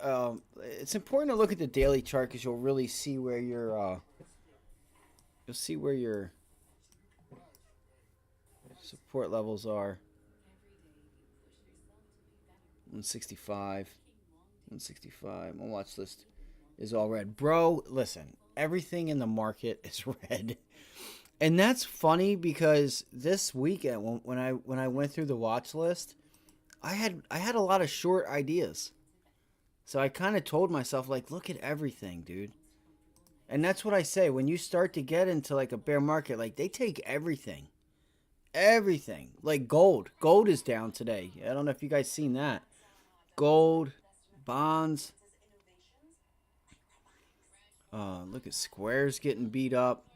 More so if this does continue, like if we end up getting like an end of day bounce or a gap up, for anybody that's new here, I'm telling you guys right now, I'm going to try to be short and lean on auto manufacturers and like solar names, like the solar energy names, like the sectors that take credit or depend on credit for their business. All right. That's where you're going to get the follow through if yields spike really high, in my opinion. You know, in my opinion. You'll also have some technology names because there is that aspect.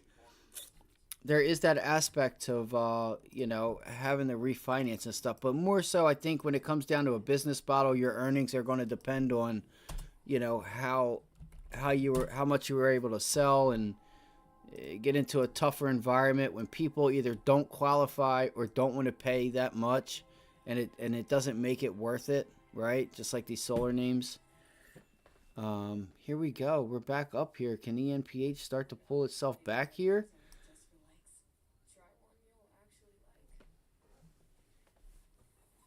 Rivian, I don't know much about it. Listen, the only thing I know about Rivian is my dad and his friend. They have, I think, 2 of them in their museum because they have a museum of old cars and like new and old cars that they have, and I think they have a Rivian or 2. I just think it's really earlier for Rivian. I would just watch out for, you know, if Rivian does get to a certain price, do they start trying to dilute shareholders? Do they try to take some of that money, you know what I'm saying, and dilute shares and start doing that type of nonsense where every time you get a rally, you got to worry about selling because Rivian wants to take the money and, you know, now if they're paying off debt and stuff like that, you know, it's tough. Listen, in my opinion, I don't really want to own any auto manufacturers. Okay, they make money, but the whole, like, it's so capital intensive for the automotive industry from just, you know, just the, from making parts, assembly, engineering the robots, just, you know, the material, new designs, having to make new robots and new things to make the new designs, like, you know, it's just not somewhere I want to be. Amazon 2021 and plans to donate a majority of his fortune to charitable organizations. Is currently the 3rd richest person on the planet, owns $988 million. Yeah, I seen that. Yeah, because they were having a conversation. I mean, hey, you know, if it saves him $200 to $400 million just by moving, why wouldn't you do it? You know, that's the downfall, right? These states want to try to charge a lot of taxes. Well, people are leaving. I see it where I'm at. I have a lot of people from New York and New Jersey and PA and Maryland all coming here. They come here to shop and live and move, you know, but Disney, yes, Disney is a good stock. I need to bring that back up. I got to do a couple things today. Let's see here. Yeah, that's a good eye. Basic, that's a really good eye, man. Thank you guys. Thank you guys for hitting that like button. Thank you. It means a lot. You know, we don't ask for much here other than that. And we're trying to get to 1,000 subscribers. So if anybody's here hasn't subscribed, you know, subscribe. It would help someone else find us and create the group we're trying to create, which is a group of traders where we all help feed each other and we find opportunity, right? You got 20 eyes on the market versus just you, yourself, and you with your 2 eyes. 20 eyes look better than 2.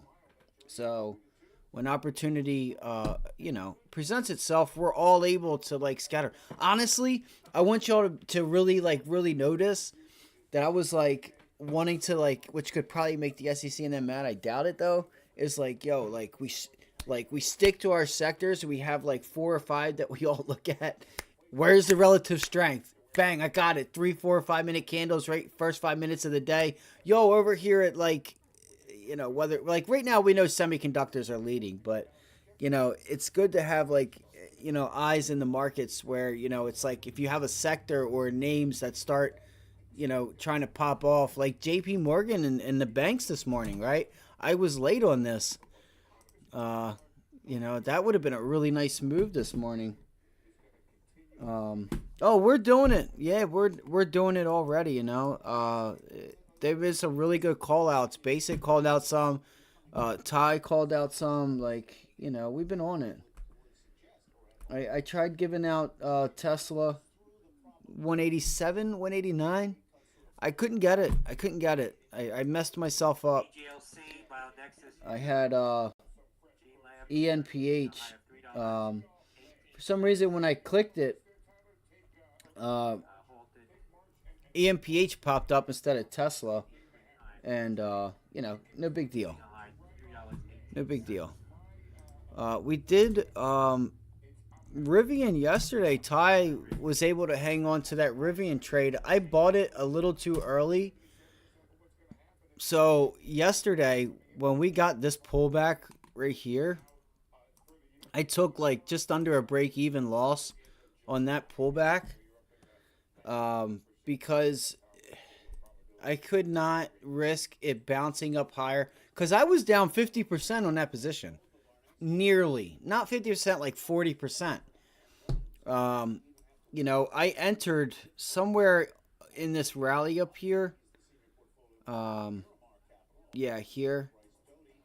Because I was watching prior day's low, and I'm like, okay, I got up till yesterday's close, and, you know, I was down, and then, like, being down close to 50%, I got to get 100% gain to break even. So I didn't want this thing pulling back, giving me my money back, saying, here you go, and me not take it, and then it just going higher, and I'm like, shit, what, why did, then I'm like, you know, that's the thing you guys will have to learn. You know, I know the majority, you know, some of you guys that have been doing this for a while understand. You just got to make the best decision, right? And not worry about, oh, I sold too soon, or, you know, that's all, you know, after the fact. Because you don't, you know, who's to say if I never took profit that Rivian would have just came out with news or something stupid and this thing gapped up and was marching higher, and I just completely bombed that trade because I didn't manage my risk and take a small loss. So it gave me the majority of my money back. I said, I'm cool with it. I'll look for another entry. I bought it wrong. I knew I bought it wrong after the fact, and I just had to accept, all right, if I can just get my if I can get just about, you know, break even. The reason I held on to it, I held on through all that move. Why? Because of VWAP. Understanding I'm seeing VWAP just holding support. And I said it. I said, watch us extend. And if we extend, I expect it to pull back to VWAP. It has been, making VWAP its home, and it's not going to stop now. So that's what happened yesterday. So a small loss for me yesterday, Tesla. I was really, really, really liking this 189 level. And then once it got to it, it kind of just left. And even just that little bit, those contracts went from like I think it was like $1 to like $1.10 or so. And then here, by the time I could get in, they were about $1.25, $1.30. And I'm like, I can't pay, 20% more. I was pretty much paying like what I thought was almost $30 a contract, $25 more a contract, 25%. It was like, give me 30%. That's where I'm taking a piece of profit. You know what I'm saying? I'm taking a few contracts off there. I'm gonna lock in that couple $100 on 30%, 40%. I probably would have been out of this trade the way that it paid. Because these things went from $1.20 to $1.60 down here at VWAP. I probably would have been like, I have no choice. Like, yes, I would love to hang on to these, but that's a 75-80% gain. You'd be stupid not to take it. You know what I mean? It paid you, take it. Manage your risk by taking profit. All right, here we go. All right, we're going back to VWAP, it looks like. All right, we could probably pop off on the long. I'm telling you guys, I thought Tesla was going to go higher. Where are we at? I think we might have just got something. All right. Let's watch the overall market and make sure. So here we go. This was where we were saying. Let's see if we get back. Hold it as support. Looks like it did. Can we pull back a little bit? I'm on a 2-minute. Let me pull this up. All right. It might be game time. I'm looking at the 190 calls. All right. I'm not 100% certain of it just yet, but I'm pretty certain that I want to get this little pullback and try to get in. It's not going to give it to me. I doubt it's going to give it to me. What are we down? 2%? Come on, baby. Come on. I don't think there's anything I'm missing. Listen, this stock is in a downtrend. I don't want to sit here and act like, you should be long this thing because it's in a downtrend. 184. Uh-oh. 184 is not looking good. Let me pull up this. Okay,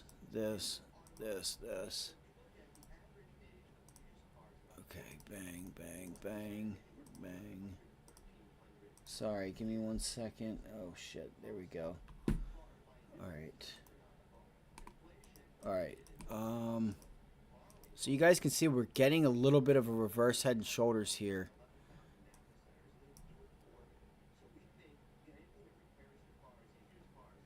Can we get that pullback and try to get that run right back? I'm going to try to take this thing back to 187.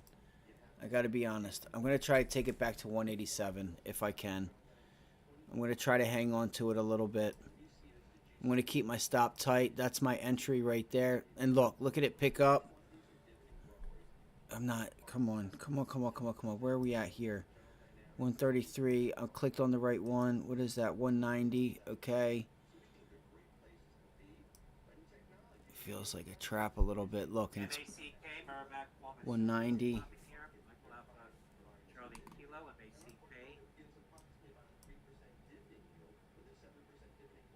All right, I think I'm going to try for this 190 long. All right, I'm going to try to get back up there to 186. It's making it resistance now. This might be not a good idea. Here we go. You have this level right here. Pre-market highs. Right there at 185. And hold on, guys. Yeah, look at this. Look at the volume. Look at that 1 minute volume. You need some help there. Again, this thing may not. Here's the thing with options. If you're timing the market, you got to time the market. All right. It could just pull all the way back down to 182.75, and it may make the run later in the afternoon. It's It's in a downtrend, so don't fight it. Here we go. Here we go. All right, right there. Here we go. You know, I'm going to keep my stop pretty tight on this, though, guys. So I'm going to try this right now. I'm going to try for a long. All right, let's do it right now. All right, I'm in it. I'm in a long on Tesla. I'm in a long.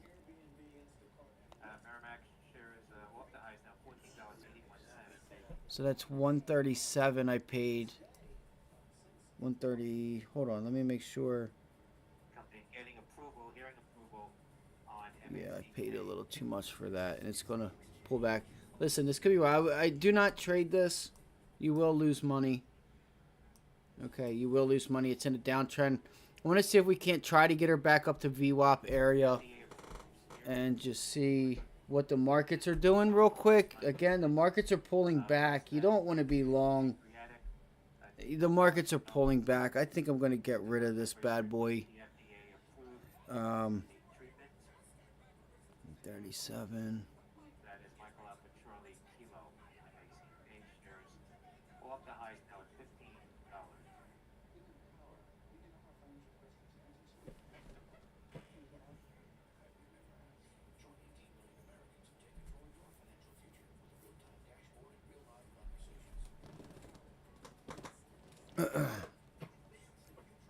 I'm not getting volume here. What time is it? It's 1 o'clock. Could be tough for a little bit. It could be tough sledding. I think we can get a better entry. I got to be honest. I think we can get a better entry here. You're getting that tail there. Look, you could probably pull back down here to 138. That might have been the entry there, 138. 138.75.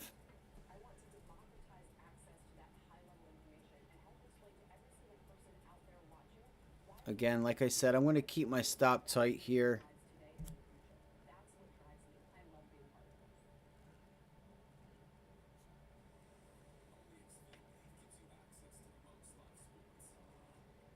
Oh, shit. That took me too long. That took me too long. I put out a limit order. Hold on. Do not fill me. Hopefully it doesn't fill me. It filled me. Wow. Wow. Okay. That's why. Okay. I'm out. I'm out on that. So I say, don't just wait. Just wait. The volume's not there. That was a small quick trade. 135, 142 exit. And look, she's going to go because I got rid of it. And look, the final stuff came in there at the end. All right. Like I said, I just want to look for a VWAP, but look right here. You see this pivot low there? Watch for that area right there. Right there. Look at that tail. And that's exactly where I hit the tail. She could go up. Like, the time of the day is why I don't feel... Wait, look. Wait, the SPY. So the SPY isn't. The SPY's turning around too. The SPY has a lot of volume to the downside. Damn it. Damn it, damn it, damn it. So maybe that's a good sign that I didn't feel too great about that trade. Let's see here. I still feel like the SPY, which I'm going to go to, and that's a nice setup on the 5-minute. On the S&Ps, that's a pretty nice setup if it continues to reject it.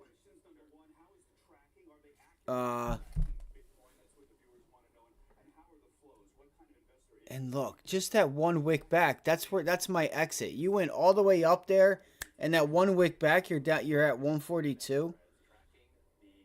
So, what are you going to get? 150, like 155 up here at VWAP? 162, 167 maybe? What is this? 84?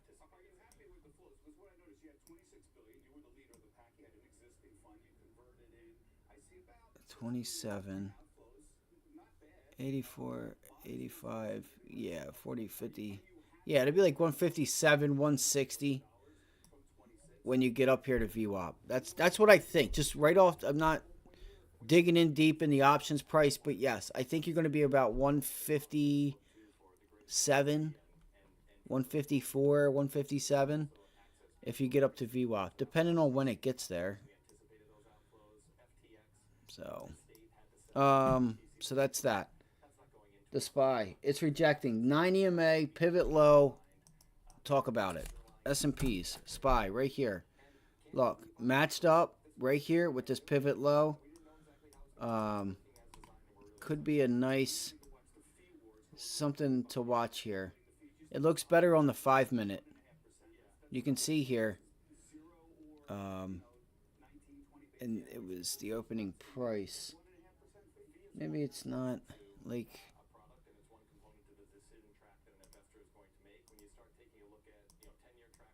It looks better on TradingView. How about that? Let me just say that. See, there you go. Look at that 5-minute chart right there. That's a nice possible rejection right there, 494.39. That's it, right where my cursor is. If I put a line here, where it was right there, that dotted line. It's a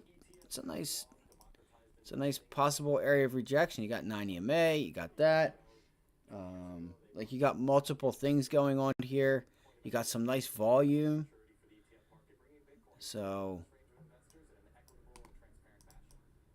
are they going to start stepping in? What are they going to do?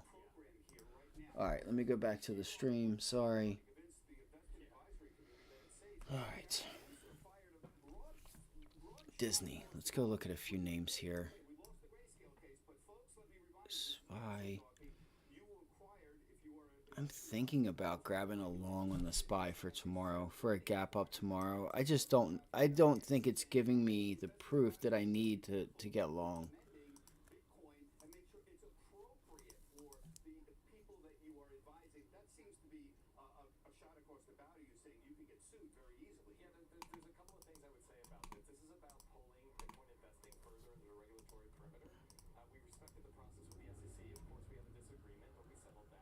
What a huge gap down. We just haven't moved. So we have resistance up here at 496. So if we get a run up to 496, we got to watch to see if we cannot get back up there.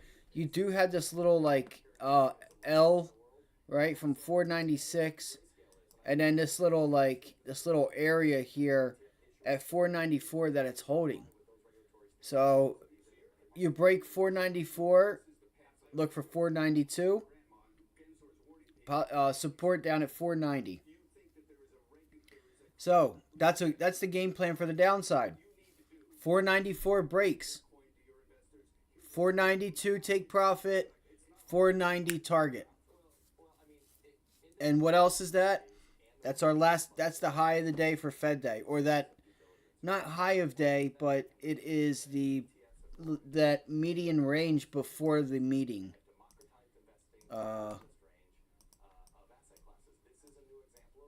Right here. It is. Yeah, high a day. So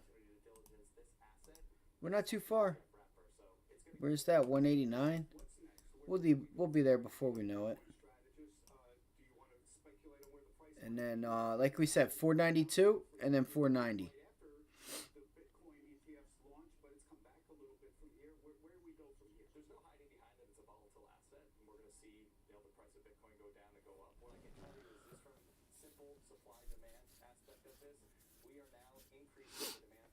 Come on, we got volume. Like, come on, SPY. Just start doing something. Just do something for us. You know, these money managers don't like volatility. They've been screaming for the past, like, month and a half. You should see them. Like, I could show you guys videos. They're like, Powell, stop, cut rates. Like, they're using a recession as in, you know, they're using recession as an excuse because they want the Fed to go back to quantitative easing so that they can just slowly watch, you know, the market move. They do not like volatility. They don't like it. We do. We need it. That's what pays us. Volatility pays us. That move on Tesla probably wouldn't have happened if it wasn't QT. You know, so that is Here we go. We got the pullback. It does the pullback break. Do we have room to 182? Here we go. She look like she breaking. She look like she breaking. She look like she breaking. You have a lot. Just by the way, for the month, you have a lot of just buyers and sellers in this area. You may not do much. You may not do much. I got to be honest with you. All right, this is an area where you're kind of just like stuck in the sand, if you know what I mean. Like, look at this. Buyers, sellers, consolidate, consolidate. It leaves, it comes back, consolidates, leaves, consolidate, consolidate, blah, blah, blah. All right. You can see here with the volume profile, you know, that look at all that. Look at all that. So we're kind of just stuck. You're kind of just stuck here. You got some sellers holding it up down here at 184. And, you know, it's kind of why I think they could start to try and run this thing up. I wonder if I could look at... I might look at 200 calls for down the road. I just don't know if we have enough volume. The real volume comes down here at like 175, 176. Again, so I have Tesla on my watch list. I'm watching this thing because I think she's going to start doing something. She's going to start doing something here soon. I have a feeling. Whether we have the markets at our back or not. But now, you know, we got to call it for what it is. It just put in a double top. You know, we got to wait to see if this is going to be a head and shoulders, right? And then we are able to break out. But I don't want to go any lower than we break 182, then the head and shoulders for me is off. Because then the shoulder is getting to the head and it's not like this to me isn't even really a head, but you know, I'll just call it like I see it and say that it is. The daily chart looks good too. For a trend reversal, right? That's what these are. Trend reversals. That's a really nice, guys, I'm telling you. If this thing plays out, the thing is we want low volume pullbacks. Like, this is a really nice head and shoulders. It really is. It doesn't get any better than that. All right. You just got to have the volume. You got to have the buy side volume. You don't have that right now. So it could be a failed break. Maybe we try to fill the gap and then it just rolls itself back over. Unfortunately.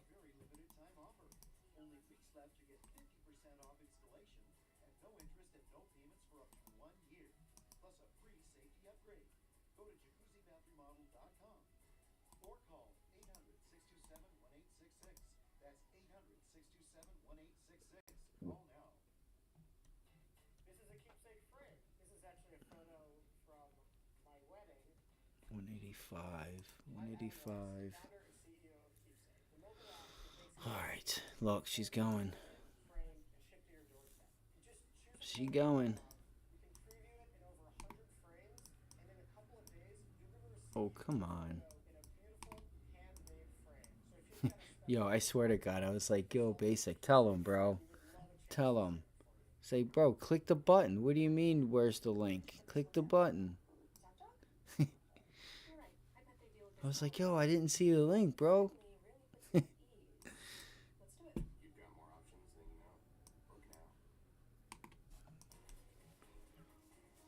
Look, there she went. There she went. There's 20 cents. There's 20 cents. It's still probably only like 12%, 10% move there. We got to do better than that. I still think that like Tesla has the buyers here to really start to try to get this thing going. Let me pull up one more time. Let me pull up a 30-minute. 30-minute, man, not really. I don't like that. 30-minute, 15-minute. And I'm going to call Troublemaker here in a minute and see how she's doing today. I was a little busy this morning.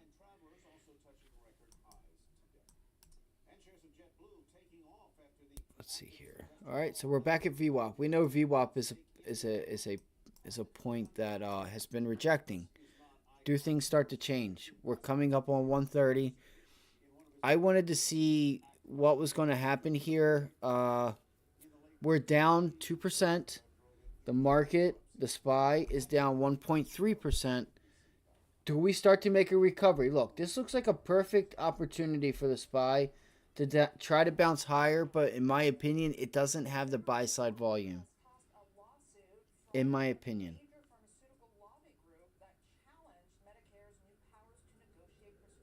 Here we go.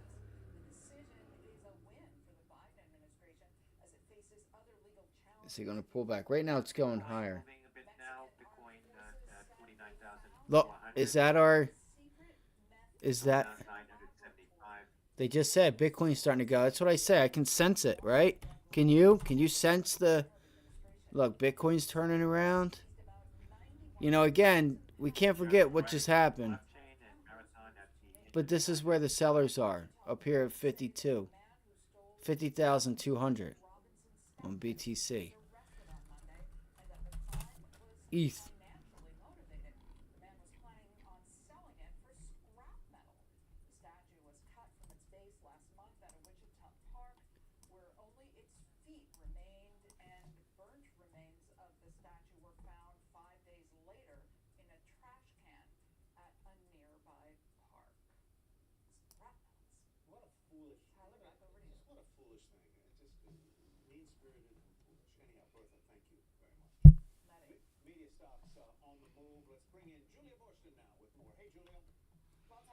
All right.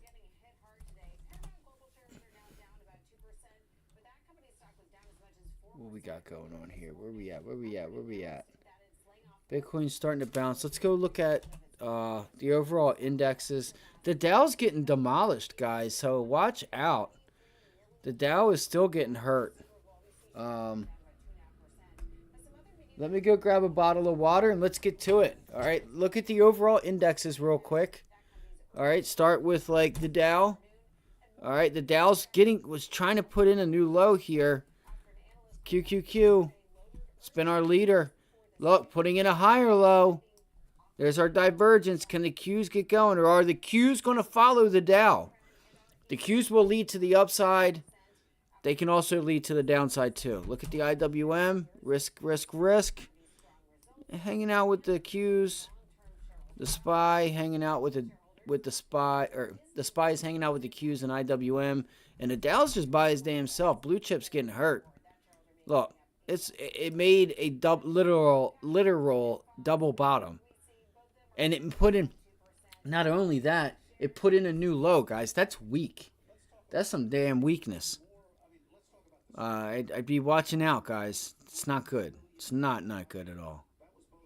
All right, so you want to look for names in the Dow. If the Dow is going to remain weak, you want to look for those blue chip names that we were talking about, right? Like your IB and your M's, okay? The IB and the M, pretty weak stock. Good company, great company, but, you know, not good for a stock. Actually, it's not really doing anything. Take that back. It's so bad, it doesn't even get traded. Stock market goes down, it just hangs out there. It's borderline good. It's so bad, it's good. It doesn't get traded. What's next? All right, UNH, we know that. That's a high-rated one. She's getting ready to come down. All right, she's pulling back. She tried to pull a pump fake on us. UNH tried to come out with the pump fake, like pop, pop. We almost fell for it, but we didn't. All right, we didn't. So, Microsoft, MSFT, the little witch that he is. I feel like Microsoft is like a little bitch, if you ask me. Like, I feel like, I don't know, I can't explain it. I just feel like that's it. Listen, it's a beast. It's a beast of a stock, but I just feel like underneath this, underneath the coat, just like you're really a little bitch, ain't you? You're just a little bitch. That's my opinion. Again, it's my opinion. I love Microsoft. I own it. I use it. I just think, you know what I mean? Like, be a little girl sometimes. That's all. You know, do you sense that, right? Let's see. Right there. See if we can't make that resistance one more time.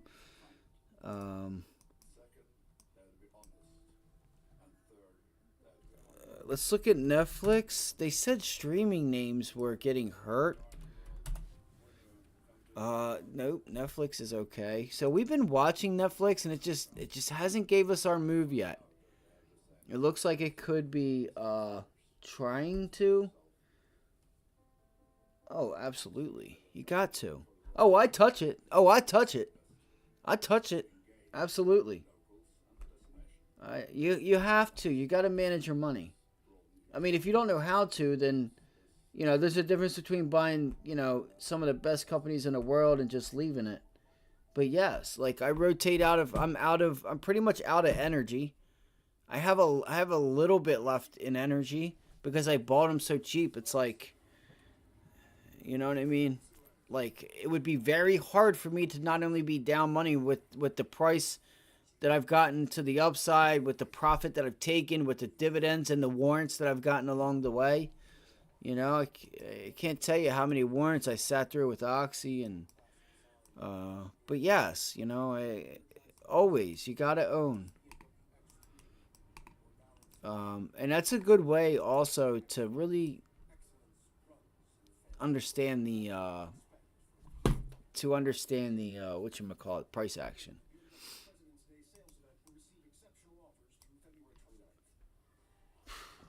Oh my gosh, dude. Just about everyone you could think of. You know, I've been doing this for a long time, bro. Just about any of the companies you name, from FANG stocks to, you know, so, you know, I don't have very many banks. You know, you name it, dude. Like, I can say the only COVID stock that I did buy, as far as COVID, was Moderna. I did really well on that call, and I'm fully out of that. I'm fully out of Moderna. And speaking of Moderna, if the market's going to pull back, mRNA. So, and I'm waiting for our next buying opportunity. I wonder if we can get Moderna down to $80. I'm glad you brought that up. I'm glad you asked me that question. Just watch, you do have a mild support level down here at $84. It's at like 83. But all the ones you think of, AMD, some Nvidia, like not enough Nvidia. I wish I had more. Apple, Microsoft, Meta, like you name it. You know what I mean? You name it. You'll name it. I don't have any more Verizon. I sold my Verizon at like when it was up at highs. I don't own any more of that. I kind of just left that dividend part of stuff. But you name it, I've either owned it or I still do own it. Freaking MetLife to like names you ain't even heard of, you know. I did own, I thought, SMCI. I have to go back and look. Like this one I bought a while ago. I don't own it anymore. Duo? No, not Duo. Yeah. Hold on. Did they change their name or something? No. I don't know. But yeah, a lot. Mid-cap semiconductors? Not really. No, I didn't go. Well, yes, SMCI, right? SMCI. I don't own SMCI right now, though. I cannot, and don't quote me, I can't remember if it was SMCI or not. It was something like that. It was like a weird letter word. I'd have to go look in my composition book. I'd have to go look at my stuff that I wrote down, you know, everything that I've owned. You know, listen, I was an owner. I owned DraftKings. At my average on that was like $20. I bought an ass load at $12 when it was FANG or not Fang, but Diamondback Acquisition Group at $11, $12, and I bought up to 18, and I bought a few more at 20 some. But I think my average was like 18 on that name. And then it got up to $60, $70, and then that 3-month thing was kicking in where it would sell off. You know, got rid of that. I don't own any Mobileye. So, you know, as the market starts to pull back, I will look to buy some. I would like to get more Snowflake and some other names like the Trade Desk, stuff like that. You know, I feel like there are some names that I would like to be able to buy again. Look at this. I wonder if we could get long Mobileye. DKNG.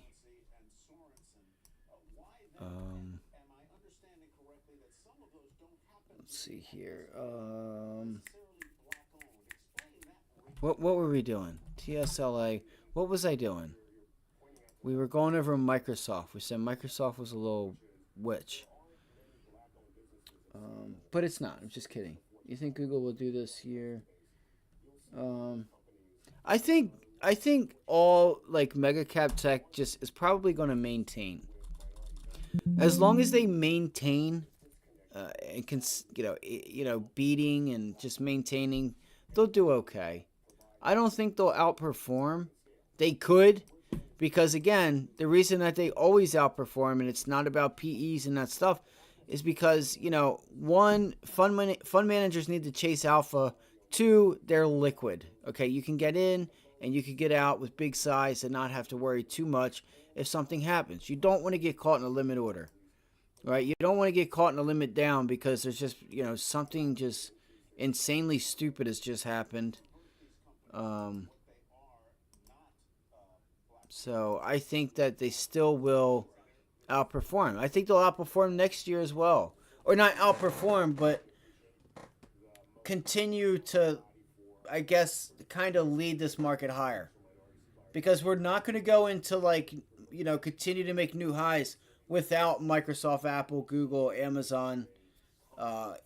We need them with us, okay? Because that's institutional, that's Vanguard, that's, family offices that got to put money to work for 401ks, and, they want to be in safe names that are safe, making money, steady increase in earnings, and, are liquid. At the end of the day, even if the earnings weren't there, even though they are, even if the earnings were so-so, the fact that they're so liquid is why they lead.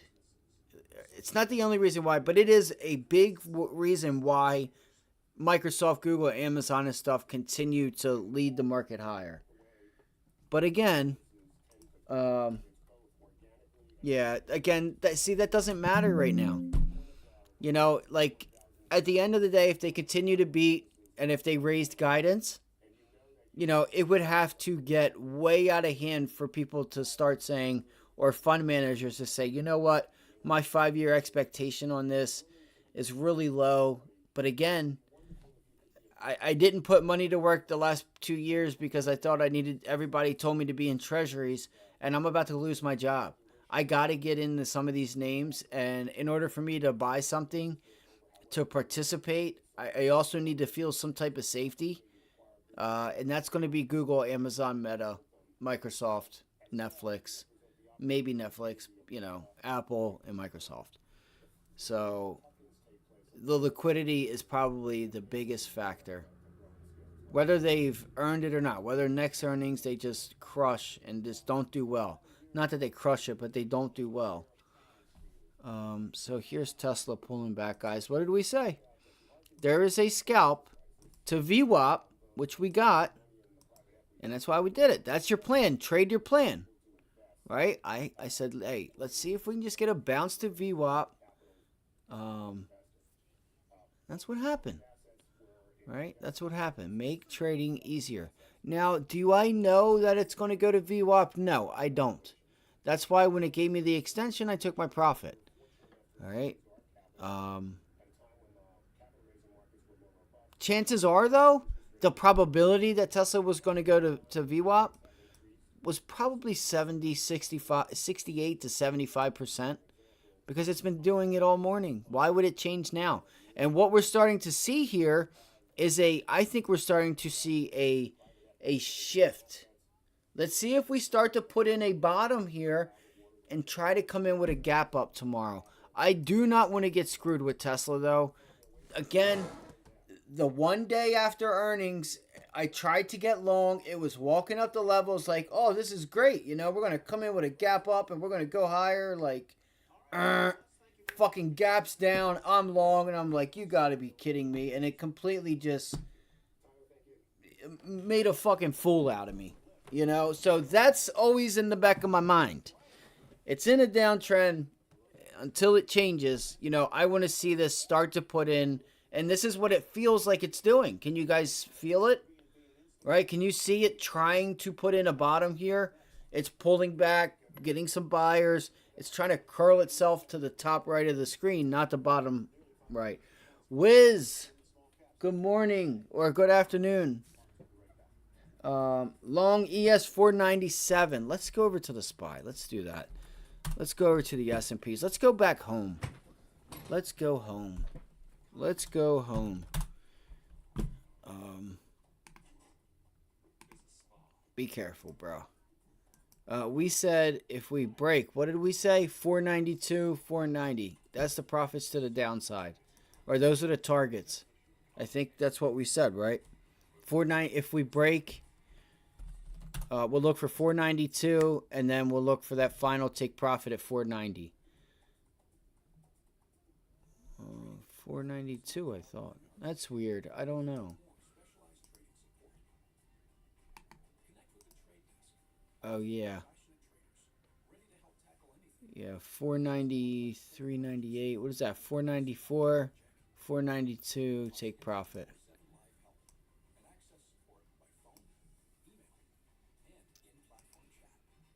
I think this gap down was just crazy. It just gaps down for nothing. Or I should say this. They used CPI as an excuse. Came in line. It came in just above. We're going to get those numbers. Everybody on FinTech, Twitter, YouTube, they're all going to be like, oh my God, stock market crashed. The inflation data came in higher than expected.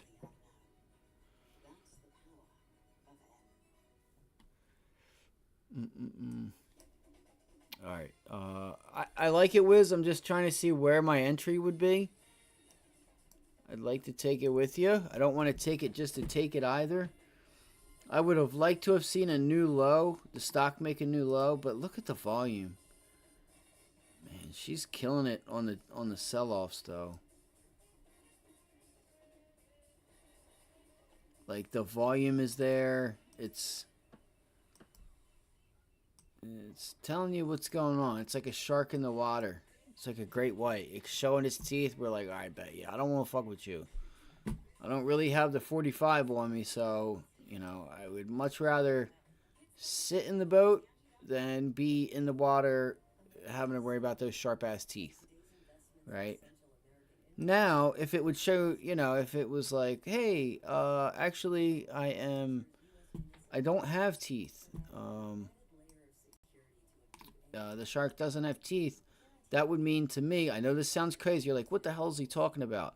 Well, in order for me to feel okay, you know, swimming with the shark, I'd have to see the SPY put in a new low down here and this RSI put in a new high. That would be the start of a reversal, which we could start to get right now. Look, we could start to get this. Yeah, listen, Wiz, I'm with you, bro. Let's see if the SPY can put in a low.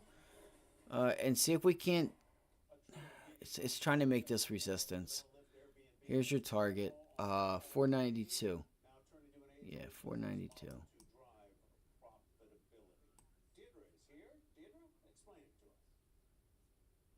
Tyler, let me show you a chart first. I'm going to show you Uber versus Lyft versus Instacart, and you can see that over the last year, Uber has just separated itself from the pack because it has Uber has been a beast.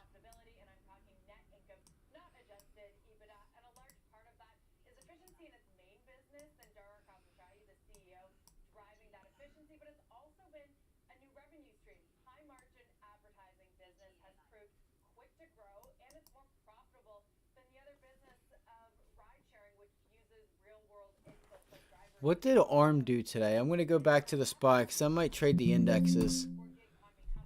It reversed a little bit. Yeah, I thought this was a sign of a reversal.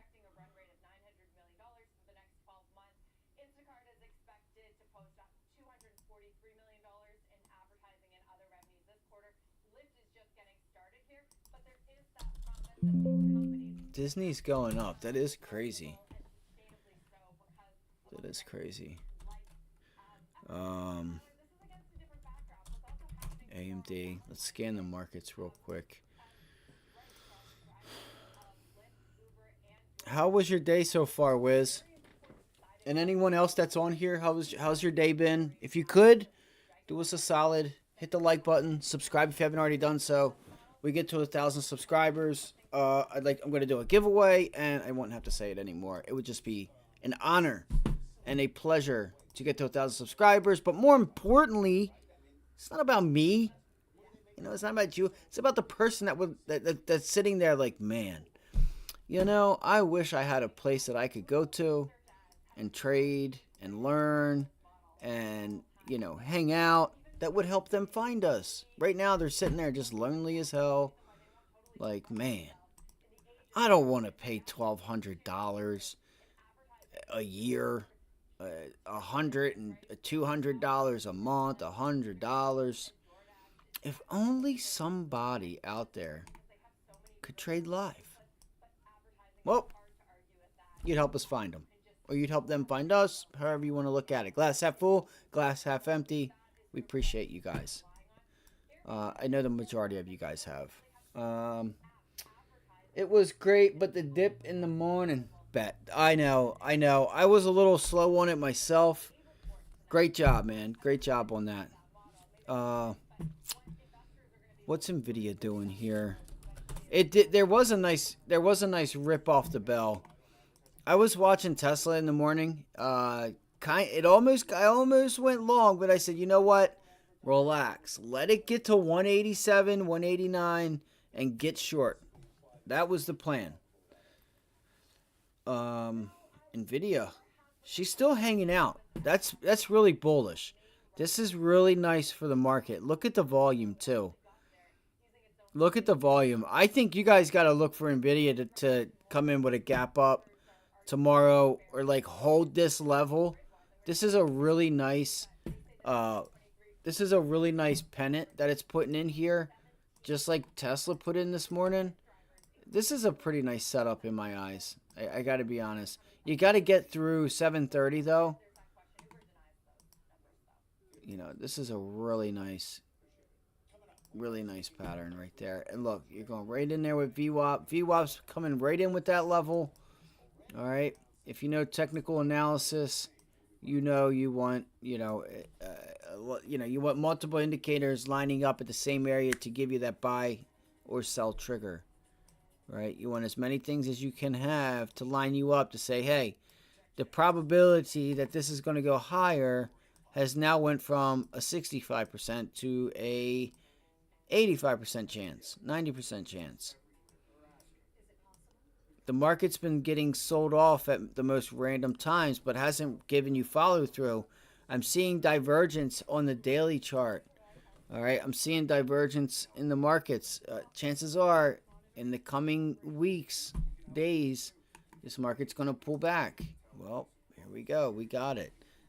You know, that's a little bit more to do with timing, which is harder, but I remember 2 weeks ago, your streams were only 2 people, and now you already reached 10-15.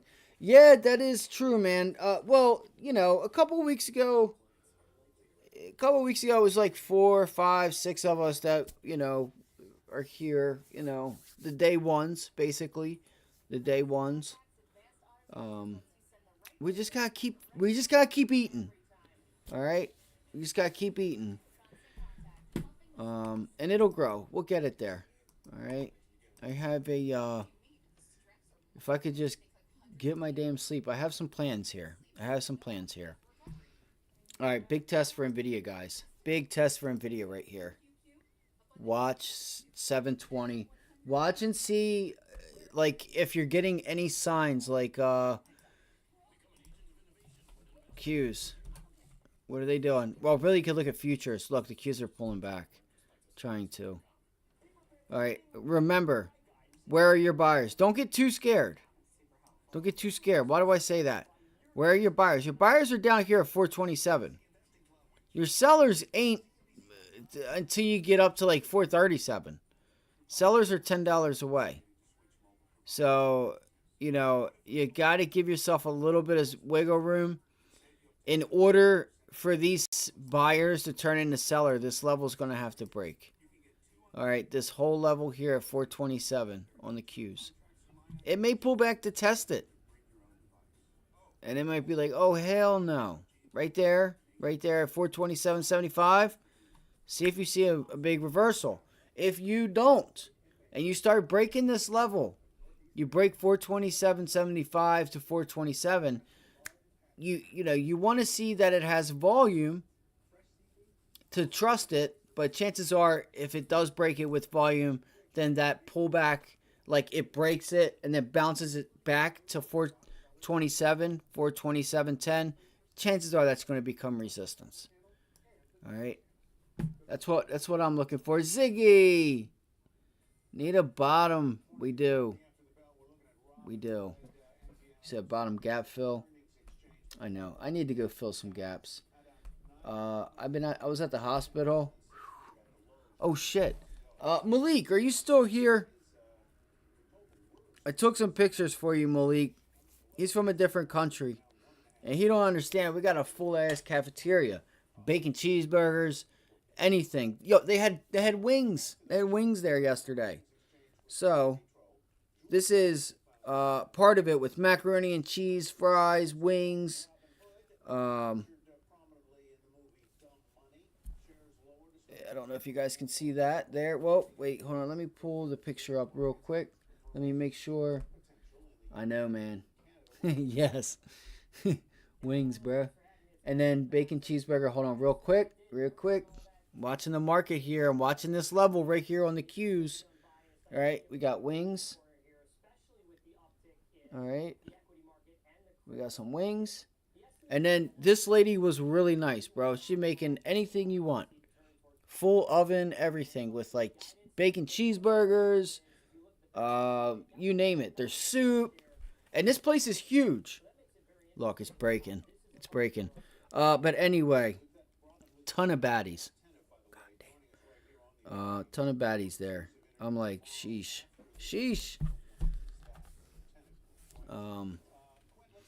So, I don't know. And I gotta be honest, the food is so fucking good. I can't, excuse my language, I don't mean to cuss, but damn if it isn't good. Like the produce, tomatoes, lettuce, like fresh as could be. Bacon cheeseburger, fries, drink, right? I'm talking a real burger, $7.50. I think because the profit is, this is my guess, okay? This is my guess. The hospital is a non-profit. So it's not there to charge and make money off of food. It's there to, pay for the lights, pay for the people that make the food, pay for the food. I guess. All right. Because anywhere else, what they give me would have cost me double that for sure. But it's killer, man. Damn, it's windy out there. So, I don't know. It's my spot, man. It's my spot. Till I get tired of it. Chicken tenders, bro. 6 big ass chicken tenders. $5. I'm talking 6 big ones.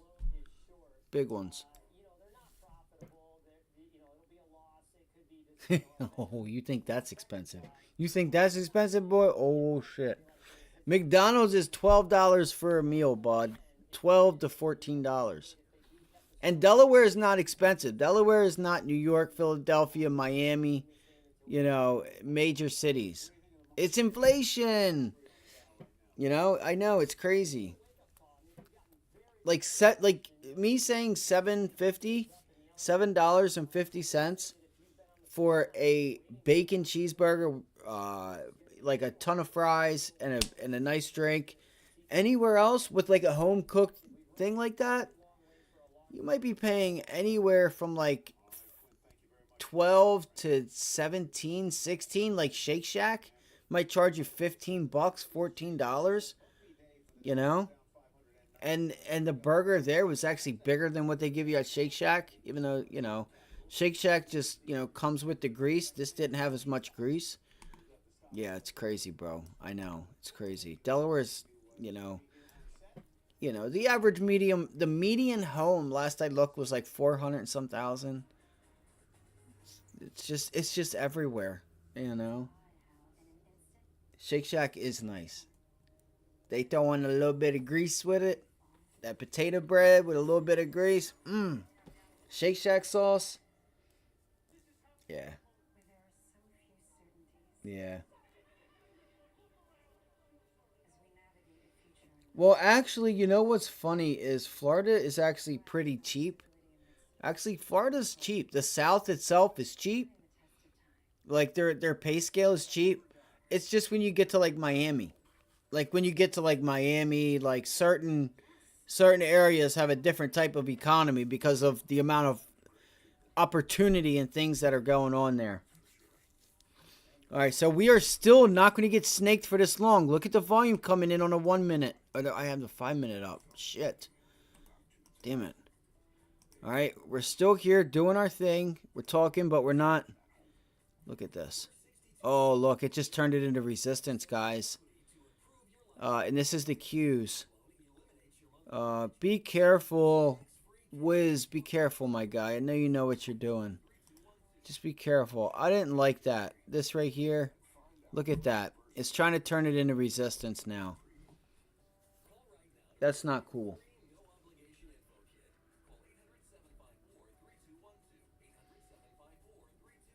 Oh, yeah? Yeah. That's what Raptor was saying, that Switzerland's was expensive.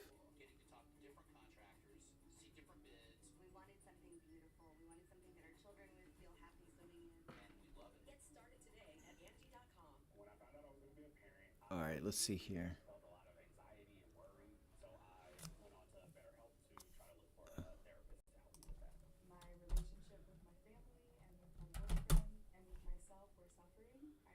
All right, Tesla is getting ready to try to bounce up here. You got to watch this level of 183.89. I might go get a bottle of water real quick. Long ES 4967 18 ES MES, which is the E-minis, I think. Let me look at the futures. Let me look at them. You gotta bust through that level. Or wait, was I watching SPY or Qs or Tesla? All right, sweet. So there we go. That's the sign. ES isn't as far down. Come on, what are you doing? This thing is bouncing around all over the place. You do have monthly value area, the value area right there on ES for the month of February.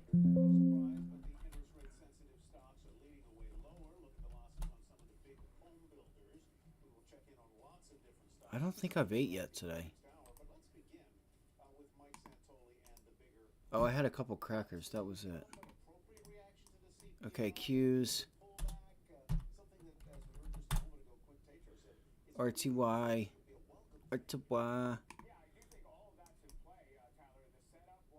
Alright, so watch IWM for this rejection here. Where's SYM? Are we following the Dow? Look at the Dow. It's getting smoked, bro. Wiz, just be careful, buddy. Just be careful. Because the Dow's getting smoked. And I'm telling you right now, the Qs in the SPY are going to follow this. Unless this thing starts to turn around right now. Be careful on the long. Just be careful. I hope you kill it. I hope you crush it, but... yes. Dude, what is going on with my monitor?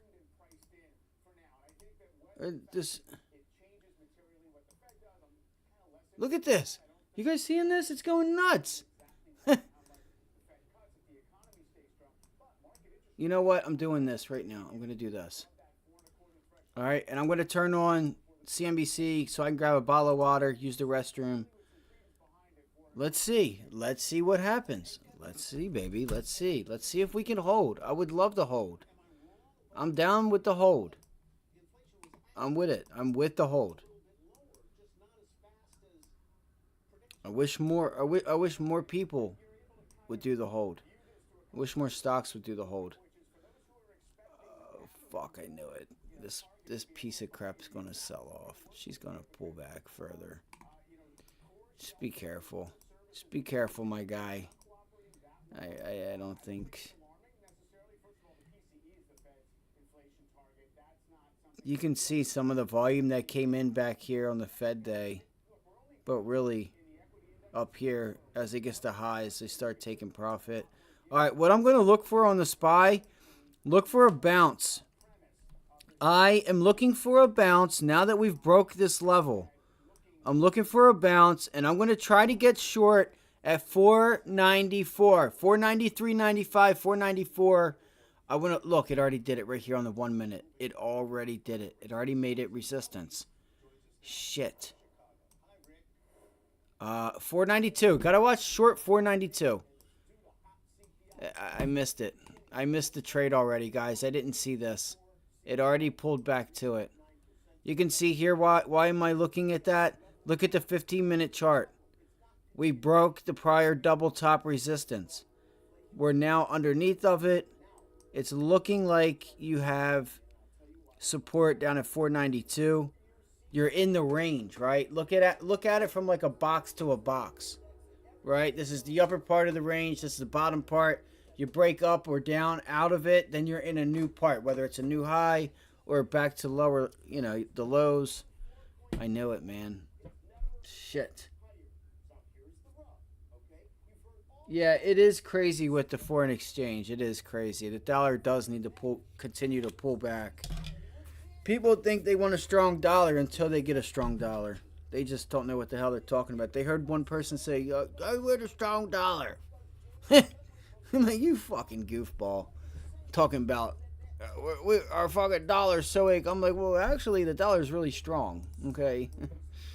And if your dollar's a little bit too strong, it tells me you don't know. If you want a really, really strong dollar, you must not know how the world works. Because, boy, if these companies in the old land don't sell all over the world, buddy, you know, that's what I said, guys. Watch that level. It's what I said, 494. What are we doing? Taking profits, 492. Look at the increase in volume on the 1 minute with the extension. You know, I'm looking for 492.21. 492.19 area. This is it. I tried to... Listen, I was going to get short. I thought we could get a bounce back until you know, it was too late. Look. It already did the retest right there. Look, it broke it. You had that one green candle. It retested it. And then it pulled back. Again, because look at the 15-minute. Look at this, all this resistance here. Right? You got a little bit of support here at 493.47. But, you know, once I seen this break, then I'm like, okay, guess what? We're going to 492. And if we get through 492, you're back at the Fed day. You have a little gap down here. So, yeah, that's that. That's that. If you do get long, give yourself some time. I gotta clean my monitor. I do have a couple bottles of distilled water. Gotta get me another microfiber towel. Dude, look, she's just pumping down to 492, damn it. Excuse my French. Alright, I'm gonna turn on CNBC. I'm grabbing a glass, or not a glass, but I'm gonna grab some water. What do you guys want up here? Like NVIDIA? What do you guys want? SPY, Qs? Doesn't really matter.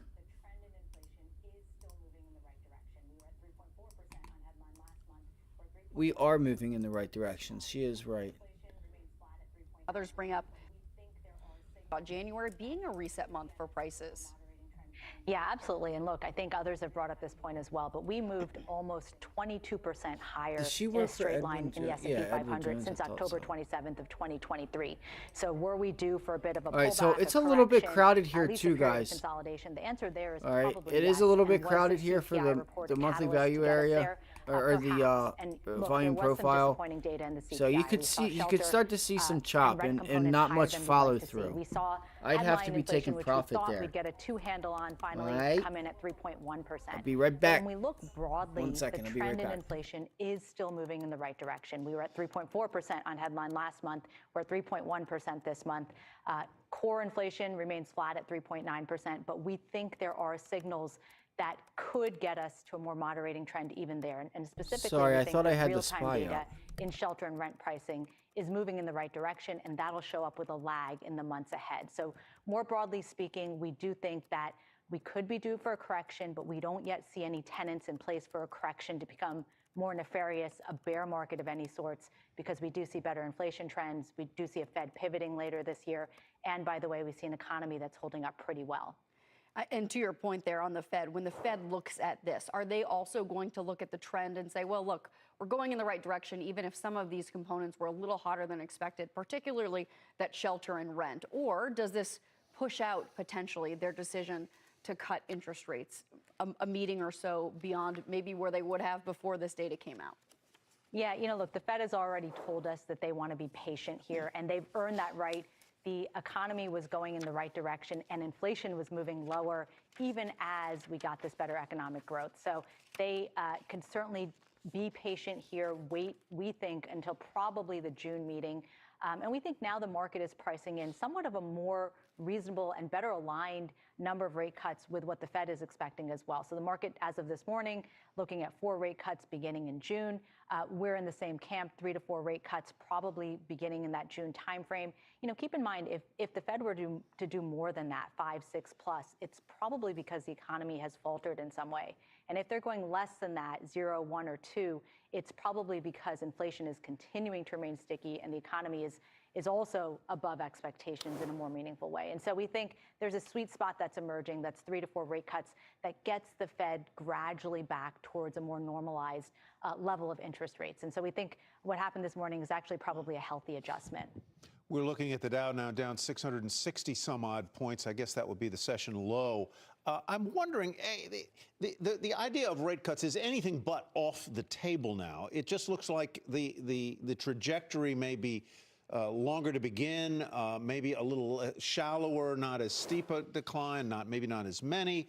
But so long as the stock market is anticipating interest rate cuts, there's really no impediment, is there, for it to continue to move higher? In other words, it's not as though the Fed or anybody is saying, hey, rate cuts are done.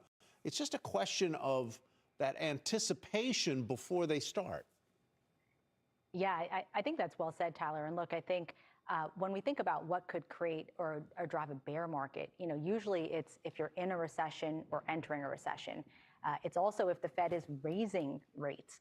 And thirdly, you have your unknown geopolitical risks or an external shock that could cause disruption to the system. Neither of those three are in place today. So which makes us kind of feel like if we are headed towards a period of volatility, a correction, that's really the opportunity, especially for those market participants that really didn't get involved late last year when we got that very rapid rise in the S&P 500. So we would take advantage of periods of volatility, position yourself for that potential for that Fed rate cutting cycle that we see emerging in the back half of this year. All right. Thanks, Mona. Good to see you. Mona Mahajan of Edward Jones. Appreciate it.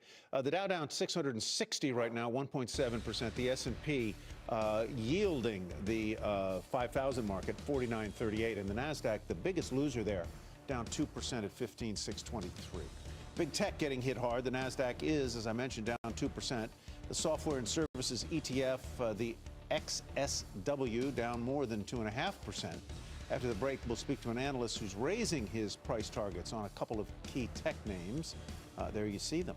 Plus, consumer stocks in focus. Coke and rising prices, their earnings better than expected. But recently, consumer stocks have been reporting lackluster sales. We'll break down all of this when Power Lunch returns.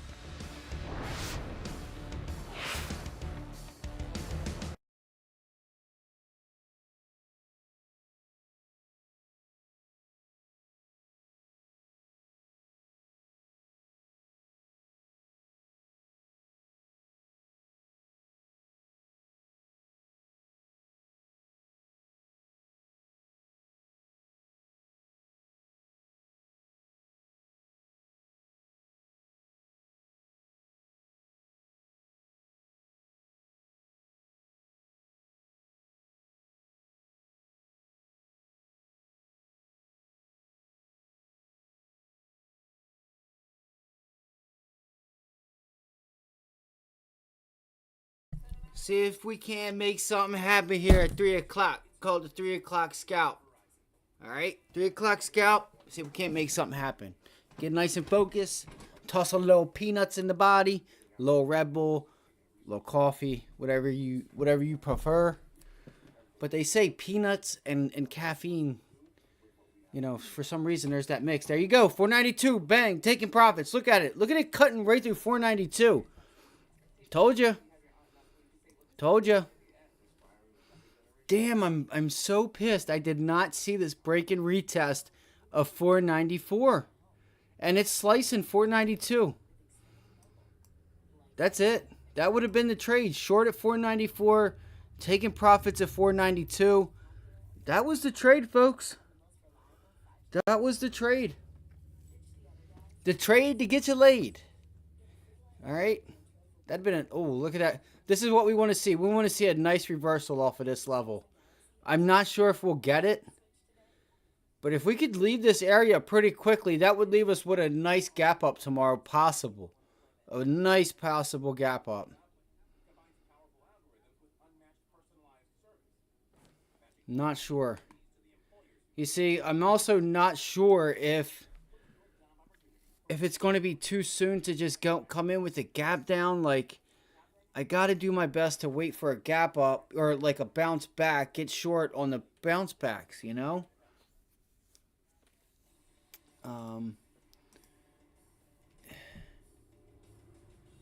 So, yeah. Let's get to work. Sorry, hold on one second. I gotta grab my, I want to grab my other base, my big base for my phone. Alright, give me 1 second.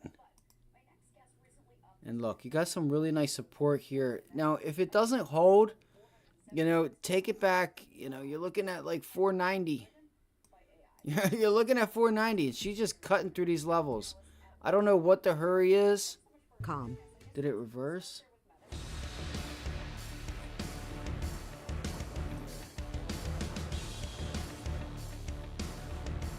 Wow. Unbelievable. Dow at session lows down That's 672 points. Welcome back to Power Lunch. Market losses are accelerating there. The NASDAQ, too, down nearly 2% today after a higher than expected On a CPI report Tuesday. this morning.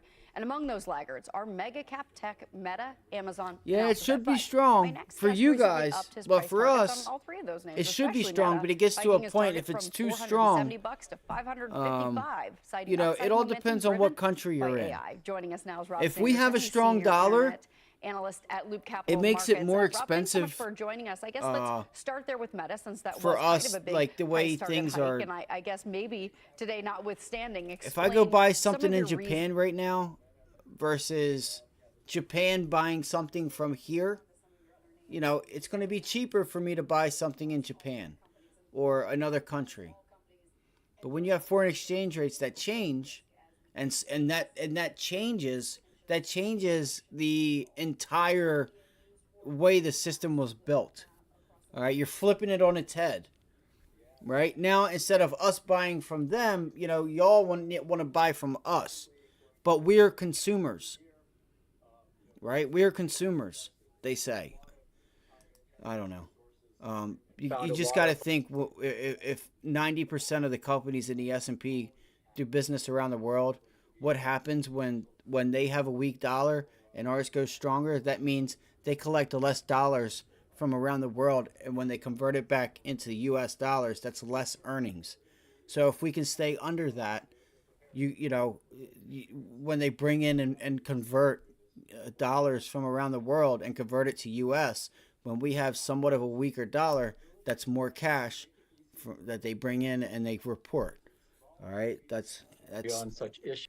You know, you don't want it too strong, but you also don't want it too weak. But I mean, I guess really, the company has when it comes down to business, a lot of time and weaker attention might and be better. resources and frankly You never money know, right? in just keeping bad actors look, off the dude, we're site. just That's cutting. always a We're cat and cutting. mouse game. There's Sell always triggers are going to on be, now, guys. potential for Be careful. for Let's look for intent something, on guys. such a wide Gals, scale and ladies, gents. influential, Let me go platform, grab my especially base. with an Let's get on it. election cycle. So be assured, it's not going to come as a surprise. They're preparing for such interference, and we'll see how they manage through this. What's working best for Meta? I think it's the ability for them to make it easier for the long tail of advertisers. It's small and medium businesses that are really what make Meta the envy of the industry. They stopped disclosing this metric 3 years ago when they hit 10 million, and we should definitely assume that it continues to grow. There's a lot of a focus on how the AI platforms are doing a better job of targeting for large advertisers. But it appears to me that Meta has really sort of cracked the code and is now unlocking a lot of value for the smaller mom and pops, and they are comparing against a pretty disruptive period where the changes on the Apple platform I think really took a lot of time for those smaller advertisers to adjust. Rob, I want to move on to Google. I understand you have this as a hold, but you up the price target here from $140 to $155. Interesting, though, Google ads were up just 11% in the fourth quarter, while Meta grew their advertising revenues by 24%. So certainly not seeing at least as much momentum as Meta here. We have the Dow down, just to alert viewers, down 700 points now. That's good for 1.8%. But again, Rob, back to Google here. I mean, what do you like here that you see upward momentum getting us closer to 155 when maybe it does not have the same types of momentum in an area like advertising as Meta? Yeah, I mean, the Google businesses are performing well, and management's very focused on cost discipline. I was going to say, I could have swore I grabbed the wire. She just brought up Meta. She just brought up Meta. Meta has a nice setup.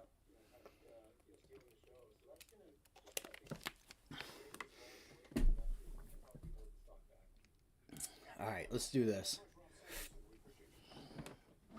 Let's do it. Because if Meta breaks that level, like we talked about earlier, you got a little ways down, gang. You got a little ways down. All right.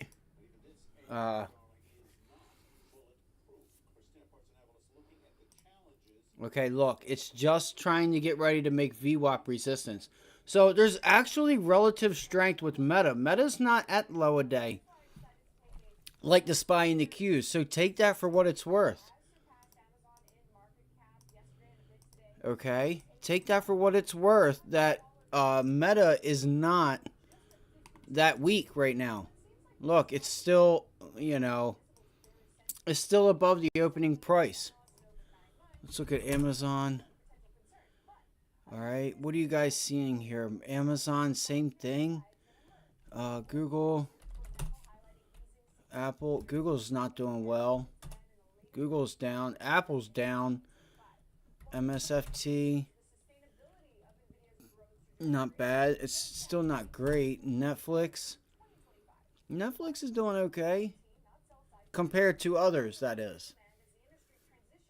I wonder if Netflix is going to try to bounce.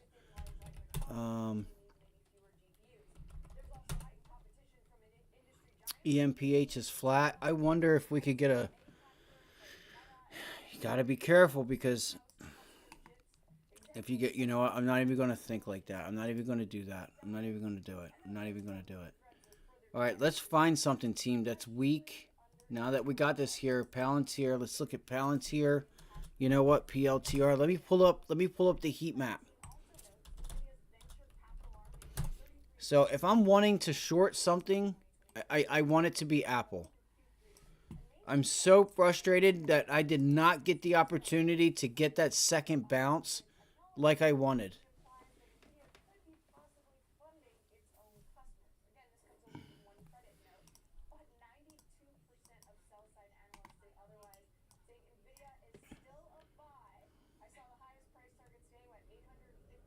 Okay, look, if we break this area, we have some room down here to 2360.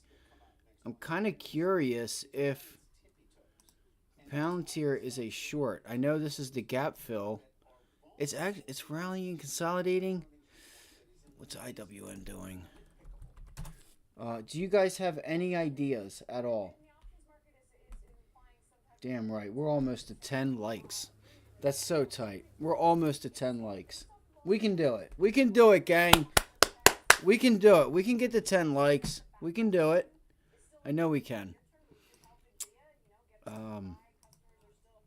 Big achievements there. That's to me big hitter. Big hitter now. Big hitter. Big hitter now. All right. So, what do we got? What are we doing? What are we doing? ES, we said falling out of bed. SPY falling out of bed. Let's see here. Are they gonna bounce? Bounce. Dude, we're fucking slicing all the levels. Excuse my French.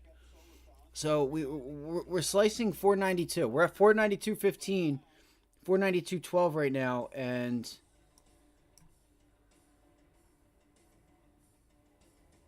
she's trying to hold. She's trying to hold. Trying to hold.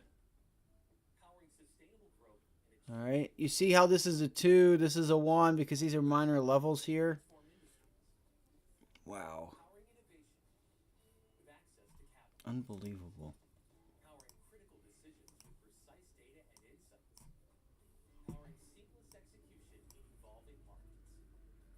Look at that gap down, dude. That's so frustrating.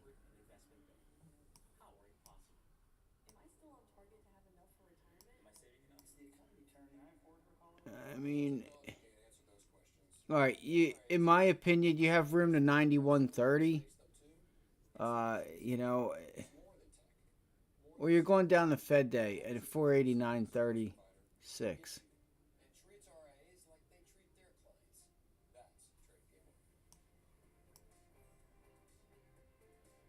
This is crazy. 490.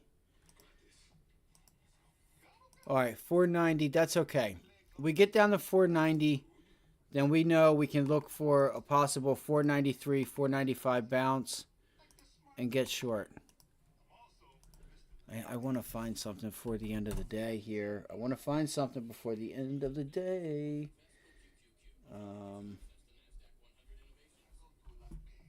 Coming up after the close today, earnings from GIG, MGM,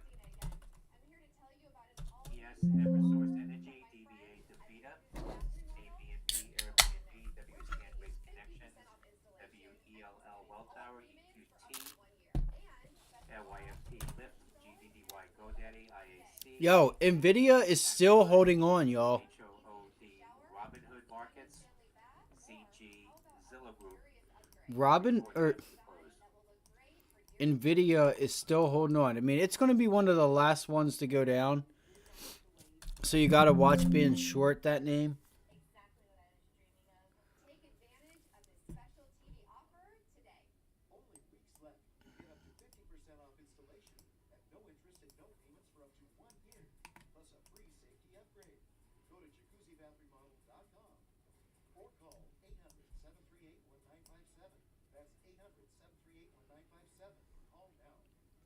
Job seekers have spoken. CNBC Make's new career boosting online course is a hit. Learn exactly what hiring managers are looking for at 169. So we'll be watching 169 on AMD. 169, 168, but really 169 is that major. It's that level there. Can we do it now? I mean, AMD has been pretty weak. Is that the bounce back? We should have taken AMD short. 169. Let's see here. Well, what's that? Around the world. Tell me that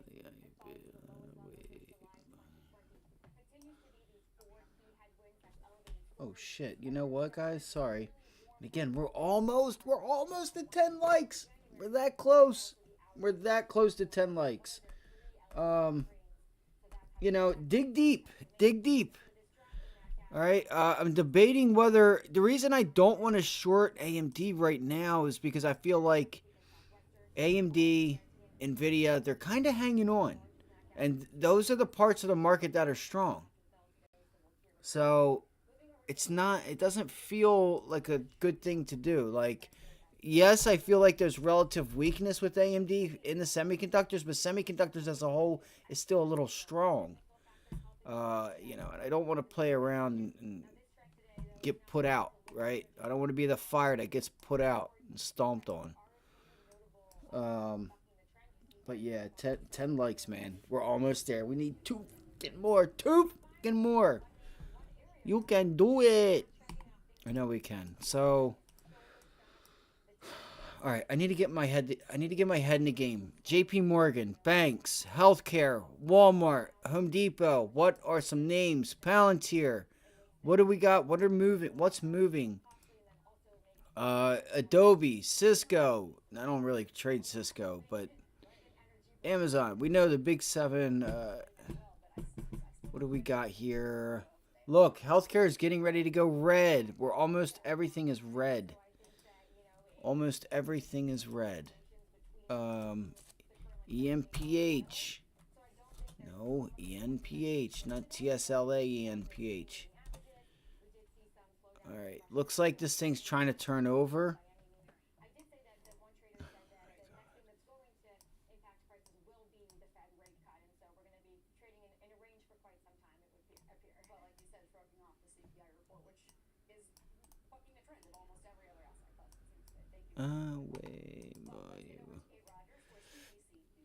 Come on, man. Please just work with me. Please. Please. Please, just work with me. That's it. That's all it is. That's all it is. Alright, so that's a minor level there of resistance. Okay.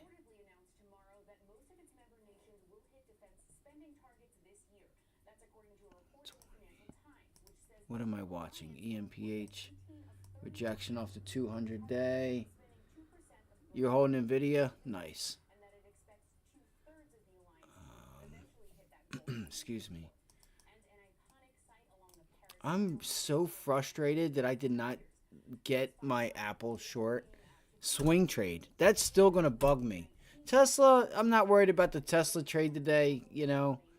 But, you know, I wanted to swing trade. I thought I'd have one more shot at, like, a bounce, like, off of this level and not come in with a gap down.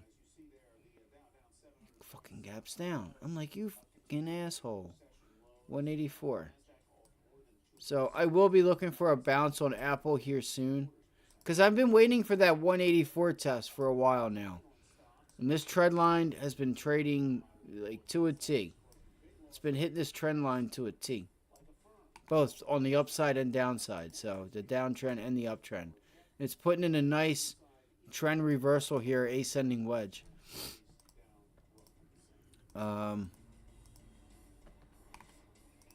So that's that. I got way too many lines. I got to clean these charts off. All right, let's do it. Let's go to here. Let's go to here. Let's go. No, not there. Here. There. All right, let's go look at some of the banks.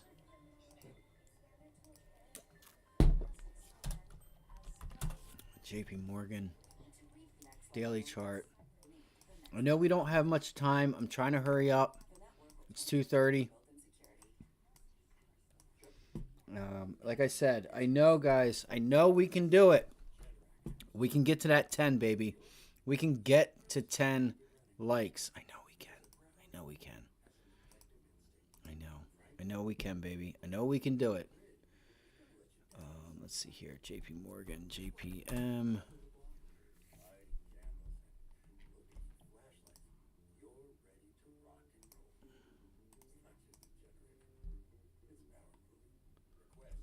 I wonder.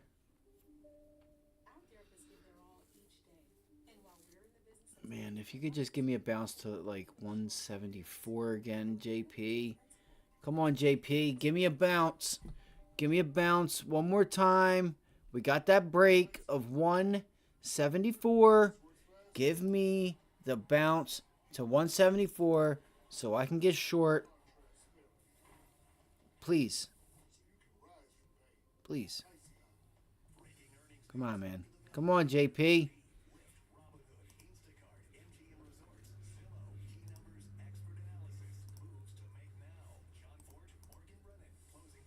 Fuck, JP got about to get leave slumped, like CNBC's been talking about all day, talking about got left slumped.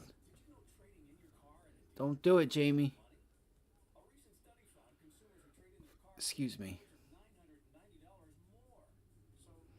174. Let's look at the hour. Because to me, it looks like the hourly chart. Look at all these fucking lines. What is that for? We're not even down there. Come on, dude. Get rid of it. That is our level, actually. Alright, that is the level.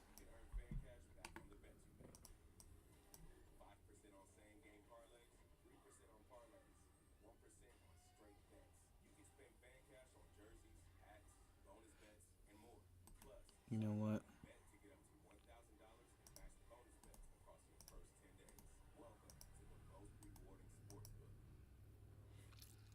Welcome back to Power Lunch, everybody. Stocks falling today following a hotter than expected read on inflation this morning.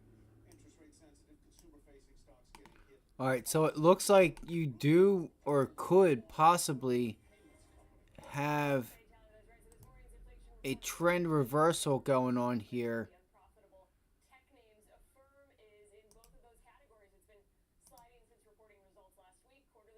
I guess over here.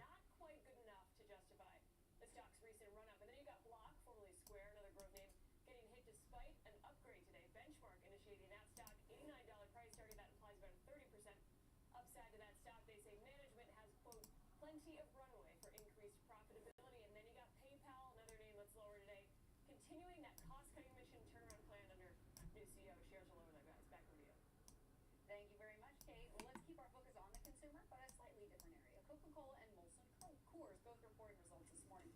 And both companies talked about higher prices. Let's bring in Sarah Eisen now with more. Sarah, this was fascinating. I understand Coke mentioned the word inflation 36 times in its 67-minute call. And you also spoke with the CEO.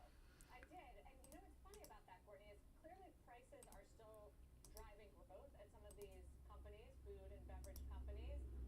When you look at the breakdown of price mix or net pricing. So we've had a pretty major consolidation here. And this level has held, but we've had an increase in volume down to it. Got to think, whatever little bounce we get to 174, we got to look for that to break.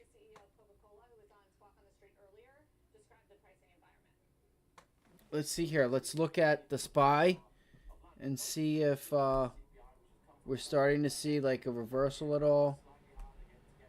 Which we are. We are getting some volume.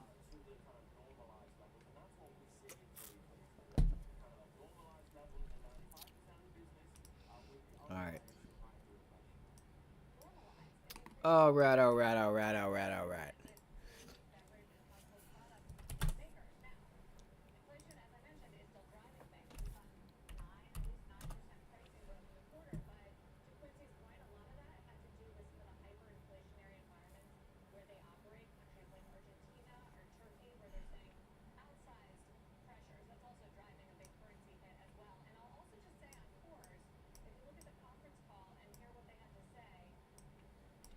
Did she say the pores?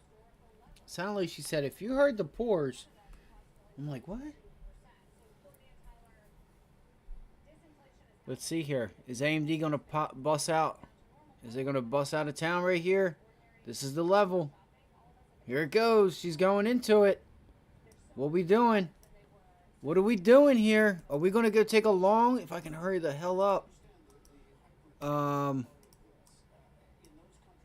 Alright, you got room to 172. Alright, 172. If you can get above 172, you got room to... see, 172 lines right up with the monthly value area. The uptrend of the pennant. And just everything you don't want to see that it's coming into. If you're looking to go higher.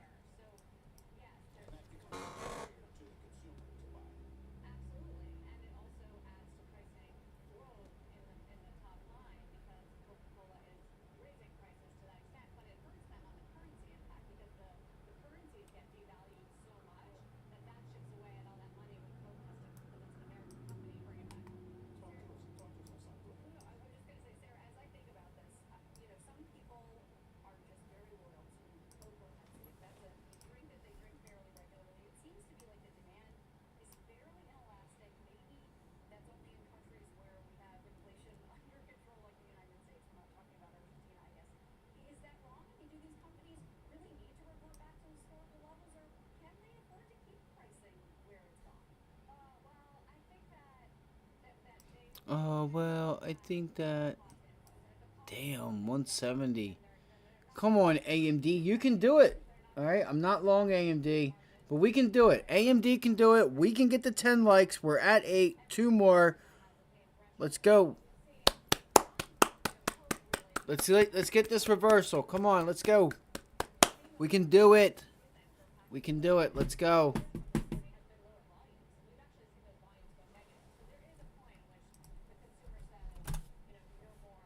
All right, what we got? What we got here? 9. We're good. 9. Yes. All right, come on, baby. Let's get this reversal, Spy. Sorry to yell, guys. I know the mic's right there. My B. My B. My B. All right.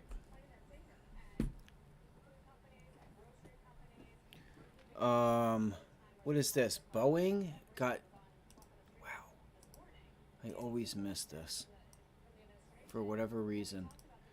I always say we got to keep an eye on Boeing because just, you know, it just... The day that people aren't watching it, it's the day... Altimmune hearing the stock was defended at B. Riley, saying the short report has factual inconsistencies, buy rating at $20 price target. It's Alpha Lima Tango.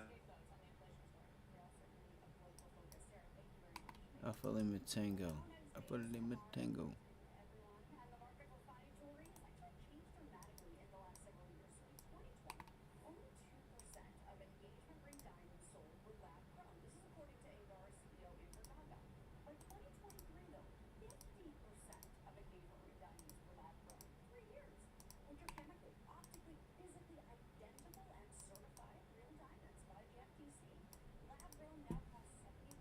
All right. I want to know if this was a breakdown on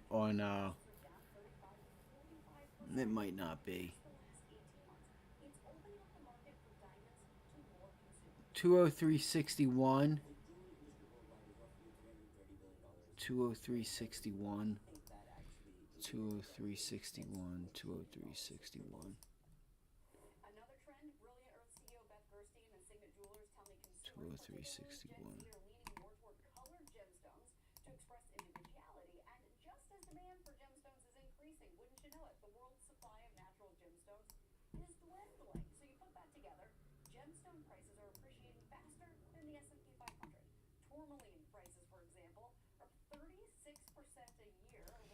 So they're talking about gemstones and stuff like that. If you guys haven't heard of Trax NYC, have you guys, anybody here heard of Trax NYC? To more consumers.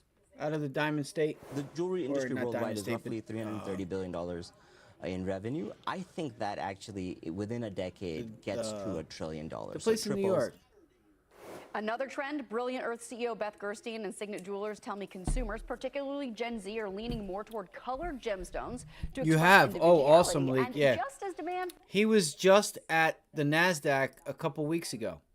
If you go look, there's a thing in there. He's talking about doing his gold bars and silver bars. Like, how much is this? Can you guess how much this is? And I'll give you this. He was doing it at the NASDAQ with the market makers. I'm like, you an asshole, Trax, call me, bro. I want to go there. It's my dream to go to the to go to the New York Stock Exchange inside and you know, kind of see the, you know, the operations and stuff. Swear, man. I swear. Just go, and it's posted on YouTube too. He's walking around to the market makers, and the guy that has the trash can, he's like, "Nah, man, I can't. I gotta go. And the dude's just doing trash and stuff. But he, you know, boy, busting his ass. He's working. Yeah, you'll have to check it out, bro. It's kind of funny. I'm actually, I don't know. It's just funny. I don't know. Yeah, it definitely would be.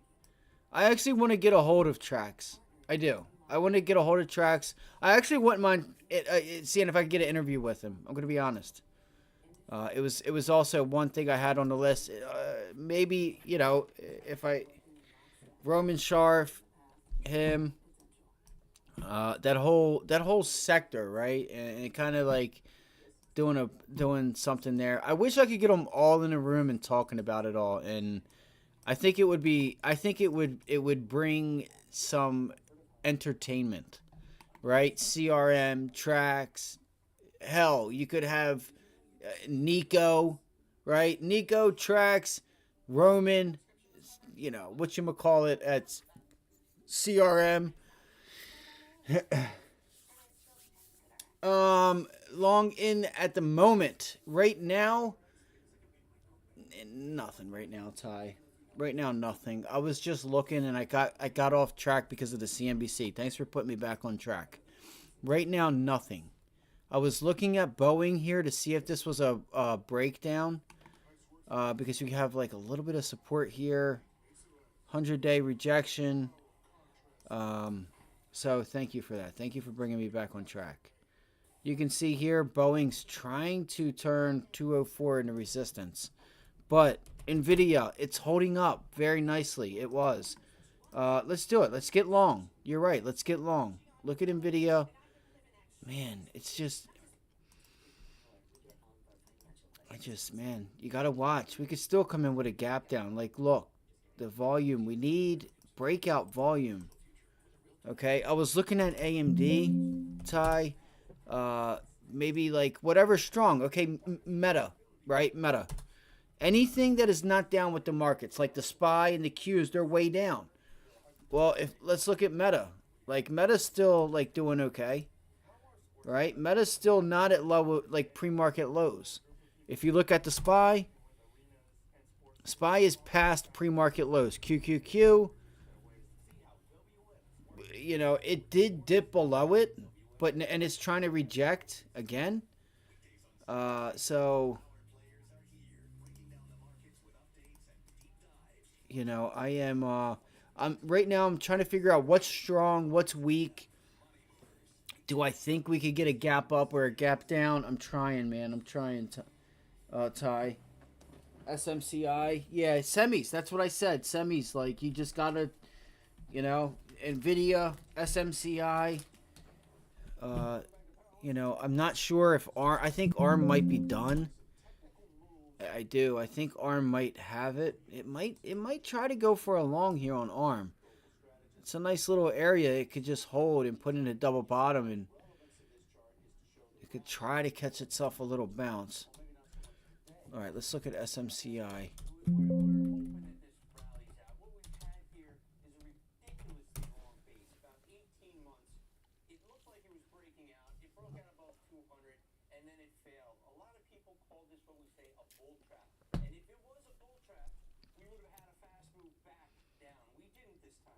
SMCI is at resistance right now, big dog. Watch out. Watch out, bro. If you do not get above 799, 800, you got flat top resistance right there, buddy.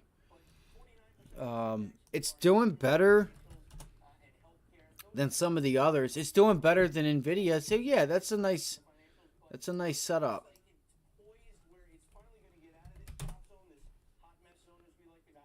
Like, look, AMD is so weak.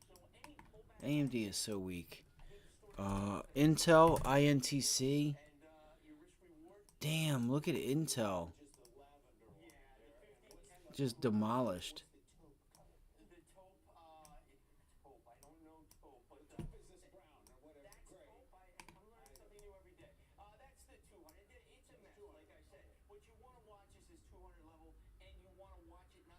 What just happened? Did he get mad? I forget this guy's name here. Industrials, financials, I have him on Twitter. I forget his name. Those sectors are name. starting to act stronger, except for the regional banks and the financials. But it looks like think they it's just got poised into it, where it's though. finally out of this chop zone, this hot mess zone, as we like to call it, and hold these moving averages. I think the story's changed. It ran to weakness. And your risk reward, it's still 23%. The moving average is the lavender one. Yeah, there. the 50 and what's and the other the 200. one? What's the taupe colored one? The taupe, taupe. I don't know taupe, but the taupe is this brown or whatever, that's gray. Taupe. I'm learning something new every day. That's the 200. It's a mess, 200. Like I said. Okay. What you want is poised to reverse and climb higher. You have good entry points around this 115 or 120 area, and if we can gap up above the 50, I think we can run back towards 190. And guess what? Over the long term, it has a lot more to reverse. When they went public at 250. It spiked as high as 387, I believe. All right, so Look, Coinbase is finding a little bit of support here, even though we do have that gap fill below us.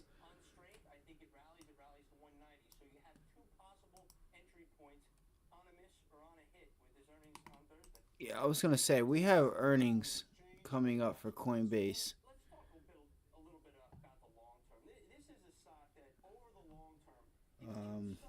Sorry. All right.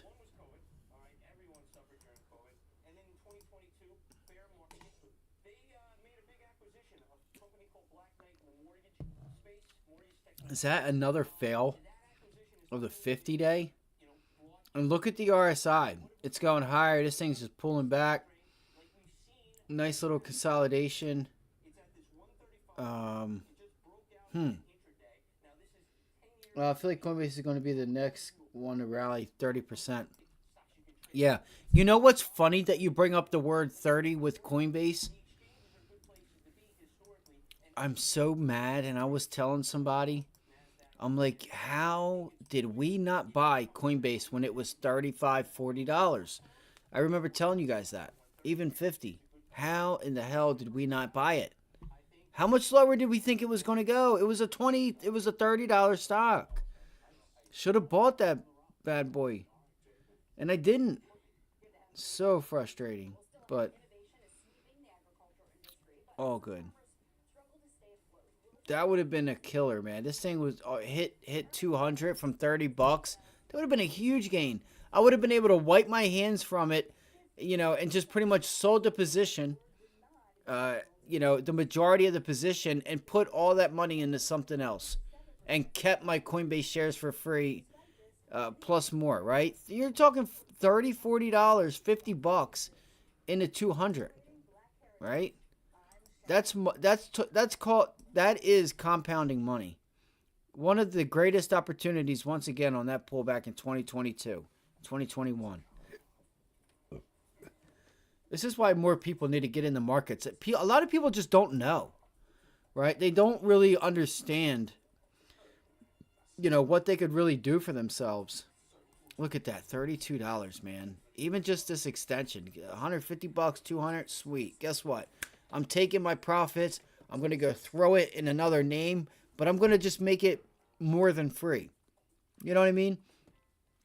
If I bought 20 shares at 30 bucks, 10 shares, 30 bucks, 50 shares at 30 bucks, whatever, right? If I started to build a position, let's say I just bought every time it dipped, I don't know, I bought 25 shares, 20, 30 shares. I don't know, just throwing out numbers.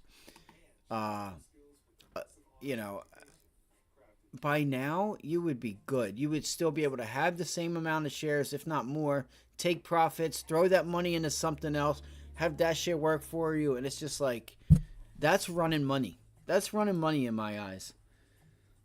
Saying 150, like 200 with good earnings, yeah. But again, that was down here. That was here. That was here, right? That was here. I'm like, how in the heck did I not buy any? That was crazy. I did not buy any of this down here. Shopify, same thing. How's she doing today? I know she had earnings, but... Ooh, look at that reversal. Oh, God. That's sickening. That's not good. Guys, look at that. Oh, man. She's in trouble. That's a pretty nice support level. But I can tell you right now, Shopify gets back to 78. Let's see, support. It hasn't broke this level, but if it gets, yeah, 79. U.S. Bancorp something.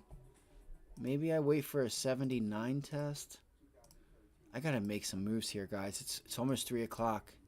I might have to trade the SPY or something. Look, Shopify's breaking again. It came in with a huge gap down. That's insane. I feel like it's got to test 79, 80 bucks. Just my opinion. We need to find low-key companies who work on a make platform, making it easier institutions and governments to adopt crypto. That's true. That's true.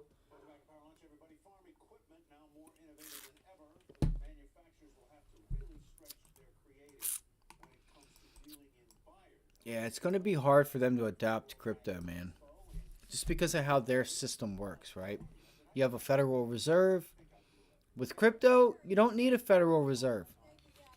But they need a Federal Reserve because they want to spur lending and they want to be able to work with the banks themselves to you have I don't know, there's just a lot between commercial real estate lending and all that stuff. I feel like the government doesn't want to because they just, they have a system and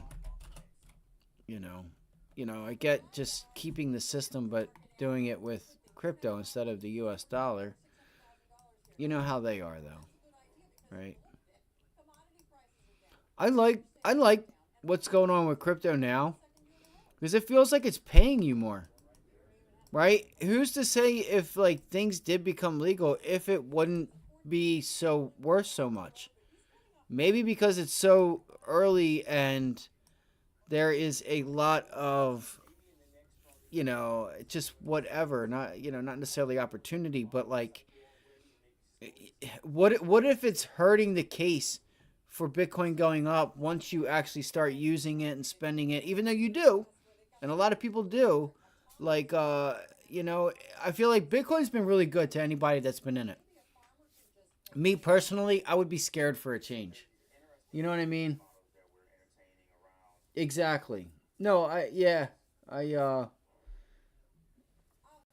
so I'm just curious how that would do.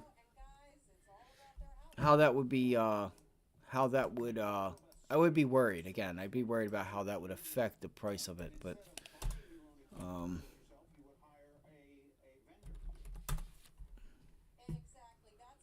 dude, the fucking SPY is still falling out of bed. You have got to be kidding me, dude. This market's really weak. Watch out. Watch out, guys, gals. So I don't know what's falling. Like, nothing is falling like this. Like, energy, banks, they're all still up. So I don't understand why the market is doing this. Like, okay, banks. Sorry. JP Morgan, another leg down. UNH, starting now. Apple, starting right now. Dude, you gotta be shitting me, bro. Come on, man. We can do this. We can do this. Gosh. All right, so we never got that pullback. We said 184. 184 was the area. Come here, turkey butt.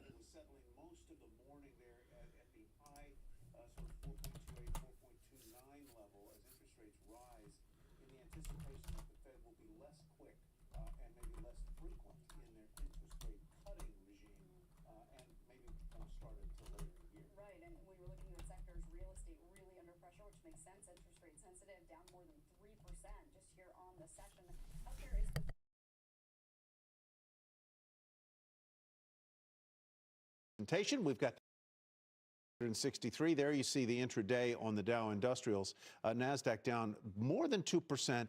The other index is down about the same, a little less than 2%. Let's take a look at the 10-year yield as it climbs up close once again to it now is above 4.3%. It was settling most of the morning there at the high sort of 4.28, 4.29 level as interest rates rise in the anticipation that the Fed will be less quick and maybe less frequent in their interest rate cutting regime and maybe won't start it until later in the year. Right, and when you're looking at sectors, real estate really under pressure, which makes sense. Interest rate sensitive, down more than 3% just here on the session. Healthcare is performing the best, but it also is down more than 1% here on the session. And then, right sort of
fucking God. Thank you, Ty. I can't believe that. Okay, well. All right, long story short, you know, VIX heading up to that $20 level.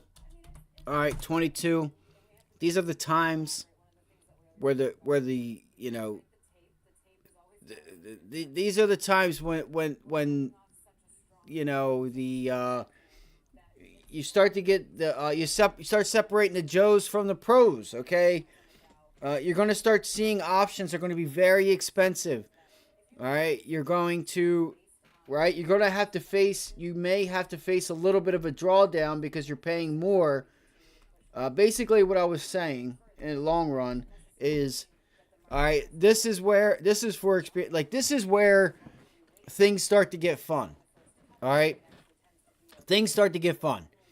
Options are going to be expensive if you don't buy correctly, or if you can't even just hang on because you're paying more and you get that little extension or the opposite move, you know, it's going to go against you. And if you can't handle that little bit of drawdown and get the stock the room that it needs, and you start stopping out, this is how you lose money, right? Like, this is when it gets good. The VIX is up at 22, 26, hell, 30 for whatever reason. You know, this is when people start getting hurt. All right, this is when you're just getting 2-piece after 3-piece after 2-piece, but you got to hang in there. You got to hang in there and say, you know what? 190's been resistance. I still got to treat it as such.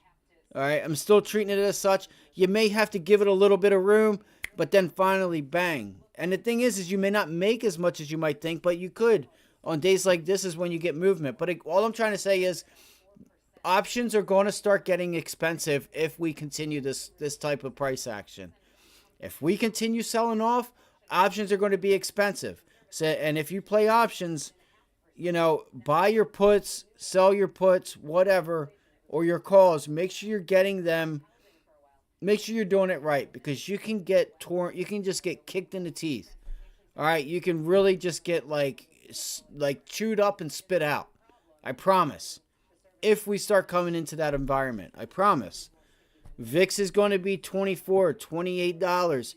Options are going to be $280 to $330 a daily, right? Or for a day or two out.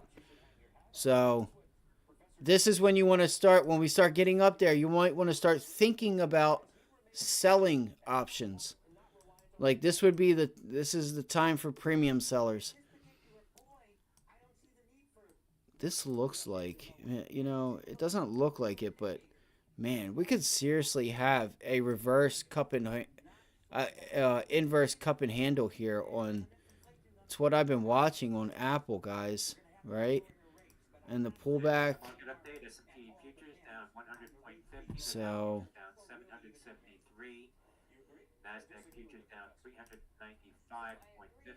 But that's all. That's all. That's all we got, baby. That's all we got. Let's do it. I need to get her done. NASDAQ is not normal today. I know. I know. I know. I know. This is normal in a bear market, though. That's the thing. This is, I don't know why, though. There's no reason for this. There really isn't. There really isn't. Other than financial conditions starting to tighten, it's like, this is not CPI. All right, PCE is still on its way to 2%. You had a number that came in barely above, but it came in down. It came in lower year over year. Like, come, it's funny. It's just, they're taking profits. This market's just went crazy. Look at the volume today on the Qs. So I would love to try and fight this trend and go higher, or I should just wait and catch the bounce tomorrow.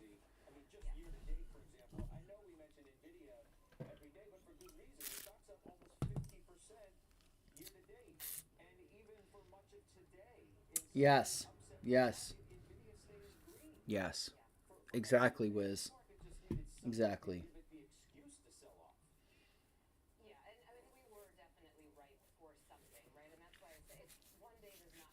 That's kind of why I'm wondering, it's if I try, I just feel like we had a little bit of volume to the buy side. I wonder if I could just try for the gap up. I wonder if I could just try for the gap up. But again, you can't just waste your money like that, especially. WFT, Walmart, and Vizio for more than $2 billion. Oh, Vizio. Whiskey, Michael Tango, Victor Zulu, India, Oscar. Vizio. Vizio, Walmart to buy them out. Big pop, pot lock and drop. You gotta, I don't want to just waste money when premium starts getting expensive. I would like to try and get something to take advantage. Like, obviously tomorrow, tomorrow I'm going to wait. If we get a bounce up, I think we pull back. The month of February in and of itself is the seasonality is weak. We have taxes coming up. You could see some selling for taxes to pay for taxes, and that could be it, right? Using CPI as an excuse or whatever. It could be many reasons, just to take profit and put it somewhere else. Maybe yields are higher today, so they're taking money out of the markets and buying bonds with it. You know what I'm saying? Maybe they're going to lock in these spikes in yields while it's here. It's hard to say. You know what I mean? It's hard to say, but TLT would be going higher. Kind of, not really. TLT just didn't sell off like the market. And we did see, look, TLT, what happened? Look at this downturn. Right? If I pull up the SPY on an hourly chart, I was waiting for this. I was waiting to see, all right, TLT's done pulled back. And we don't always have these same divergences. But I was like, why isn't the SPY pulling back? It's been, the TLT has been pulling back for weeks. And even, in a normal market, they're the inverse to banks. So if TLT goes up, banks will go down, or used to go down. And as banks go up, TLT goes down, and vice versa. TLT goes up, banks go down. So you can see here with the hourly chart, you know what I mean? So it's rallied, it's pulled back, and now it's just like, okay, what are you doing, SPY? Are you going to start joining us here? So let's see. Oh, we have, what's his name on right now? Jeffrey Gunlock. Look, yep, right there's the neckline. TLT's not there, but I don't know. That was, I guess, a useless point there. But it was just something that I noticed, and I was wondering why we haven't caught up to it. One thing, the economy is more vulnerable under a rising interest rate regime than it is under a falling interest rate regime. Under a falling interest rate regime, companies that are in trouble and maybe marginal credits, even though one more like, that's all we need. Basis, we're gonna need the 10 likes. That'd be so sweet today. We can do it. I know we can. Take money out. NFLX. NFLX. I might just look at the SPY and try to trade it. All of the risk assets. They're reliant upon Netflix financing of marginal companies. But when interest rates are rising, maybe they'll have to default. So maybe it adds volatility to the economic cycle. And I'm certainly so that was the case serious when that interest rates were rising in the 70s and 80s. There was I'm going to reach out and try to get something really going here. I was thinking about that. I was thinking about that. I may already have. I was thinking about that, Malik. I really was. January CPI was hotter than expected on almost every level. How does this play into the expectation for interest rate cuts? The market was expecting I already did. Where are you at, and how does this Let's go.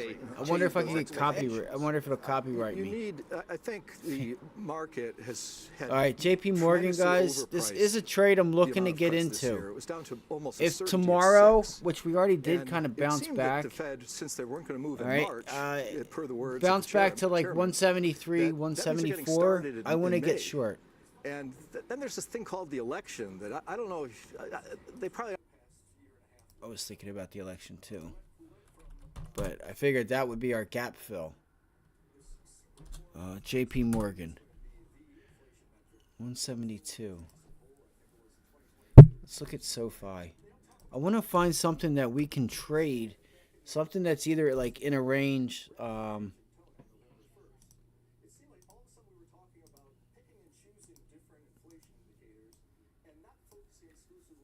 Okay, so that's a really nice break and retest of the 50-day moving average. Wow. Look at SoFi, guys. SoFi is green today. SoFi is actually green.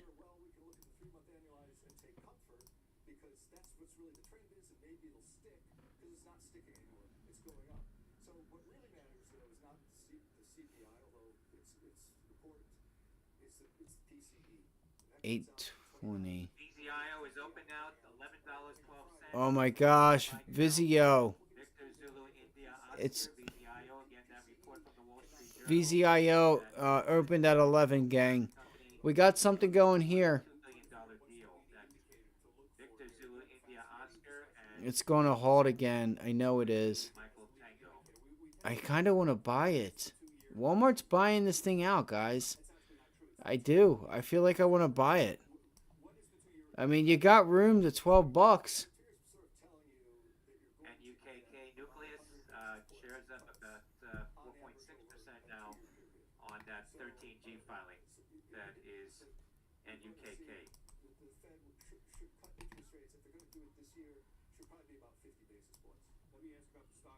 So Walmart buyout with Vizio. Look for $12 flat, guys. That's what I would look for on Vizio. All right, if anybody's looking at that name, personally, $12 flat.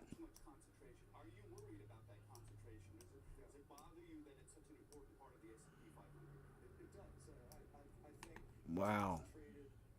I don't like that. That's not cool. That's not cool. It's not bad either, though.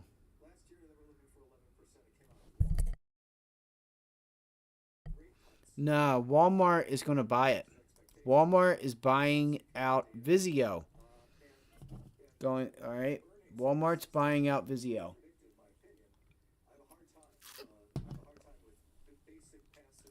All right. Walmart is buying out Vizio.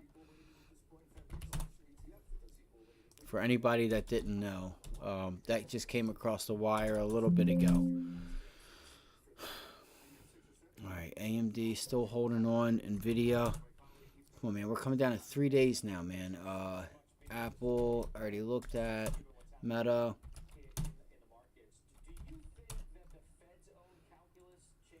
NFLX. Google. Amazon. Fucker. Snow.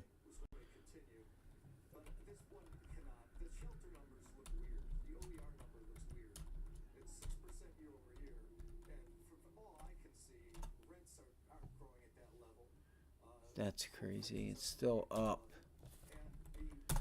Sorry, guys. I'm trying to find something. I'm thinking about just trying to trade the indexes, but I'm not getting a reversal or anything. $9.80 on Vizio. I would look for an honest long.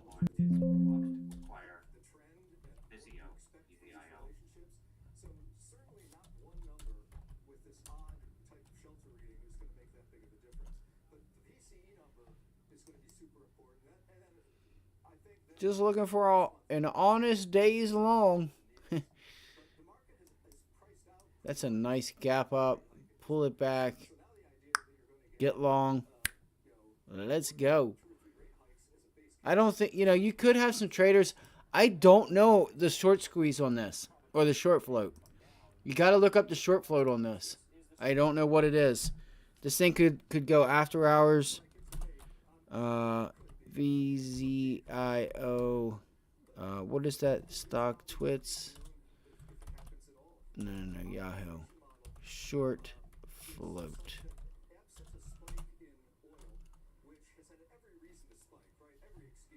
What? There's no way. No way. 3%? That's it? I doubt it. I don't believe it.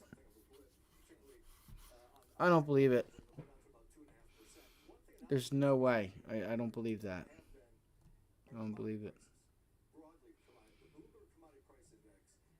They might be, though. I mean, I'm just, I am kidding around when I say I don't believe it, but could be correct.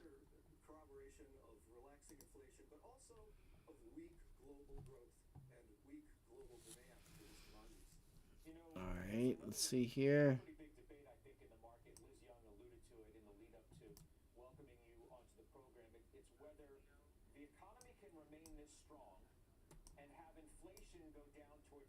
Ooh, that was almost a break of VWAP. All right. All right. Let's see here. Come on, man. Come on. Why does it do that? So lately it's been, I push backspace and it doesn't clear out the stuff I'm looking at.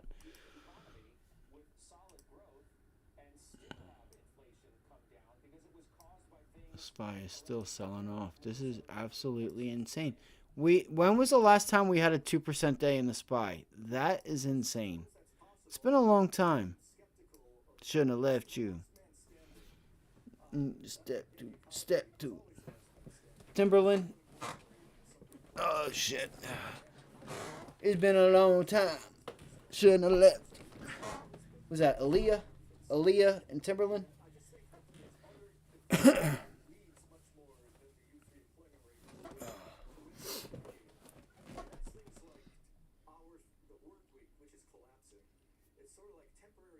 Yes. A lot of these leading indicators don't share that type of strength. And I talked about this last time I was on with you, Scott. 88% of states, and the states report employment data as well.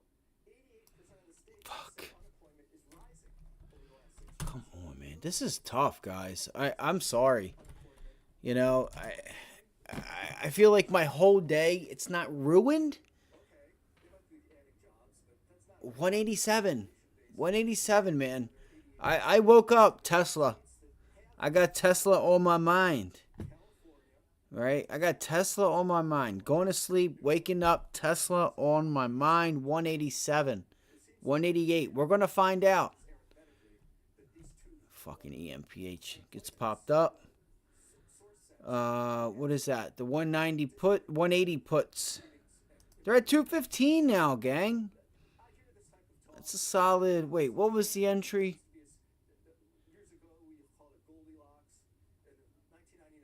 Yeah, so it's not 100% yet, but they're up there, almost. Because the entry for us would have been, when I was ready for it, it was too high. It was like $1.28, $1.30, and that was because I just missed it, man. I just missed it. Yes, exactly, Wiz. I know. I was just saying the same thing. 2% day in the S&Ps. We ain't seen that in at least a year. At least it's been close. Hold on.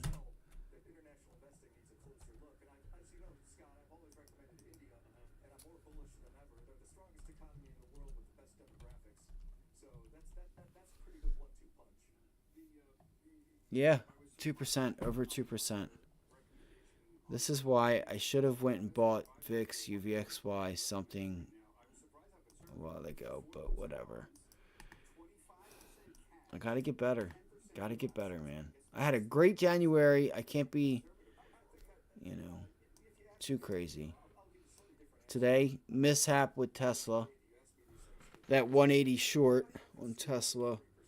She's still just cutting levels. I don't know if I should just go ahead and go short again and just start trying to short it so we send this market higher. What do you guys think? The candles are getting a little tight down here. Like now you're talking about going to Fed Day. And I brought this up. I said, watch if we take back Fed Day. If we come all the way back around to the Fed Day and we take that back, so there's your sign. I feel like if this continues, this is the market telling Powell, you're doing too much. You're going to be doing too much. If you don't start cutting, you're doing too much. This is what I was talking about earlier when I said the market will tell Powell, will start pricing in a possible recession. It will. You guys know that. Some of you guys that have been around for a while. What do you think happened to 2018? It's like, okay, you know what I mean? You're doing way too much.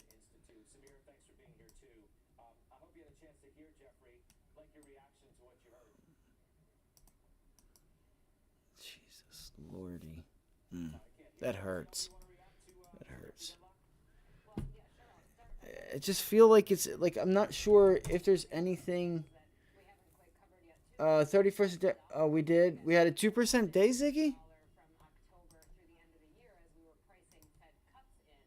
A 2% day though.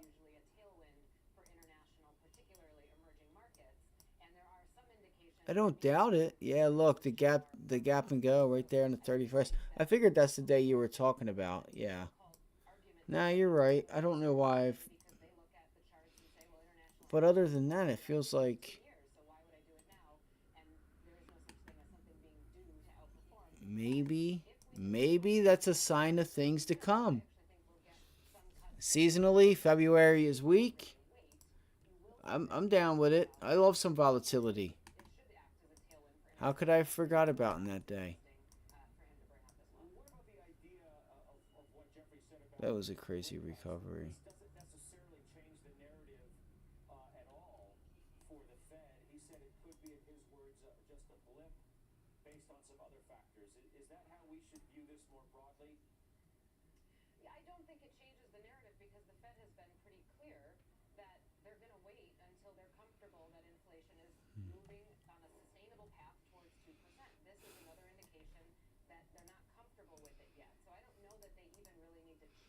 I gotta figure out some names to trade. I gotta do something here. I feel like look at that volume coming in there, guys. That was some nice volume on the SPY.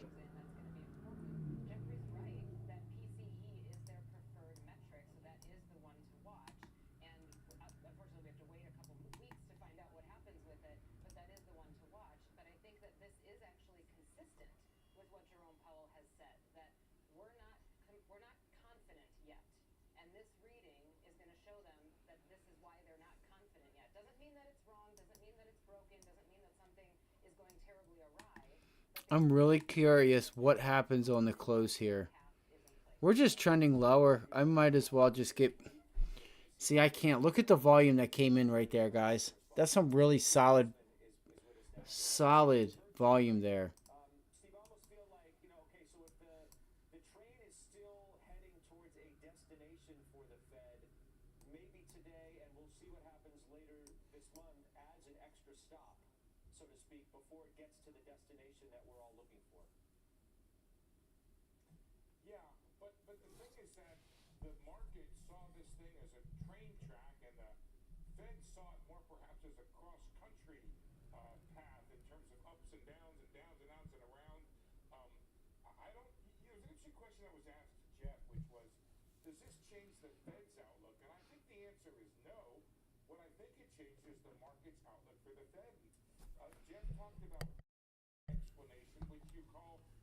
Let's see here. 490.50.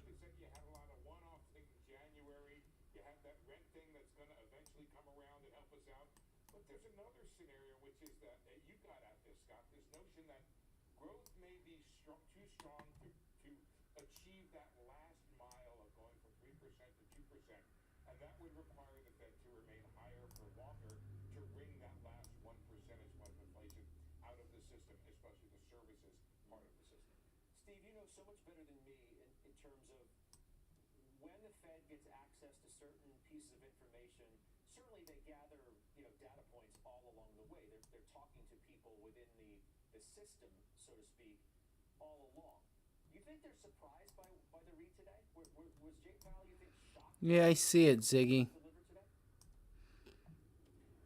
I see it there. His feet up on the table, went like this and said, I told you so, right? I mean, we went back, Scott, me and my producer, Betsy Spring, and looked at the number of Fed officials who used the word bumpy last week in regards to the course of inflation. And I think it was like, I don't know, 3 or 4, but that was just last week. Before that, almost every single Fed official has warned us of this. Scott, it's why Look at that nice tail. Sorry, guys, I didn't mean to be talking in the mic. 490.63 just right in front of it. And you did get some really nice volume here. Kind of just slowly buying the dip. You got the 20-day moving average down here too, guys.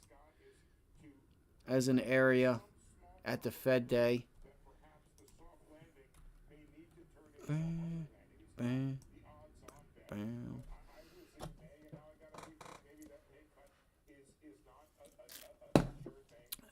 Cannot wait to eat. I have not eaten all day except a few little crackers.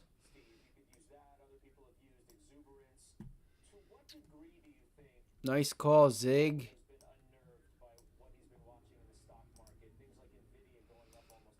Tomorrow and tonight when I get back, I'm going to put my top ideas in and kind of get them in. Again, like sometimes it's hard for me to pay up, guys. All right, because it's easy to see something like, okay, it's easy to know after 15, 20 minutes, and it starts going in that direction. Like, okay, well, that was the correct buying spot, right? That resistance acted as resistance. It gave you a follow through. But you don't know that. Right? You don't know that until you get in, whether you want to call it supply and demand, resistance, support, whatever it is. It's not until after it makes the move away or into the position or into the area that you are confirmed, okay, that was a correct buying opportunity. Maybe sometimes I got to just buy it up. But again, it's hard for me as an options trader to pay 30, 25, 35, 40% more because that's a piece of profit off the table. Like, I got to get those entries correct. So maybe I got to start working on just doing that. I did not think we would get this much follow through. Also, right? I said, you know what? I didn't get my entry. It is what it is. Let it go. Move on. Because I know if I continue to buy right, I will make more. If I buy wrong, like Rivian yesterday, I could put myself in a little bad position that I don't want to be in. Now, it wasn't that I was in a bad position, but I had to fight, to really have a good loss, right? To come out, with just a little scratch,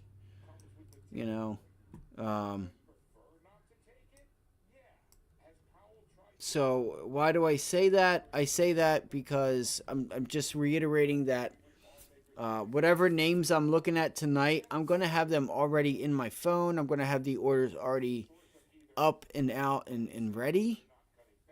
Whatever it is that I can do to help myself and say, all right, if the weeklies are already up, go look at, 2 weeks out. Just go spend the money, get 2, 3 weeks, a month out, and get that gain.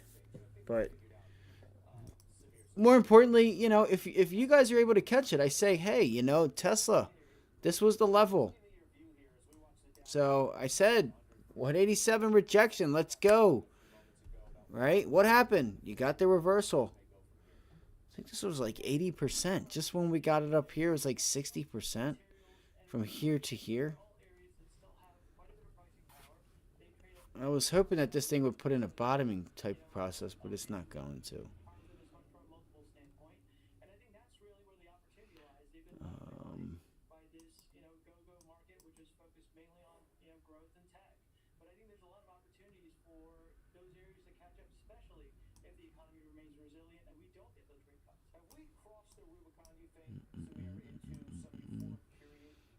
Tesla. ENPH. Look, I'm actually surprised. I'm actually not surprised. Remember this morning when I said that you could see these solar names like EMPH trade sideways because of where they're at? Right? They're just stuck in the quicksand of you know, there's just a lot of shares that have traded hands there. These spots are like quicksand. You know, if you guys know what I mean. With the volume profile, you can see how, you know, you just have this whole area here, and it's kind of like you have this little gap down that you could come into, but you get to just above the 50-day, and you're just going to be stuck and sitting there. So yeah. Let's see if we start seeing a reversal in the Qs to give us a long. Let's go, baby. 10 likes. Let's get it. I can't whistle right now. I can't whistle. Can't do it.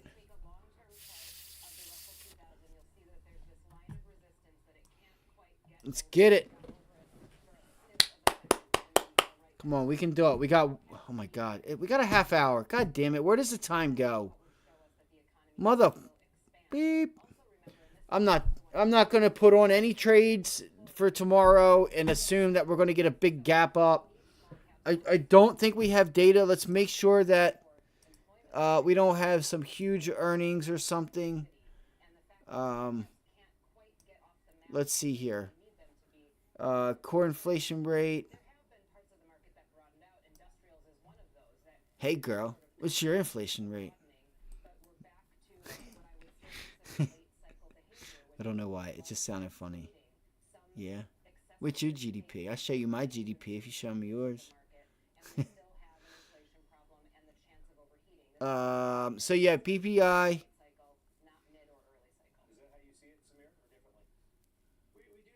Employment change quarter over quarter, preliminary, GDP growth.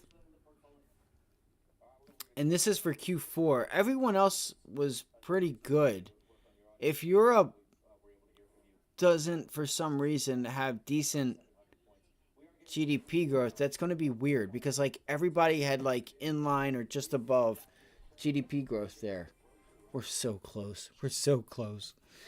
10 likes. We're so close. We can do it. I know we can.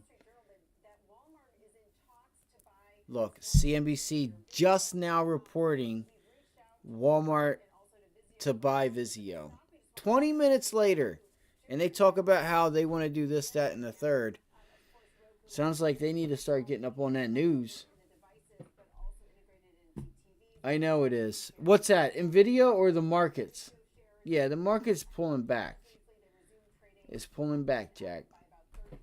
It's pulling back. All right, today is what? Tuesday? Today's Tuesday. It's all good. Today's Tuesday. All day long, Tuesday. Wednesday, PPI, retail, ECB, employment, GDP. CEO with Roku on CNBC. Not sure if they have earnings. They might. I know they have earnings this week. I thought it was on Thursday. All right, so hold on. Tuesday.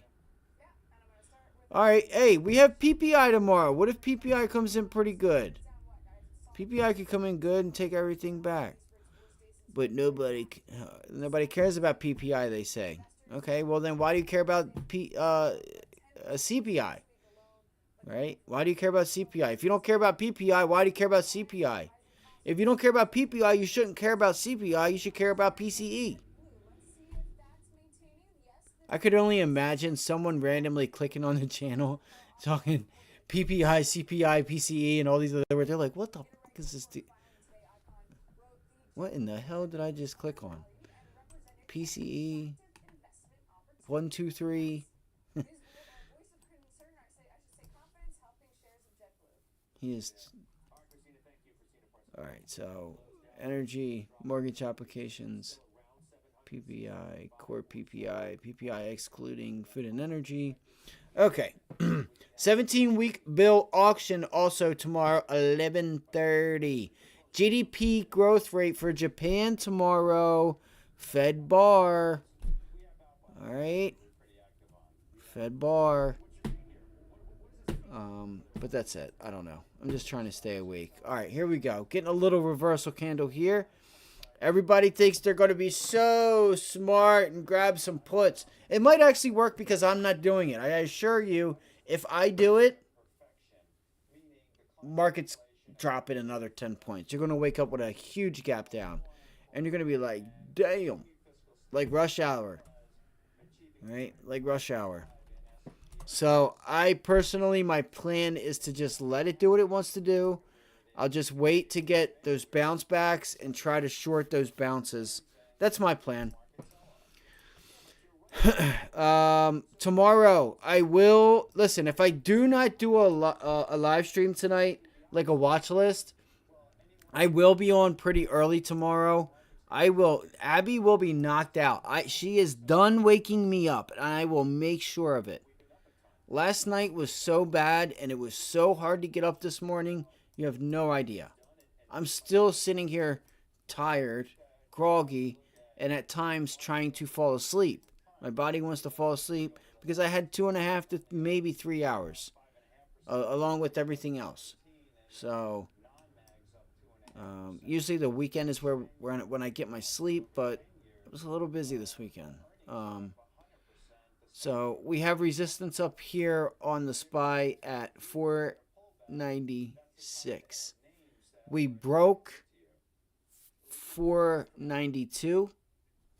All right, so we got to see if we can make 492 resistance now. Do we continue to make 492 resistance and get back into that Fed day low, which would be like right here. This is our Fed day.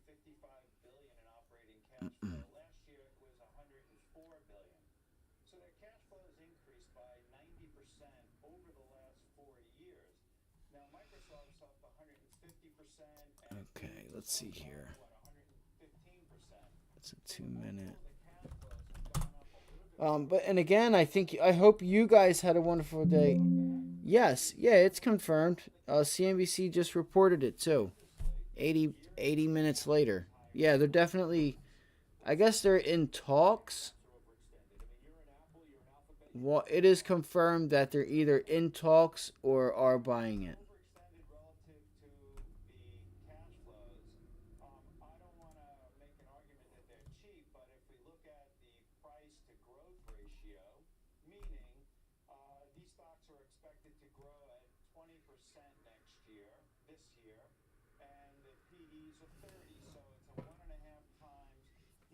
Net settle up. Let's see here. Let me find out for you, buddy. Look at that nice pullback on the Apple.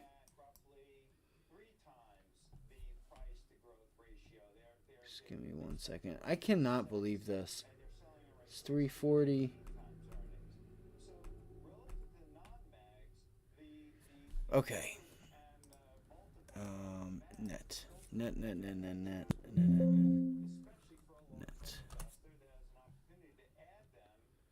Is it setting up for a long? I mean...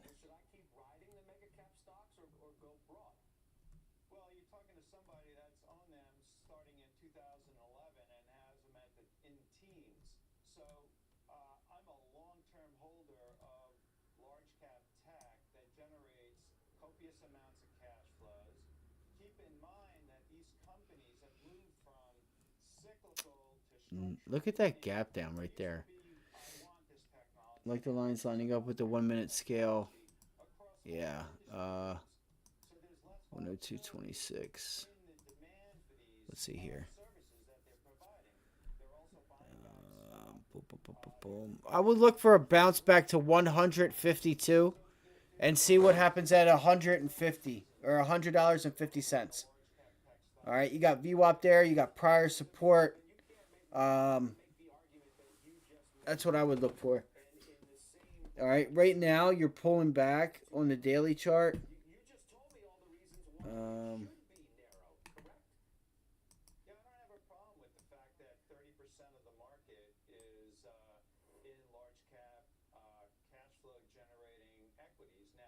that doesn't mean we own any of the smaller cap Come on. stocks. If you look at the last 2 years, God damn it. compare the Qs versus Sorry. you have the ARKK over the last 2 years is down 30%, but the Qs are up 25%. So when we talk about technology, you have to separate between the large cap cash flow generating Come on, Mo. Come on, man. Just bear with me. Or the, whatchamacallit. Okay, there we go. I'm like, I know I'm tired, but damn. Alright.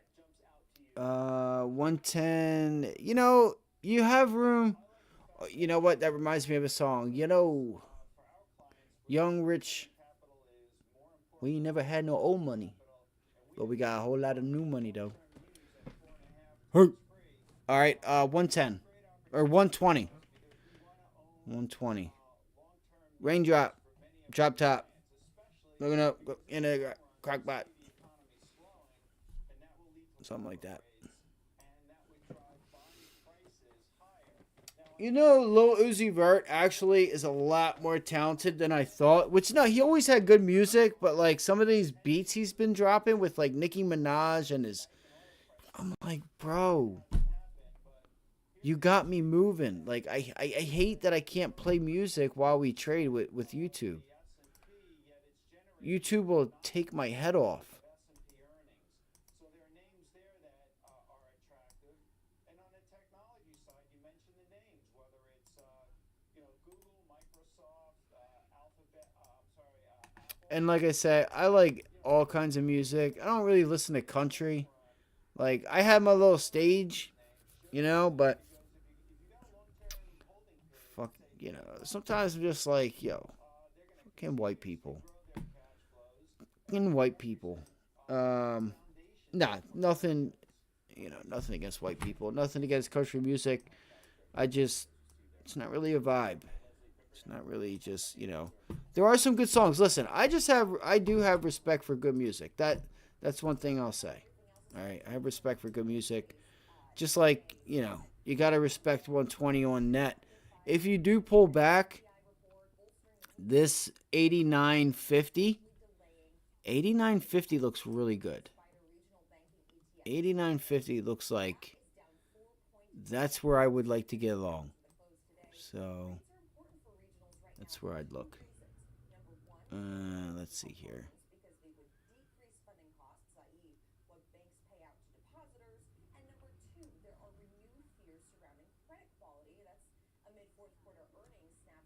Yeah, right there, buddy. 90, 20.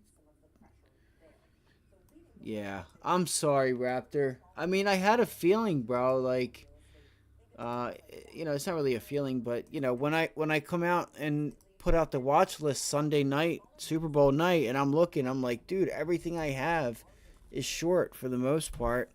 Maybe that was my sign, right? All these stocks are, dude. What happened with Roku? Oh, this could be because of the Vizio news. Look at that. That's a sympathy play with Vizio. That could hurt Roku. That's no good.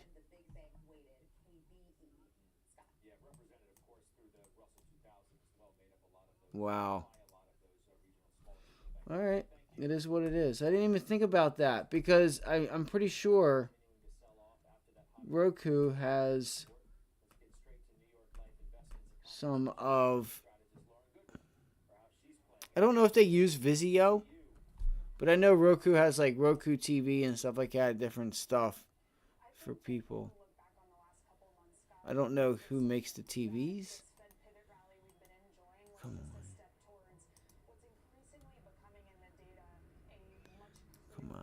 Come on.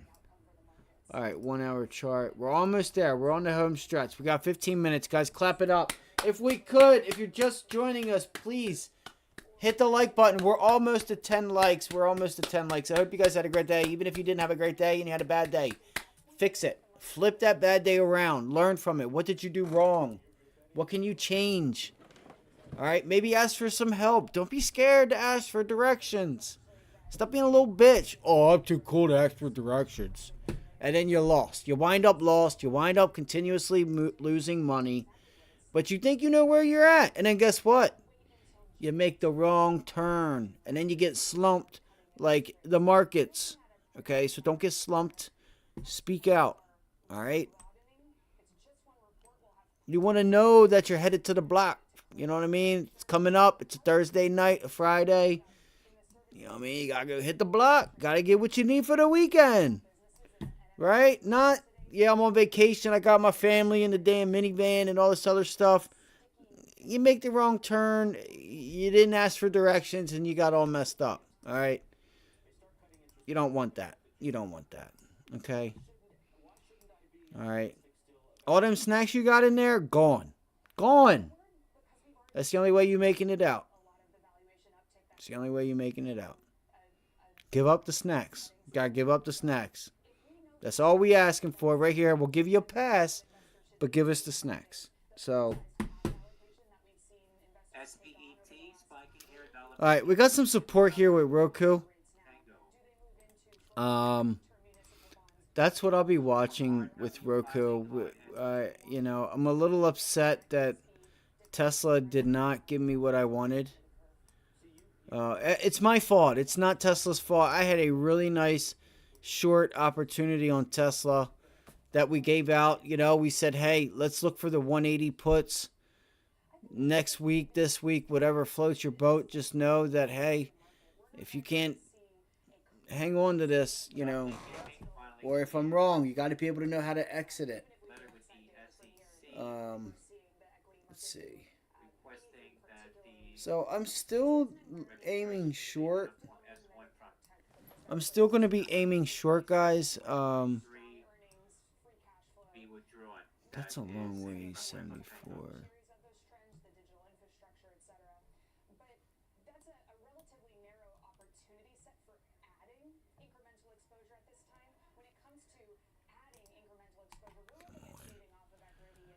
All right, what we got here? But again, I didn't say this, so it's not again. I do want to thank each and every one of you guys, right? I look forward every day to seeing you all, talking to you guys, you know, coming up with a game plan and trying to make ourselves better, right? Trying to bring this cake home for the family, for yourself, you know, for whatever reason. And as a group, you know, we become better, all right? I try to, you know, do how I try to act like how I would want someone else to be trading, right? If you say you want to get short at $100 and that stock goes to 100 and then it pulls back to 95 and you're trying to go short at 95, I'm going to ask you, why are you short? Why are you short at 95? Well, because it went to 100 and now it's pulling back down. Okay, that's fine. That's fine. Where's your target? Well, you know, I'm looking for 94. Oh. So you went from $1 to 94, 100 to 94, or 95, I should say, which is, you know, $5-6 if your target's 94. And it gave you the pullback off 100 and you just caught the bounce at 95 to 94. Was the juice worth the squeeze? That's what I'm getting at, long story short. Should you be doing that? Right? You know, that's a decision you're going to have to make with yourself. Right? So, execute at those places. If you pay up for it because you got validation, just make sure you got room. Like, where are you going? What's your target? That's all. You know, I was just nervous because, like, yesterday's Rivian play, I don't want to repeat of, like, I need to get like a few wins going. I did get a green trade today. I did get a little money today. I can't say I didn't. I did take that reversal on Tesla. Very small money. Like, practically just call it nothing. Right? I don't know. It might have been $60. I don't know. If that. So, you know, I didn't go big or anything, but that scalp right back to VWAP right there. That was the trade. VWAP resistance and a break of that prior support of 184. But it's all good, right? We have tomorrow.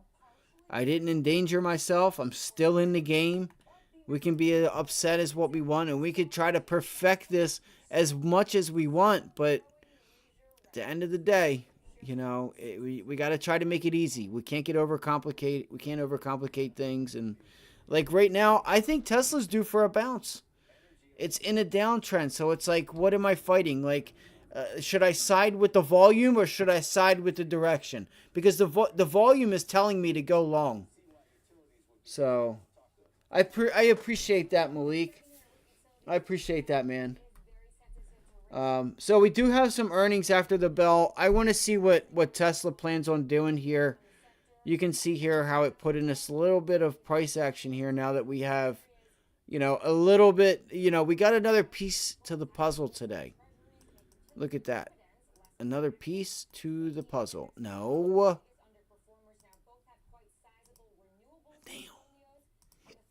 Damn, man. What was that, Chris Tucker? Damn.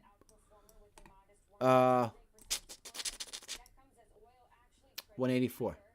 183. 183. All right, guys. 183. All right, for Tokyo, Tesla, Japan. Don't know why I said that. All right.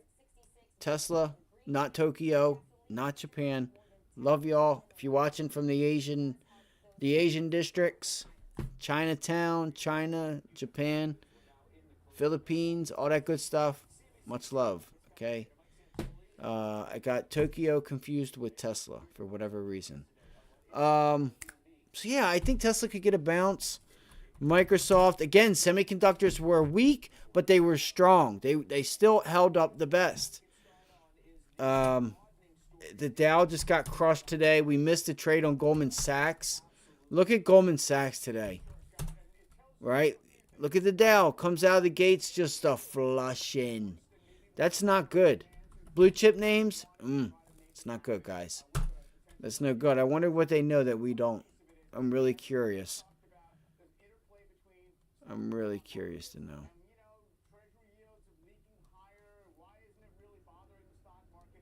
Let's see here. What else am I thinking about? We have IBM. Still didn't do anything with that.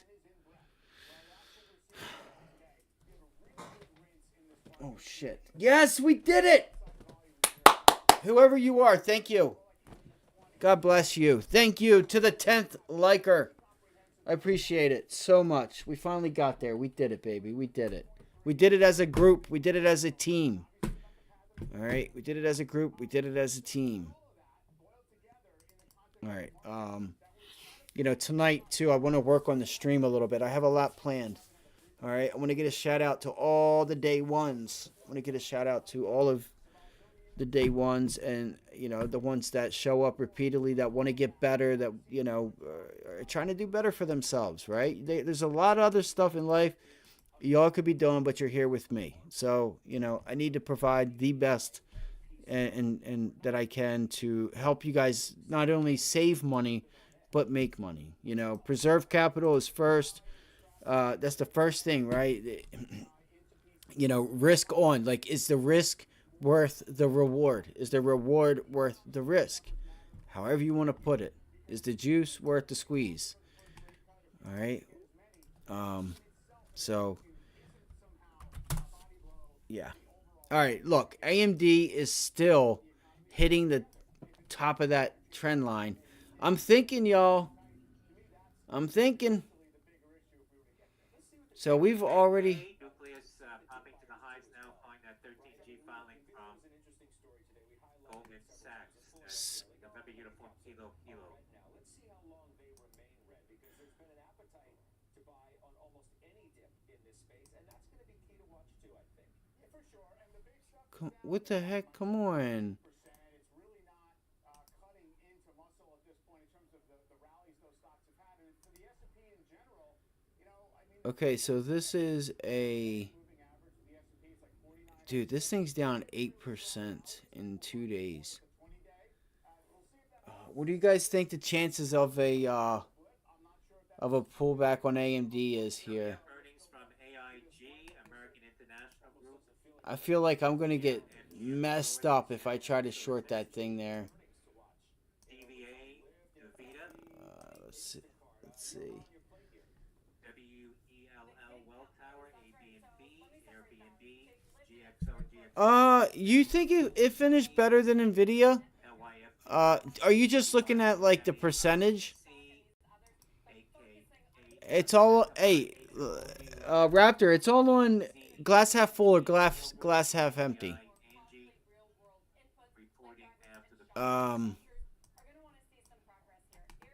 You know, come on, man. Dude, why is this doing this?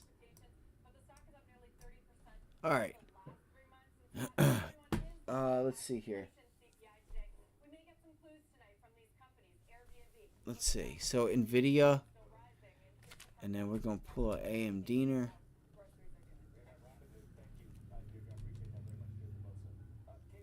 Yeah, I would agree with you. It did finish a little bit better. It finished a little bit better. I can see that. It did. It did. I gotta clean a lot of these lines up.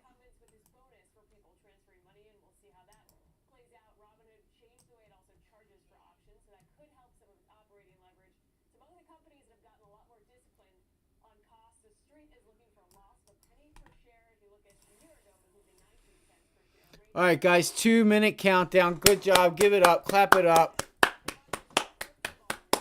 I'm going to clap it up for you guys. What's AMD going to do? Are we going to come in with the gap down? Are we going to be able to reject the 20-day? Are we going to get ourselves back up in there? What are we going to do? This is going to be a crazy week when we least expected it. What are we going to do? Man. I feel like I want to start front-running moves right now, but I know that's the mediocre rookie thing to do, and things won't end well if you do that. To the moon. He said to the moon. All right. Let's see here.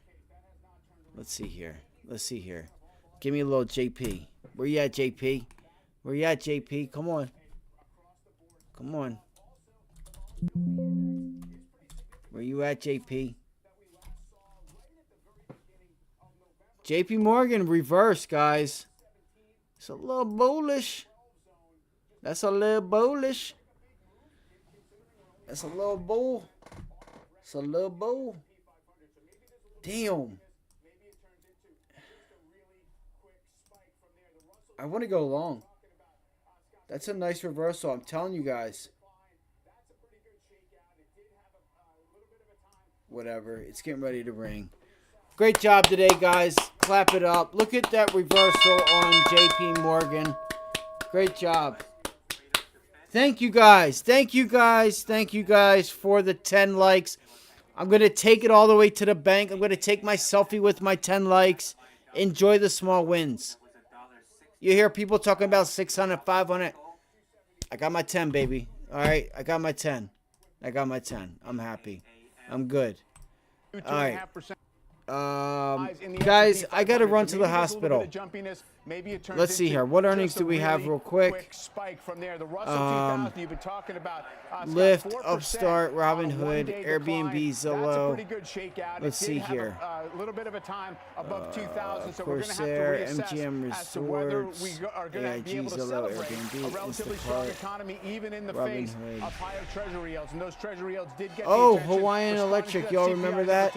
We went out about 432 on the 10-year, and it looks like the S&P 500 is going to finish up down just about 1.4%, almost equivalent percentage decline in the Dow, 38,272. That does it for Closing Bell. We'll send it into overtime with Morgan and John.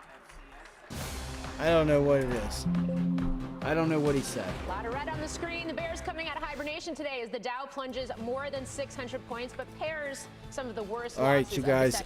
Guys, I think I got to get out of here. If you guys want these earnings, you guys can check it out online. Closing Bell overtime. Morgan Brennan with John Ford. Yeah, it could have been worse. I appreciate that, Raptor. I just got to do a good job. You're right. I got to deliver. My goal, though, is to disrupt this industry. We're done giving other people a assload of money that they don't deserve. It's not about that. Oh, you got paid. Listen, I feel like there's a way to do something. All right, everyone else failing, struggling, but all these other ones sitting back. You don't need to pay someone thousands of dollars to learn how to do this professionally. All right, everyone's going to make their mistakes. I still make my mistakes, but at the end of the day, I stick to my rules for the most part. If I don't have that, if I am saying I'm selling or going short at this level and it gets to that level and for whatever reason it either breaks above or just, it goes away and or rejects the level and I miss it, I don't just go short. Oh, it hit the level, I got to go short. No, the juice has got to be worth the squeeze, right? In order for me to consistently make money over and over and over, pull money out of the markets, I need to be, long or short at those entries. And, Tesla today, I try to get short Tesla. I try to pull up the orders for Tesla, and then I pull up ENPH, and I'm like, shit, I'm in ENPH, so I got to go back, go to Tesla, put in the amount, get the order up, bada bing, bada boom, and by that time, it had already went from, let's look and see where it was. I'm pretty sure it was like 110, 105, and then 125, 130. I can't pay almost 30% higher unless we got that serious continuation, serious volume. I was just a little unsure on how these would have worked. It still worked, but it is what it is. Maybe that's something I need to learn, that sometimes it's okay to pay up. All right. Again, this is all the process that, I listen, again, I'm very picky. I'm picky with my, it's not that I'm picky. It's just, it's just how I am. Sorry. It's just how I am. So where are we at here? $1.40. What is that? There it is, right? I was right. $1.05, $1.15. Look, it had a low of $1.07. Right? 110, 105, or 110, 1 whatever. So, and what happened? It went higher. All right. Again, guys, that's all I have. I'm a bit tired. I thank you guys. I want to tell you guys, I'm so appreciative that you guys spend your time here. With a little bit of time, this stream's going to get better. I promise. All right. I want to start, I hope to get to one day where we could have a studio. We can bring people in, right? We have a real live trading thing with other people, right? I want to have other guests and, other people on the side of me, and we're trading markets day in, day out. All right. So again, I want to thank you guys. Robinhood, I guess, is out. Let's look. Good old Denny's. I haven't been to Denny's in forever. So Robinhood, pop, lock, and drop. All right, pop, lock, and drop. All right, you'll have to check them out. Listen, and again, one more time, with your help, you can help us get there. You can help someone else find us that would like to be here. All right, appreciate you guys. Listen, have a good night. I may or may not have a live stream tonight, depending on if I feel it's worth it. Okay, if I see, hey, I would like you guys to see these charts, I'll make one. Okay. There are a few names that I'll probably start putting right here. The thing is, if you guys know how to, let me know. I don't know how. It doesn't let me click on them. Okay. And if you don't know, there is a disclaimer. Do not trade anything we trade on here. You will lose money. It is your responsibility to know how to manage your position. You choose to trade the things that I trade because it's your decision to trade that. You're not trading it just because I am. All right. I trade live on here to show you guys what's really possible. Some of the mistakes that I make along with a lot of the good things that I do. Understanding the patience and, so read the disclaimer if you haven't read it. you know, I'm trying to put everything here, but it doesn't, like, if I double click or, wait, did that just do that? No, it didn't. It didn't do it.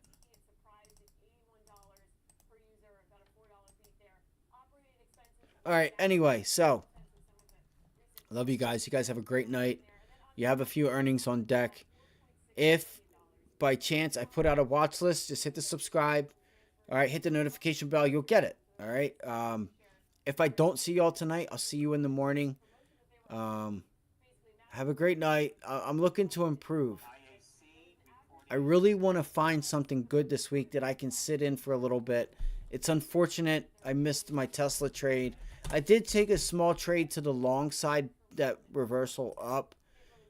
If there's any lesson from today, I would say that the lesson would be watching VWAP, knowing when to use VWAP. We used it yesterday. We used it yesterday to exit and have confidence that the probability was pretty damn high. The rally that I bought too soon was going to come back and test VWAP, which would allow me to exit that position with a small loss. And that's exactly what happened. What did Tesla do today? Identifying, hey, Tesla is making VWAP support very early. Support, support, support, support, and it rallies. And what happens? It gets about a standard deviation, 2 standard deviations above. Really, it gets into the resistance level and cannot extend through it. What does it do? Chances are she's going to reverse back to VWAP.